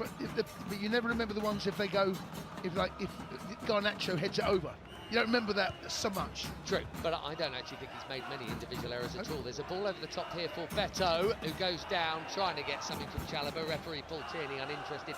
And just to remind you, Chelsea, with 2 changes from the last lineup, playing from right to left because Everton turned him round at kickoff. Don't do that again, eh? That didn't work very well, did it? It's supposed to knock people out their stride. I don't know. Connor's been excellent. He really has. You know what? His best performances in that 8, or is it that double pivot? Is he? He doesn't. I've seen him go over the halfway line and support and go and chase down, but less so because Palmer's in that area. Palmer drops slightly deeper. And I've got to tell you, this is Connor's. I don't like him in this area. I said that before kick-off, Ben. I'm not a fan. But I've got to say today, the more disciplined and staying closer to Caicedo, which has been my criticism of him and Enzo at times, where they are too far apart. Everton essentially playing a 4-4-1-1 now. Mudrik's gone central, and you've seen Jackson come out wide on this left now. So they kind of swap places a little bit. It's a 4-2-4. Either side of the centre circle, right on the the join there. Is of the white Pochettino using this potentially as a little bit of a training ground exercise? Well, I have to say, and I know we said you can never count your chickens with Chelsea. I'm going to count a few chickens at 4-0. Manchester City becomes a factor in the rest of this game for me. This is Patterson into Andre Gomez, edge of the D. Andre Gomez has got it back after Mudryk lost it. Andre Gomez shoots left-footed, it deflected and bobbles behind into the Hornets. Yeah, Mudryk's have a Matthew Harding end corner. Not had a good start to the second half, Ben Mudryk. He's given the ball away a couple of times in dangerous areas. He's looking for a free kick. It's not. Give it to Gomez. Gomez pulls the trigger, comes off Caicedo's heel. Little bit of pressure. We saw this early first half, 4 minutes in. Sorry, we saw this at the beginning of the first half. They're not as inclined to pack out the 6-yard box. It's deep, and it's a free header around the back, and it's only just wide. Yeah, Braithwaite from Jared Braithwaite. He scored an equaliser for Everton here before. Well, he isolates Gusto. Chelsea have taken it quickly though with Gusto, the man on the ball. Madueke far side, right tight on that right touchline, coming in field, jigging past a couple, very nice. And back it comes now. Chelsea rebuild. Thiago Silva in the centre circle. Yeah, Mudryk's now come out to this more fancied left-hand side. Not a good challenge from Gamescom. So he's come out. The interchange of our front, and it is a front 4. Palmer playing, and he has done all game, let's be honest. But the way we set this second half up, it does feel or look even more adventurous than the first half, bizarrely. Oh, Madueke, brilliant touch and pacing behind, but Gomez reads it. Good play from Gomez, and it's actually well worked with him and Milenchenko. And they've made it. A space, Ben. There's a bit of space out on the right. Ashley Young takes it on the chest, and bombing up outside him is young Patterson, who's replaced Coleman. Young doesn't bother and plays an awful cross in instead, but Conor Gallagher heads not once but twice. Doucouré has dropped deeper now that Onana's gone off. Patterson has it, Mudryk is there. Patterson fires it in at Ashley Young. Doucouré does his job very well, but then Doucouré comes to pitch it off him, plays it off him. Everton throw beneath us right side. A little bit of a storm to deal with, and we're coping okay.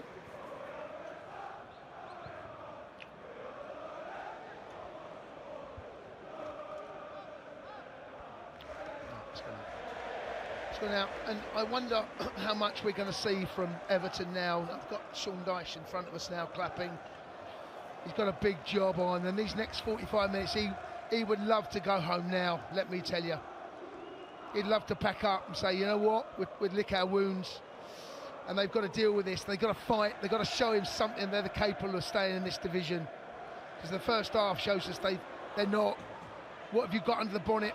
This is laying down that. And Chelsea players equally. We got Manchester City in the semi-final of the FA Cup. What have we got to make sure you want to be picked?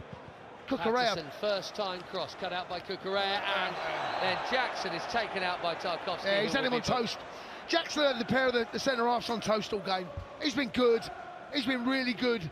And Tarkowski finally has enough. You don't make that tackle, Ben, there. You don't need to. Don't need to. He's got a long way from goal. He's going away from goal. He's going out. That's pure frustration. I would like to see that kind of challenge. Who's the captain? Lead to Manchester City. I've got them on my brain right now. Looking ahead. I'd like to see that now lead, because you look for your leaders to stay composed, not to give away those, not get frustrated. And this game can quickly unravel, as it already has for Everton. Malo Gusto down the right channel. Noni Madueke will get there. A little bit of side spin to hold it in. Madueke on the far side, the West Stand, cutting in field. Here's Gusto, tight angle. He clips the cross in, just in between all the forwards who were attacking it. Yeah, that's good. Good play. Madueke's been good. I know that Cole Palmer's going to take but in terms of attacking force, him and Jackson, they've been on fire. They without I know it's difficult doing this, but take Cole Palmer out of this, and you go, who's been the you go, Noni Madueke's been good. Jackson coming to feet again there, Ben. That movement coming inside. That's brilliant centre-forward play. And that is, he lets himself down. Yeah, I'm not almost there. But Ben, I think the pass he's trying to find is Madueke. It's Madueke. I don't think he wants Palmer. 100%. He was looking for the wider option, folks. He gets Palmer it wrong. Through the middle, Madueke was wide. Here's Patterson down the right for Everton. Zips it in towards Jack Harrison, who is tackled by Gallagher.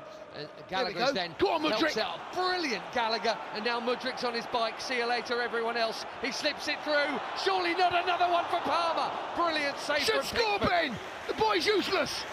12 yards out, one-on-one at pace. It's a good stop from the England keeper. Mudryk, I'm pleased for him. He breaks from deep in our half. It's a beautifully timed run. Oh, he might have been offside. He's gone for the ball's coming down our left-hand side. Palmer's made a run from right to left centrally. He might have been offside, but credit to Pickford. He stays big, he stays tall, he doesn't go to ground too early. He reads that Palmer has got to slot this in. Gambles, goes with his right foot. I mean, he could have had 4, and it's hard to tell from the angle that we've got. Is he onside, is he not? There's a close-up there of Jimmy Floyd Hasselbank, who's smiling in there. And I think you'll find there's a reason they've picked him out. It's one of those games, Spurs. He is one of those people to have scored 4 times in a Premier League game for Chelsea. So was I. Was one of them Spurs? Yes, and there's a certain Frank Lampard has done it twice, and there's been one other, and I've only gone and forgotten who it was in the space of from half-time to now when I was... in the Premier League? Yes, four before have got 4. Frank twice, Jimmy, and another. And it wasn't Didier. Who was it? It's not either, is it? Oh, Luca Vialli, Barnsley. Oh, right. Beat Barnsley 6-2 at Oakwell, and or 6-1, and Luca got 4. How could I forget? Maybe the greatest number. I remember that, yeah. But there's a lot of the game. But he's done it with a perfect hat-trick, by the way. And the right foot was as good as maybe better Jimmy than Floyd, the left. yes, he did. Left foot, right foot header. Against Tottenham. Yes. I was here that night. At night, I seem to remember, Ben. Was it a night there? It was a nighttime game. The big left foot swoopy bender into the far corner, and Mario Melgert just jumped on him, piled on top of him. By the way, I am told that it is the quickest, perfect hat-trick ever scored in the Premier League. Whatever it was from Cole, I think it was 28 minutes or something. You would never in a billion years guess who it beats. Do you remember Tommy Johnson of Aston Villa? I played with him. Right, did you? Under 21s. Right. He got one in something like 36 minutes and Cole's beaten it by 10. Wow. Right, left and head. And by the way, I don't remember the said Tommy Johnson hat-trick, but there's no way the first and third goals are as good as these were tonight. No. Everton have the ball at the back here with James Tarkowski. If you're joining us late and you're wondering why we're prattling on about other things, A, that's because it's fun to do so occasionally, and B, because and the game Chelsea have won this game. It is 4-0, and how much Manchester City is a factor, we'll find out probably about 5 minutes from now, because it'll be 62 minutes then. At the moment, right next to Sean Dyche, there's a throw-in for Everton, who are going to be staying only 2 points above Luton, 1 point above Forest, and God knows what's going to go on with legal wranglings and deductions and appeals and all of that. They're in some trouble. They've won one Premier League game this year. They ain't winning this one. Whatever Chelsea might have done defensively in recent weeks, they're not conceding 5. Here's Cole Palmer again. Doucouré does well to pinch it from him. He's so delicate with his feet, Ben. For someone the size of him, he's got these long limbs that just seem to be able to twist and turn at the knees. Him for Man City though. Knock Pep out at Wembley, Cole. That would be that. I mean, well, played them twice, not lost either. No. Don't see what the problem is with Man City. Can't be all that. Can't beat Chelsea. Here's Mudryk back to Thiago Silva, who scored in one of those games, the ludicrous game here. And when I say the ludicrous game here, that would make it sound like there's only been one. There's been about 14 of them. The 4-4, Thiago Silva scored in, not the 4-3 against Man United, or the 3-2 Newcastle, or the 4-2 Leicester, or the 2-2 Burnley. I could go on. Chalobah. Palmer's made a run from deep. Swap. Nice. That's brilliant. Madueke, little layoff. Gusto was on the burst outside him down that far side, the Chelsea right. He bends it in for Jackson. It's very nearly an own goal. Pickford off Patterson behind for a corner. Ben, I was watching Jackson as much as Gusto. The run from Jackson. He's determined to get in around that 6-yarder. Ben, watch his run. Watch him now. Watch his movement. He drives. He doesn't stop. He knows the ball's coming. He's onside. Oh, perhaps needs to gamble a little bit more. Get in front. Jason, I think if he gambles more, he would have been off. No. If he gambles more, he would have had to have got a fraction gamble earlier. a bit more before as the ball comes, but maybe you're right. Anyway, Chelsea get the corner from the in front of the shed. It's an in-swinger from... No, it's not. He's gone short to Connor. Madueke, 20-yard drive. That took a deflection. We'll have another corner from over there. The corner of Shed and West. Yeah, this is now... So they've had their spell. I wonder if Ben Chilwell might be coming soon, because he's warming up in a way that others aren't. Yeah, I wonder... We'd like to see a bit of him now, right? Well, Man City, if he is thinking Man City, then he has to have minutes. And I don't think that Poch would have felt that minutes would have been available at this stage of the game, but they are. Half an hour left. Given how in and out he's been, would you still have him over Cucurella if he's got half an hour corner tonight? Well, short corner to Jackson. No, we'll talk about that in a minute. Across. And it's out of play for a throw. If Chilwell only just back, starts ahead of Cucurella, who's been taken earlier. Madueke down the corner. Ben, the answer to your question is, he needs minutes. Yes, he needs minutes. So whether he wants to play him now, so you might say it's half an hour on. I think half an hour is probably a nice. For this game, I was thinking about whether he starts City. Anyway. Left-footed, Cole Palmer corner comes in towards Thiago Silva, who nearly got there. It's a well-delivered ball. Expect nothing less from Cole Palmer. Brilliant there from Connor. Now Palmer has it right side of the box. Excellent from Galleria. Madueke. It's a penalty. Lovely dummy, Noddy Madueke. Still going. There's a shout for a penalty. He's given one of the two. Could be two, Ben. Is it on Palmer or is it on Madueke? The two best players on the pitch. Something's happening. Oh, then don't fight for the ball, boys. Don't fight for the ball. Noni Madueke wants it. Don't fight. Madueke. Why is that happening there? Why is Nicholas Jackson? He wants it. Why is Nicholas Jackson doing that? I don't know. This is ugly. That is ridiculous. This is ugly. Behave yourself. Noni Madueke. No. Palmer. Surely it should be Cole Palmer. Hold on. Here's the first one. Well, that's inconclusive. What? Right. There's a Chelsea huddle on the penalty spot. There are 4 players there. I don't know. I've got to tell you, Ben. At the minute, I'm not convinced. Let me see this again. That's not a penalty. Do you think not? No, the challenge from Tarkowski. He wins the ball. That's not. I'm not convinced it's a penalty. It's funny because first up it really looked like one from here, didn't it? I'm not convinced. This is the one I'm looking at thinking, is it? Well, he's trod on the back of his heel. That's a penalty. The first one's the pen. This one's not. The first one's the pen. Now Conor Gallagher's having a chat. Cole Palmer's come over. Noni Madueke, behave yourself. Jackson, behave yourself. What is going on here? This is ridiculous. This is a disgrace. I'd be fining them and dropping them. I don't care about Man City. This is not okay.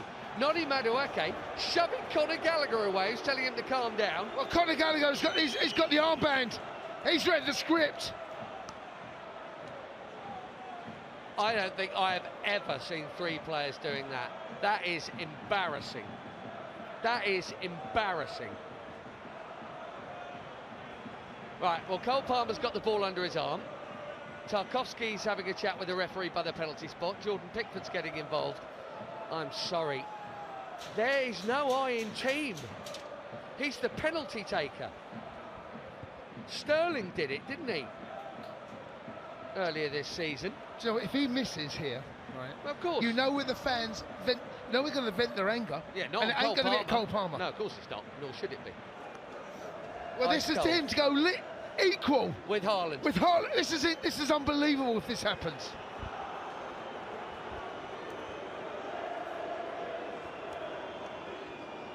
I would like to hear the Chelsea fans singing his name. But anyway, Cole Palmer has a 6-yard run up here. Come on, don't stick this away and quiet because the noise will be loud. And he has, in the corner, it's 5-0, and Cole Palmer's got forward them. And the other Chelsea players could damn well go and apologise to him for making his job harder. The thing is, he is so ice cold. He is so ice cold. Madueke and Jackson. Shouldn't happen, Ben. Nicholas Jackson. Do you know what, Ben? Do you know what? I remember seeing this against Wigan. With Didier Drogba and Frank Lampard, right? It wasn't as bad as that. It wasn't, but the reason Didier wanted it was to win the goal, but eventually won. He scored a hat-trick on the day, right? Totally different. This time, come on, let's get the points done. You can't be squabbling, and that's what it is. It's squabbling over a penalty. Let's give this kid his 100% strike rate. He's now joint highest goal scorer in the Premier League. Unbelievable! With 9 out of 9 penalties in all competitions for Chelsea. And Nicholas Jackson will have some apologising. Well, him and Noni Madueke. It's the pair of them, Ben. Yeah. First it was Madueke, then Jackson was just come on. ridiculous. And Conor Gallagher, that's leadership, by the way, with Conor. Proper leadership. Takes it. No, you take it. This should not be allowed to happen. No, I don't care, by the way, if it's 20-0. If your penalty taker is on the field, he takes the penalty. Now that debate can be had at 20-0, but at 4-0, when you're playing some Man City next week, and there might be a penalty in the game, you want to make sure your best man goes in and continues at 100. If there's a penalty next week, Ben, and there's 89 minutes and it's 0-0, let me tell you that penalty kick there and the ones he's taken will all count. Well, there's a ball for Jack Harrison here, edge of the box. And that's neatly played by him, and it's a little bit clumsy by Madueke, who tells whoever it was to get up now. Jackson. Oh, brilliant! He's fouled. Brilliant. He's off! He's off! He's got to go. He's gone! He's gone, Ben! He's off! Jackson has had him on toast. I can't believe the referee's not spotted it, Ben. He's off! No, I don't think he got booked first time. Did he not get booked? Excuse me, it was not him. It was Michael Keane, who looks just like him. It wasn't Tarkowski, it was Michael Keane. Ben, he is. Honestly, that's unbelievable. What? No, the pair of them. Yeah, no, they look identical from here. It's a commentary team worth their salt would have noticed the difference, but it was Michael Keane. Ben, I you're know. furious. No, they've even got the same colour boots on, and they are playing next to one another. That's no excuse. Sack Cundy. Right. Wowzers. It's back with do you know what, Ben, Petrovic as well? It's almost in the similar area. He comes out of defence. Yeah, they got the same Barnet from here. Anyway, here's Gallagher, and now Cucurella. Not only has he joined Haaland, he's joined some select players who've scored 4 in the Prem for Chelsea. Here's Beto, tight angle, hammers it into the pans at the Matthew Harding end. Yeah, mistake. Might have been Casado. I'll have to see this again. Toes the ball. Yeah, it's Casado. Mudryk, he's had a tough night. Even though Chelsea are winning 5-0, he's had one of those nights that you're looking and hoping and praying that something will come good for him. He's not really caused Seamus Coleman that many problems at all. Oh, anyway, Silva comes out the back. Conor Gallagher, he's sat deeper, Ben. He's not been. He is literally the pivot alongside Casado. Gusto down the right-hand side. Oh, Nana Madueke, little 1-2. He's been good.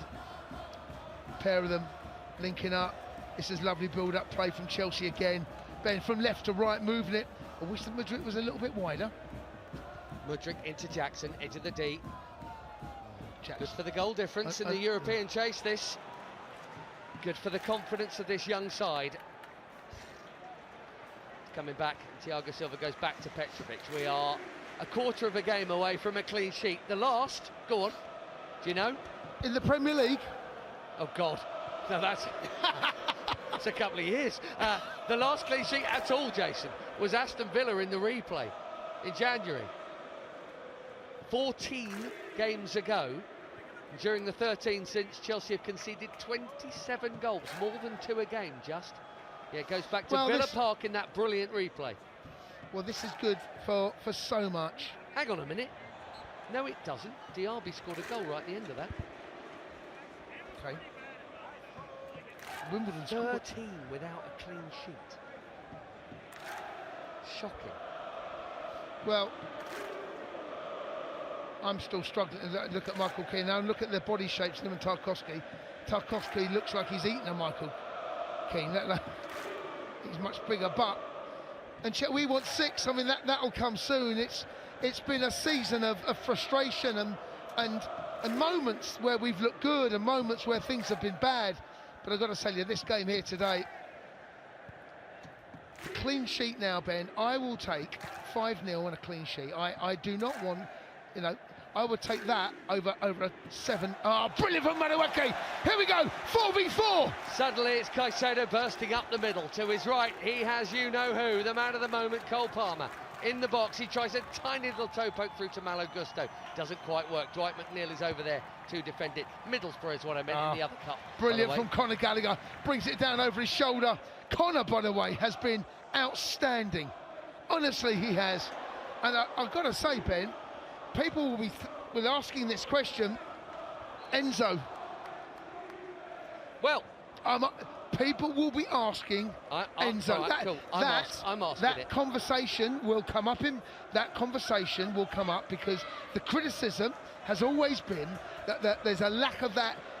And the reason I don't like Conor alongside anyone in the middle of the park is because Conor goes high, goes pressing. He's done it a couple of times. Largely, there's been a disciplined display. Just a little bit of a concern, I have to say.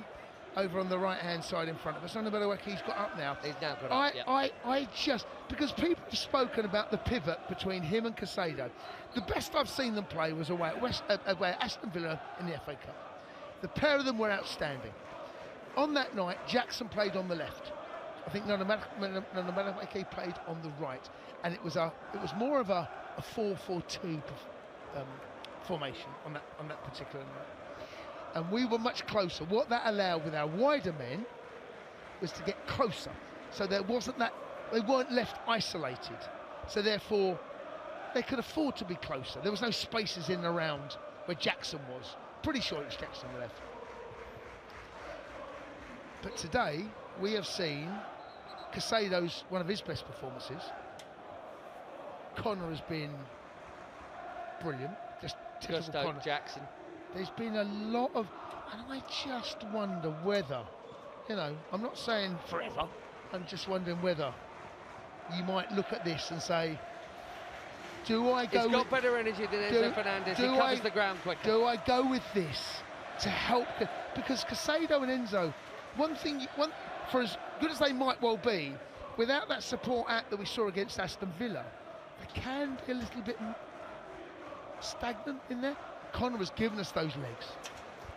Just in case you're wondering, folks, you've not missed anything. There was a long chat between Paul Tierney and some Everton players, and now there's being a substitution.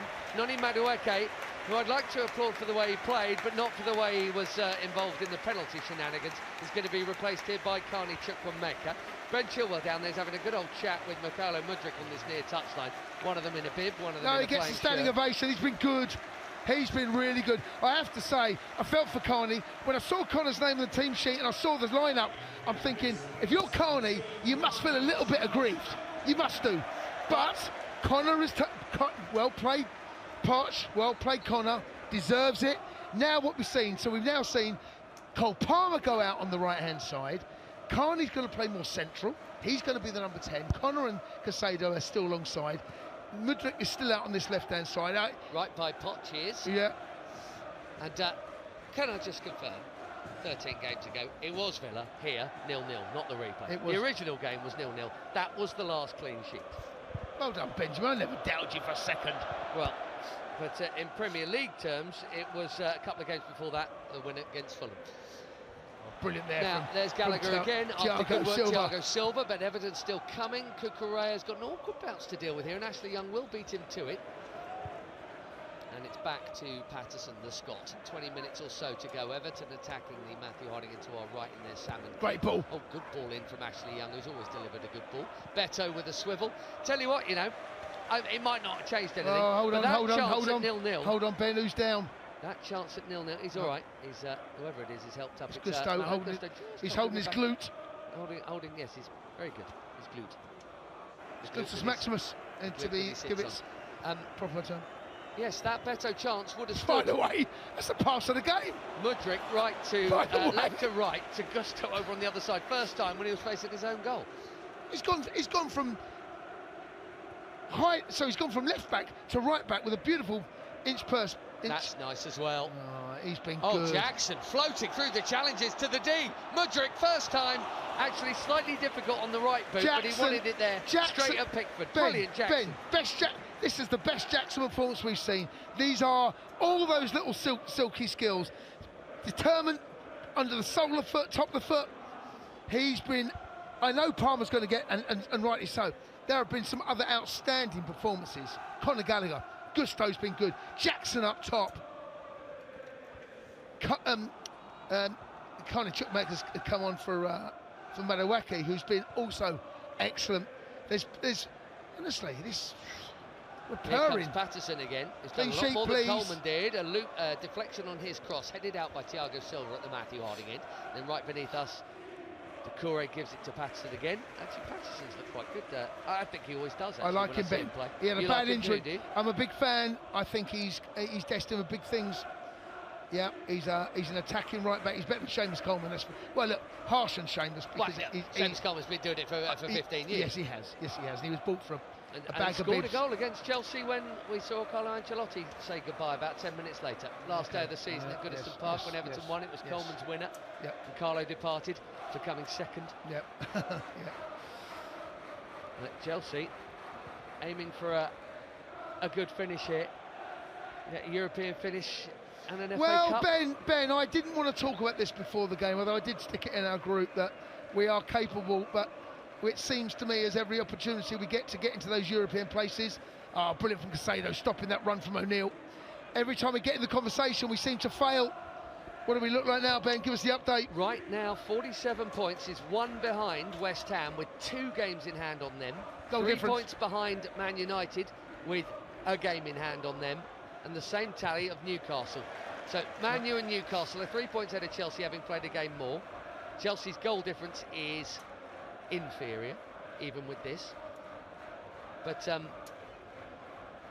that's why I'm saying, win the games in hand, and it's extremely interesting. Sorry, inferior to Newcastle's, but superior to Man U. So, I mean, Newcastle currently 6th, Man U 7th, and that may well depend on what other people do. We actually, funnily enough, could do with West Ham overturning the Leverkusen thing or Liverpool overturning the Atalanta thing, but I think both of those two need miracles that aren't happening. Just have to win the cup instead, Jason. Only got to beat Man City to do that, and then someone else. Probably Man U. Probably. Well, look, Ben. Or Coventry. Let's just deal with. Let's move forward. And this is what a tonic this is, by the way. What a tonic. It's a lovely ball from Tarkowski out to the left-hand side there. O'Neill's. Little cut infield. Mikalenko, deflected shot's going to loop behind. It's going to be a corner for Everton here. Clean sheet now. Come on. Yeah. I'll take 76.5. Yeah, I'll take 5. I don't want a 7-1. I want a 5-0. Well, it was in the game Jason was talking about first half when Conte's Chelsea beat Koeman's Everton 5-0 in short corner. Have we got to sleep, Ben? Have we got to sleep? Dwight McNeil, Andre Gomez clips it in left-footed. Bit deep. Look out. Oh, you'll get whistled for an overhead kick like that, won't you? I thought it was offside as well. Some Jackson. Seamus bouncing ball. Oh, is that just sorry? Got Who is away that? With it, Patterson. Is it Patterson? Yeah. I've been there, Ben. When the ball bounces straight up in the air, you're so vulnerable. Down the left-hand side, Mikalenko comes across another corner. Well, the game's a little bit more stretched in the last 2 or 3 minutes than we would like. As I said, I would rather, Ben, a clean sheet. I would rather that than 7-1. I really would. It means so much to keep a clean sheet.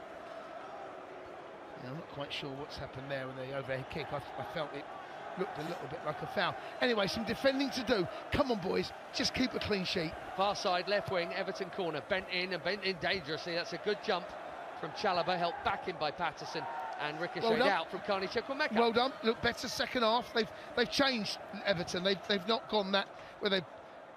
That's a brilliant ball across. Brilliant defending. The ball's been played in. Mikalenko's played the ball right over the top there. Kane has got on the edge of it.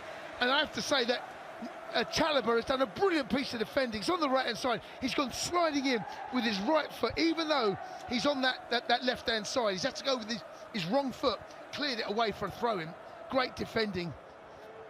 You want that clean sheet. Patterson. Oh, he's giving it away. Here's Jackson, but he's the furthest forward. He's going to need some help or something incredible. He's surrounded by Evertonians who come there, and Doucouré in the end gets it right in front of Sean Dyche, who applauds. Slim pickings to applaud. He's been brilliant. Caicedo pinches it off Andre Gomez. There's Doucouré to help clean up the mess. Game in hand, first one to be played will be Tottenham, and then Brighton away. Yeah. Tottenham here on Thursday the 2nd of May, folks, and Brighton away in the middle of May, in between the penultimate and last week of the season. The game in hand statement means nothing. Every game is in hand. So the game in hand you can't pinpoint, because either you have 6 games or you have 5, or you have 3. I mean, the point at which we'll catch up Newcastle and Man U. Well, we'll see. Games, we'll see, because we still got the Carabao, we still got the FA Cup semi-final. So that game in hand, there'll still be games in hand.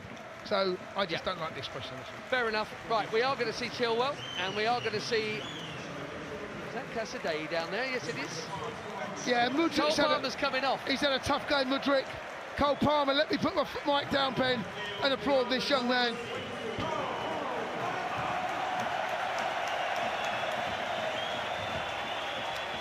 Just thought I'd let you hear a bit of that, folks, as the big screen replays. His left foot curler, his poacher's header, and his brilliant right-footed lob. Chelsea had to attack the Matthew Hardigan for the first half. Cole Palmer didn't have any issue with that. He's put it in that net 3 times. He's gone off here. Casadei on, and welcome back, Ben Chilwell. Now, is he playing? He's playing the head. Out and out left wing. He's playing left wing. He's playing left-hand side of a 3. Yes. Of a front 3. Yes, he is. Saying? Well, yes, almost certainly. I was just wondering if they might have gone to 3 at the back for a minute. They haven't. No, we haven't. Yeah, that's him in front of. That's minutes on the pitch. Chilwell in front of Doucouré on this near side as we're looking, and Patterson just gets to a ball before him, and then Chukwuemeka scrapping with Doucouré. Now Doucouré has it into Chukwuemeka. Great take into space, and outside on the right far side there's a lot of room for Malagusto here. Infield again to Chukwuemeka. Be pleased just to be playing again. Lovely ball into Caicedo. And Connor sitting deeper. Connor's been him and Casado. I say it again, Ben. Enzo might have planted a seed, you know, Connor, in the semi-final. I've got to say, mate, he might have planted a seed. What do I do? Well, I've heard differing things Well, on the extent of the Enzo injury. So the question might not even be one, because maybe he's not available anyway. Well, this performance from Connor, this is the best I've seen him play in that deeper line pivot. Best I've seen him play. I don't think there is any doubt about that. Chalobah on the ball in the right back But position. Look at Malagusta going now. But Ben, it's not a high press. There was a couple of times first half where he got a bit carried away like an excited puppy. Not now, Ben. Look at him. He's the supporting act. Yeah. Look at that. He's filling in there, taking it. Midfield fulcrum. He's now being chased by Beto. Back to Chalobah. Back to Petrovic. No, I'm not saying that City are going to give him as much space as Everton, but Enzo wouldn't get. That's a lovely play into. Oh, could you turn there? He could have turned, but he's now got it. Now Everton a shot. Everton a shot, Ben. And now, you would be. To be fair, so you would be. Yeah, but we still got. There's another 10, 15 maybe. 15 minutes left of this game potentially. Georgia Petrovic is starting for the 22nd time tonight for Chelsea, Jason. He's had 4 clean sheets out of his 22 starts. Think how much he wants one. He certainly doesn't care about 6 and 7 at the other end. Like I said to you, Ben, I don't want 7. I want 5-0. I'll take that now. Give me a clean sheet, Game because it means so much. Well, I know. You know, as a back 5, you take pride on that. You want that, and no, not just a back 5, because you have it as a unit. You do. Oh dear. Caicedo in a big 50-50 there. He's avoided the caution tonight so far, which means he's not going to be suspended for Arsenal. Likewise, Nicholas Jackson. But he's just hobbling a bit as he's got up there. Cucurella does well against Patterson, and actually that's going to be He's up. I was worried about him picking up and not really wasn't going to get up, Ben, because it was a little bit of a. It wasn't 50-50. He come out second best. Is there any reason to not rest someone else? How many many junctures has he made changes at? There was a double, wasn't there? So he can do one more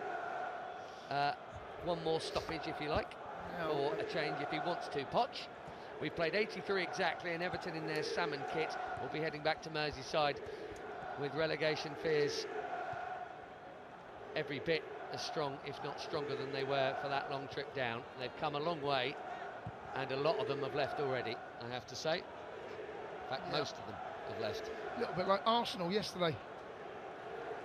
They were the home crowd. Well, we'll be there next Tuesday. Casaday's made a great run. Casaday down the right wing, and he's been found, and he's run out of room as he's tried to control it. It's a good ball. A little bit more pace. So you've got Gusto deep right. Casaday's made a run over the right halfway line, and he's got in behind Mikalenko, and he's looking for a little bit more on it. And the fact there's not more, he's then got to generate the power, and in doing so, he's kind of pushed the ball out of play.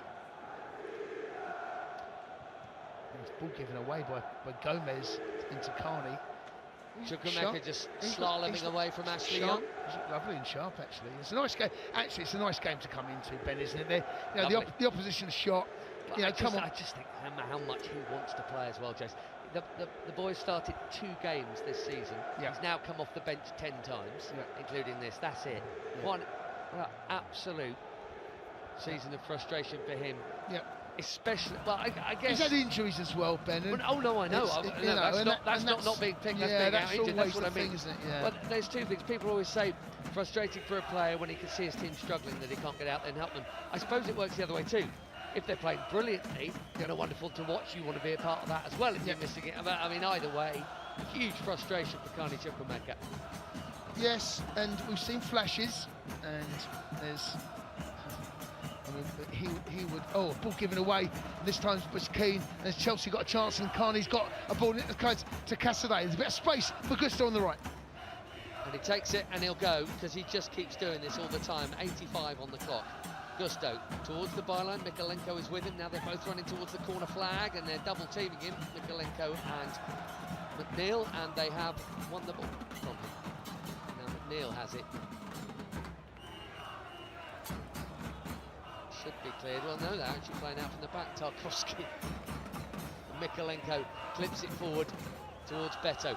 It was 0-0, wasn't it, when he slid in for that chance that was given offside and he missed it anyway? Ooh, Ben. Was it 1-0? I've got 1-0 in the air, but you could. There's been so many goals, Ben. Forgive me. I don't think. I was just going to say, even if he'd slid it in, it would have counted. By the way, you feel like it might not have made any difference, but you never know what it does to Chelsea minds. But special mention for Casado today, Ben. I think he's been probably his best performance in the blue shirt. He's looked like the Brighton version of Casado. I don't know whether they have a blue chip or they stick something in them. When the Brighton sell players, they decrease their performance by 3 or 4% or maybe more.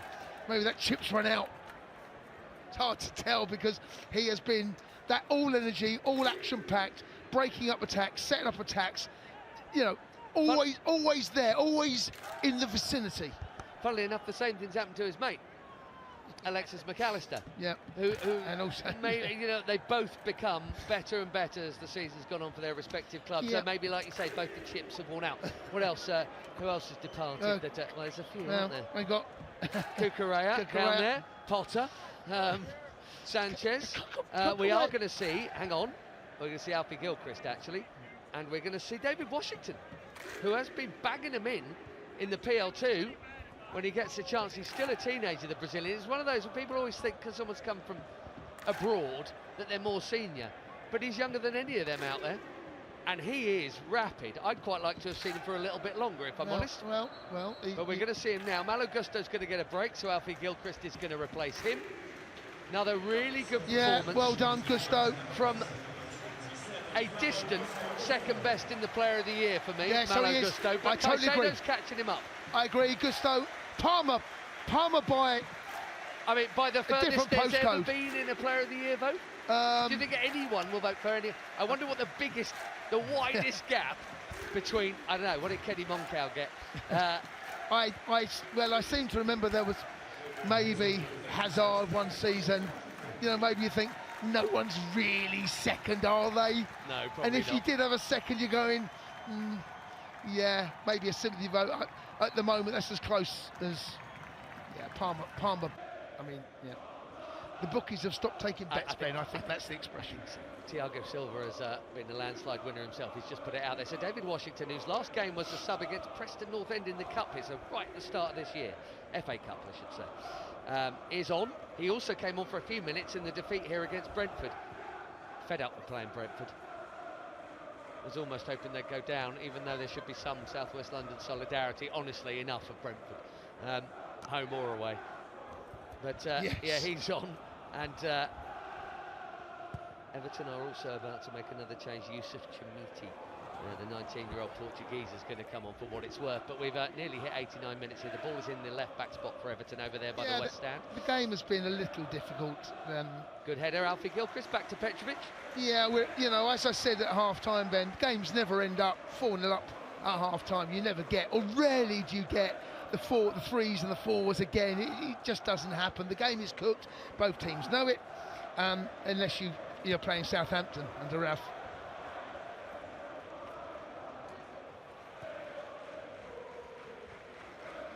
That's a cook around the left-hand side, and he's made a good run there, Chilwell. Ball played in, and he does ever so well. Washington keeps the ball alive for Chelsea.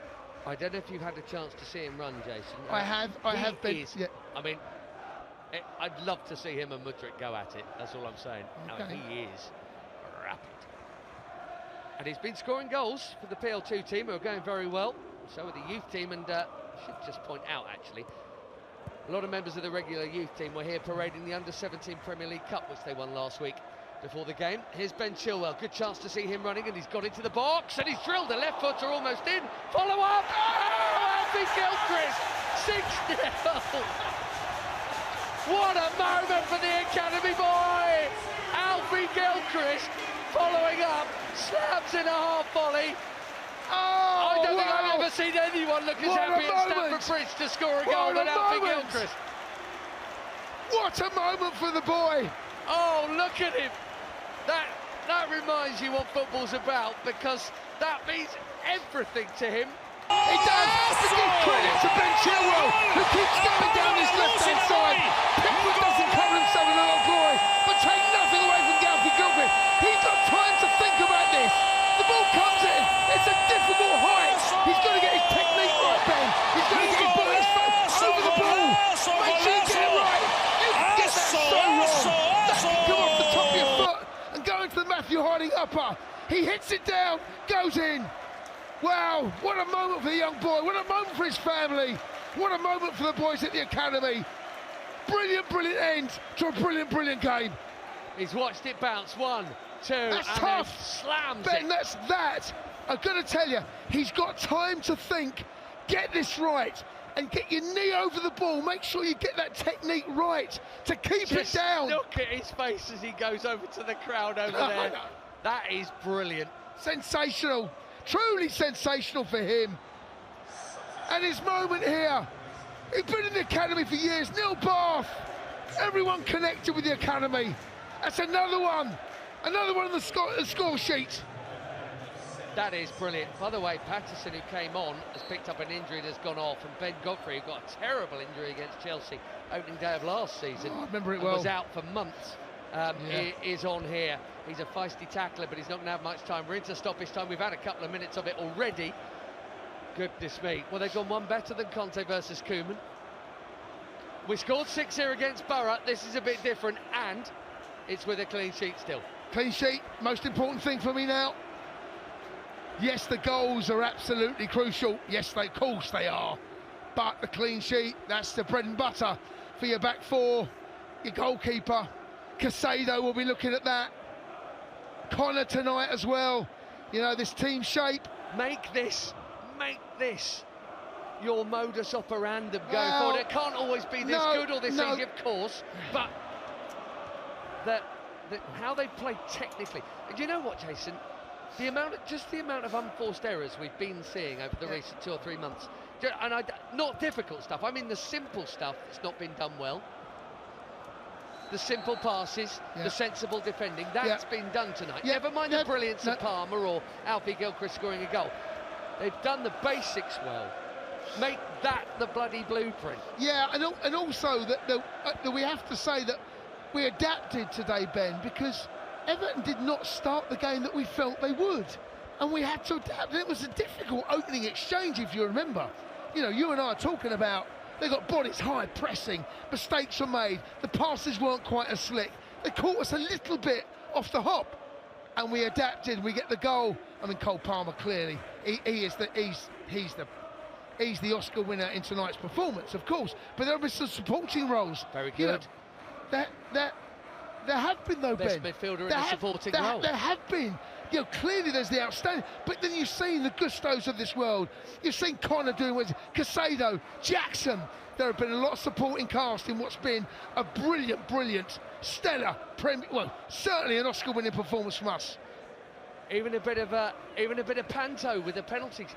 The costume drama. Oh no, there wasn't. Very good.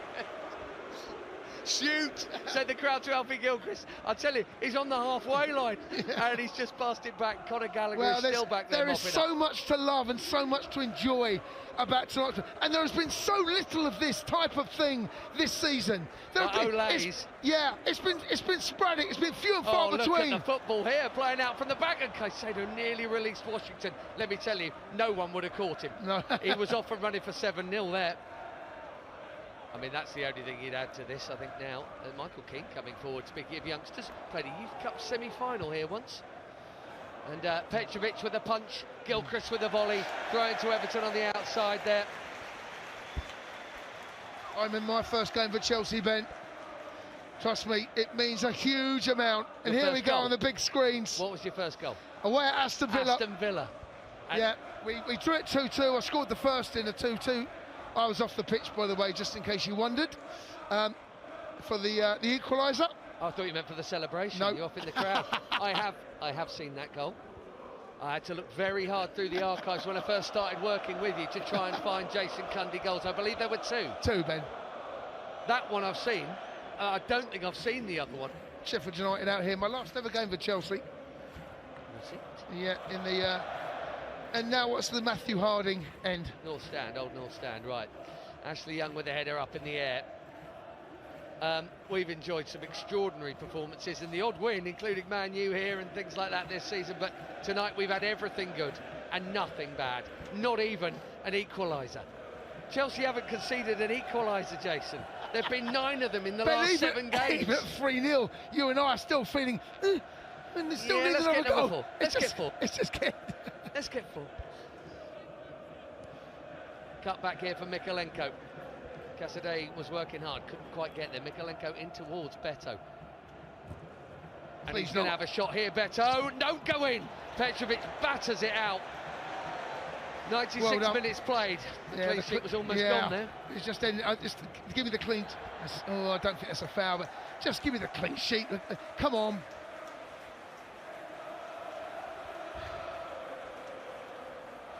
His 22nd start, Georgia Petrovic. It's going to be his 5th clean sheet.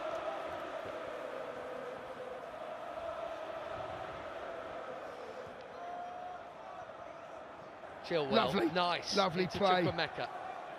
Because we've had a goal in stoppage time, impossible to know exactly how much stoppage time we're going to have now. Chukwuemeka trying to feed it through for Washington. Everton, oh dear me. Forest will be thrilled, Luton will be thrilled. Yep. Maybe even Burnley, who lost to Everton. Sean Dyche's former club. By the way, Connor has been so good in that deeper role, Ben. I've learned something about Connor today. I've learned a lot. And we have loved a lot. Great individual performances, great team performances. Cole Palmer joining Frank Lampard twice, Jimmy Floyd Hasselbank and the great Luca Vialli was scoring 4 goals in a Premier League game for Chelsea. He, of course, will get the headlines, and there will be more demands, and we've got to find a way to get him in the England team. But he is by no means the only player who's been brilliant out there. A lot of great individual performances, Jason, and a wonderful team display, and a 6-0 win to give us great momentum going into what will be a much tougher game against Man City at Wembley at the weekend, and into the run-in in the Premier League as we try and reel in the Uniteds. And just before Jason comes in, I tell you, there's a loving in the centre circle with a broadly grinning Alfie Gilchrist, which just puts the cherry on tonight. And one of the first people to go up to him was Cole Palmer. Cole knows he's got the match ball, he's got the Oscar, but he also knows there's a lot of players around, and he went up there.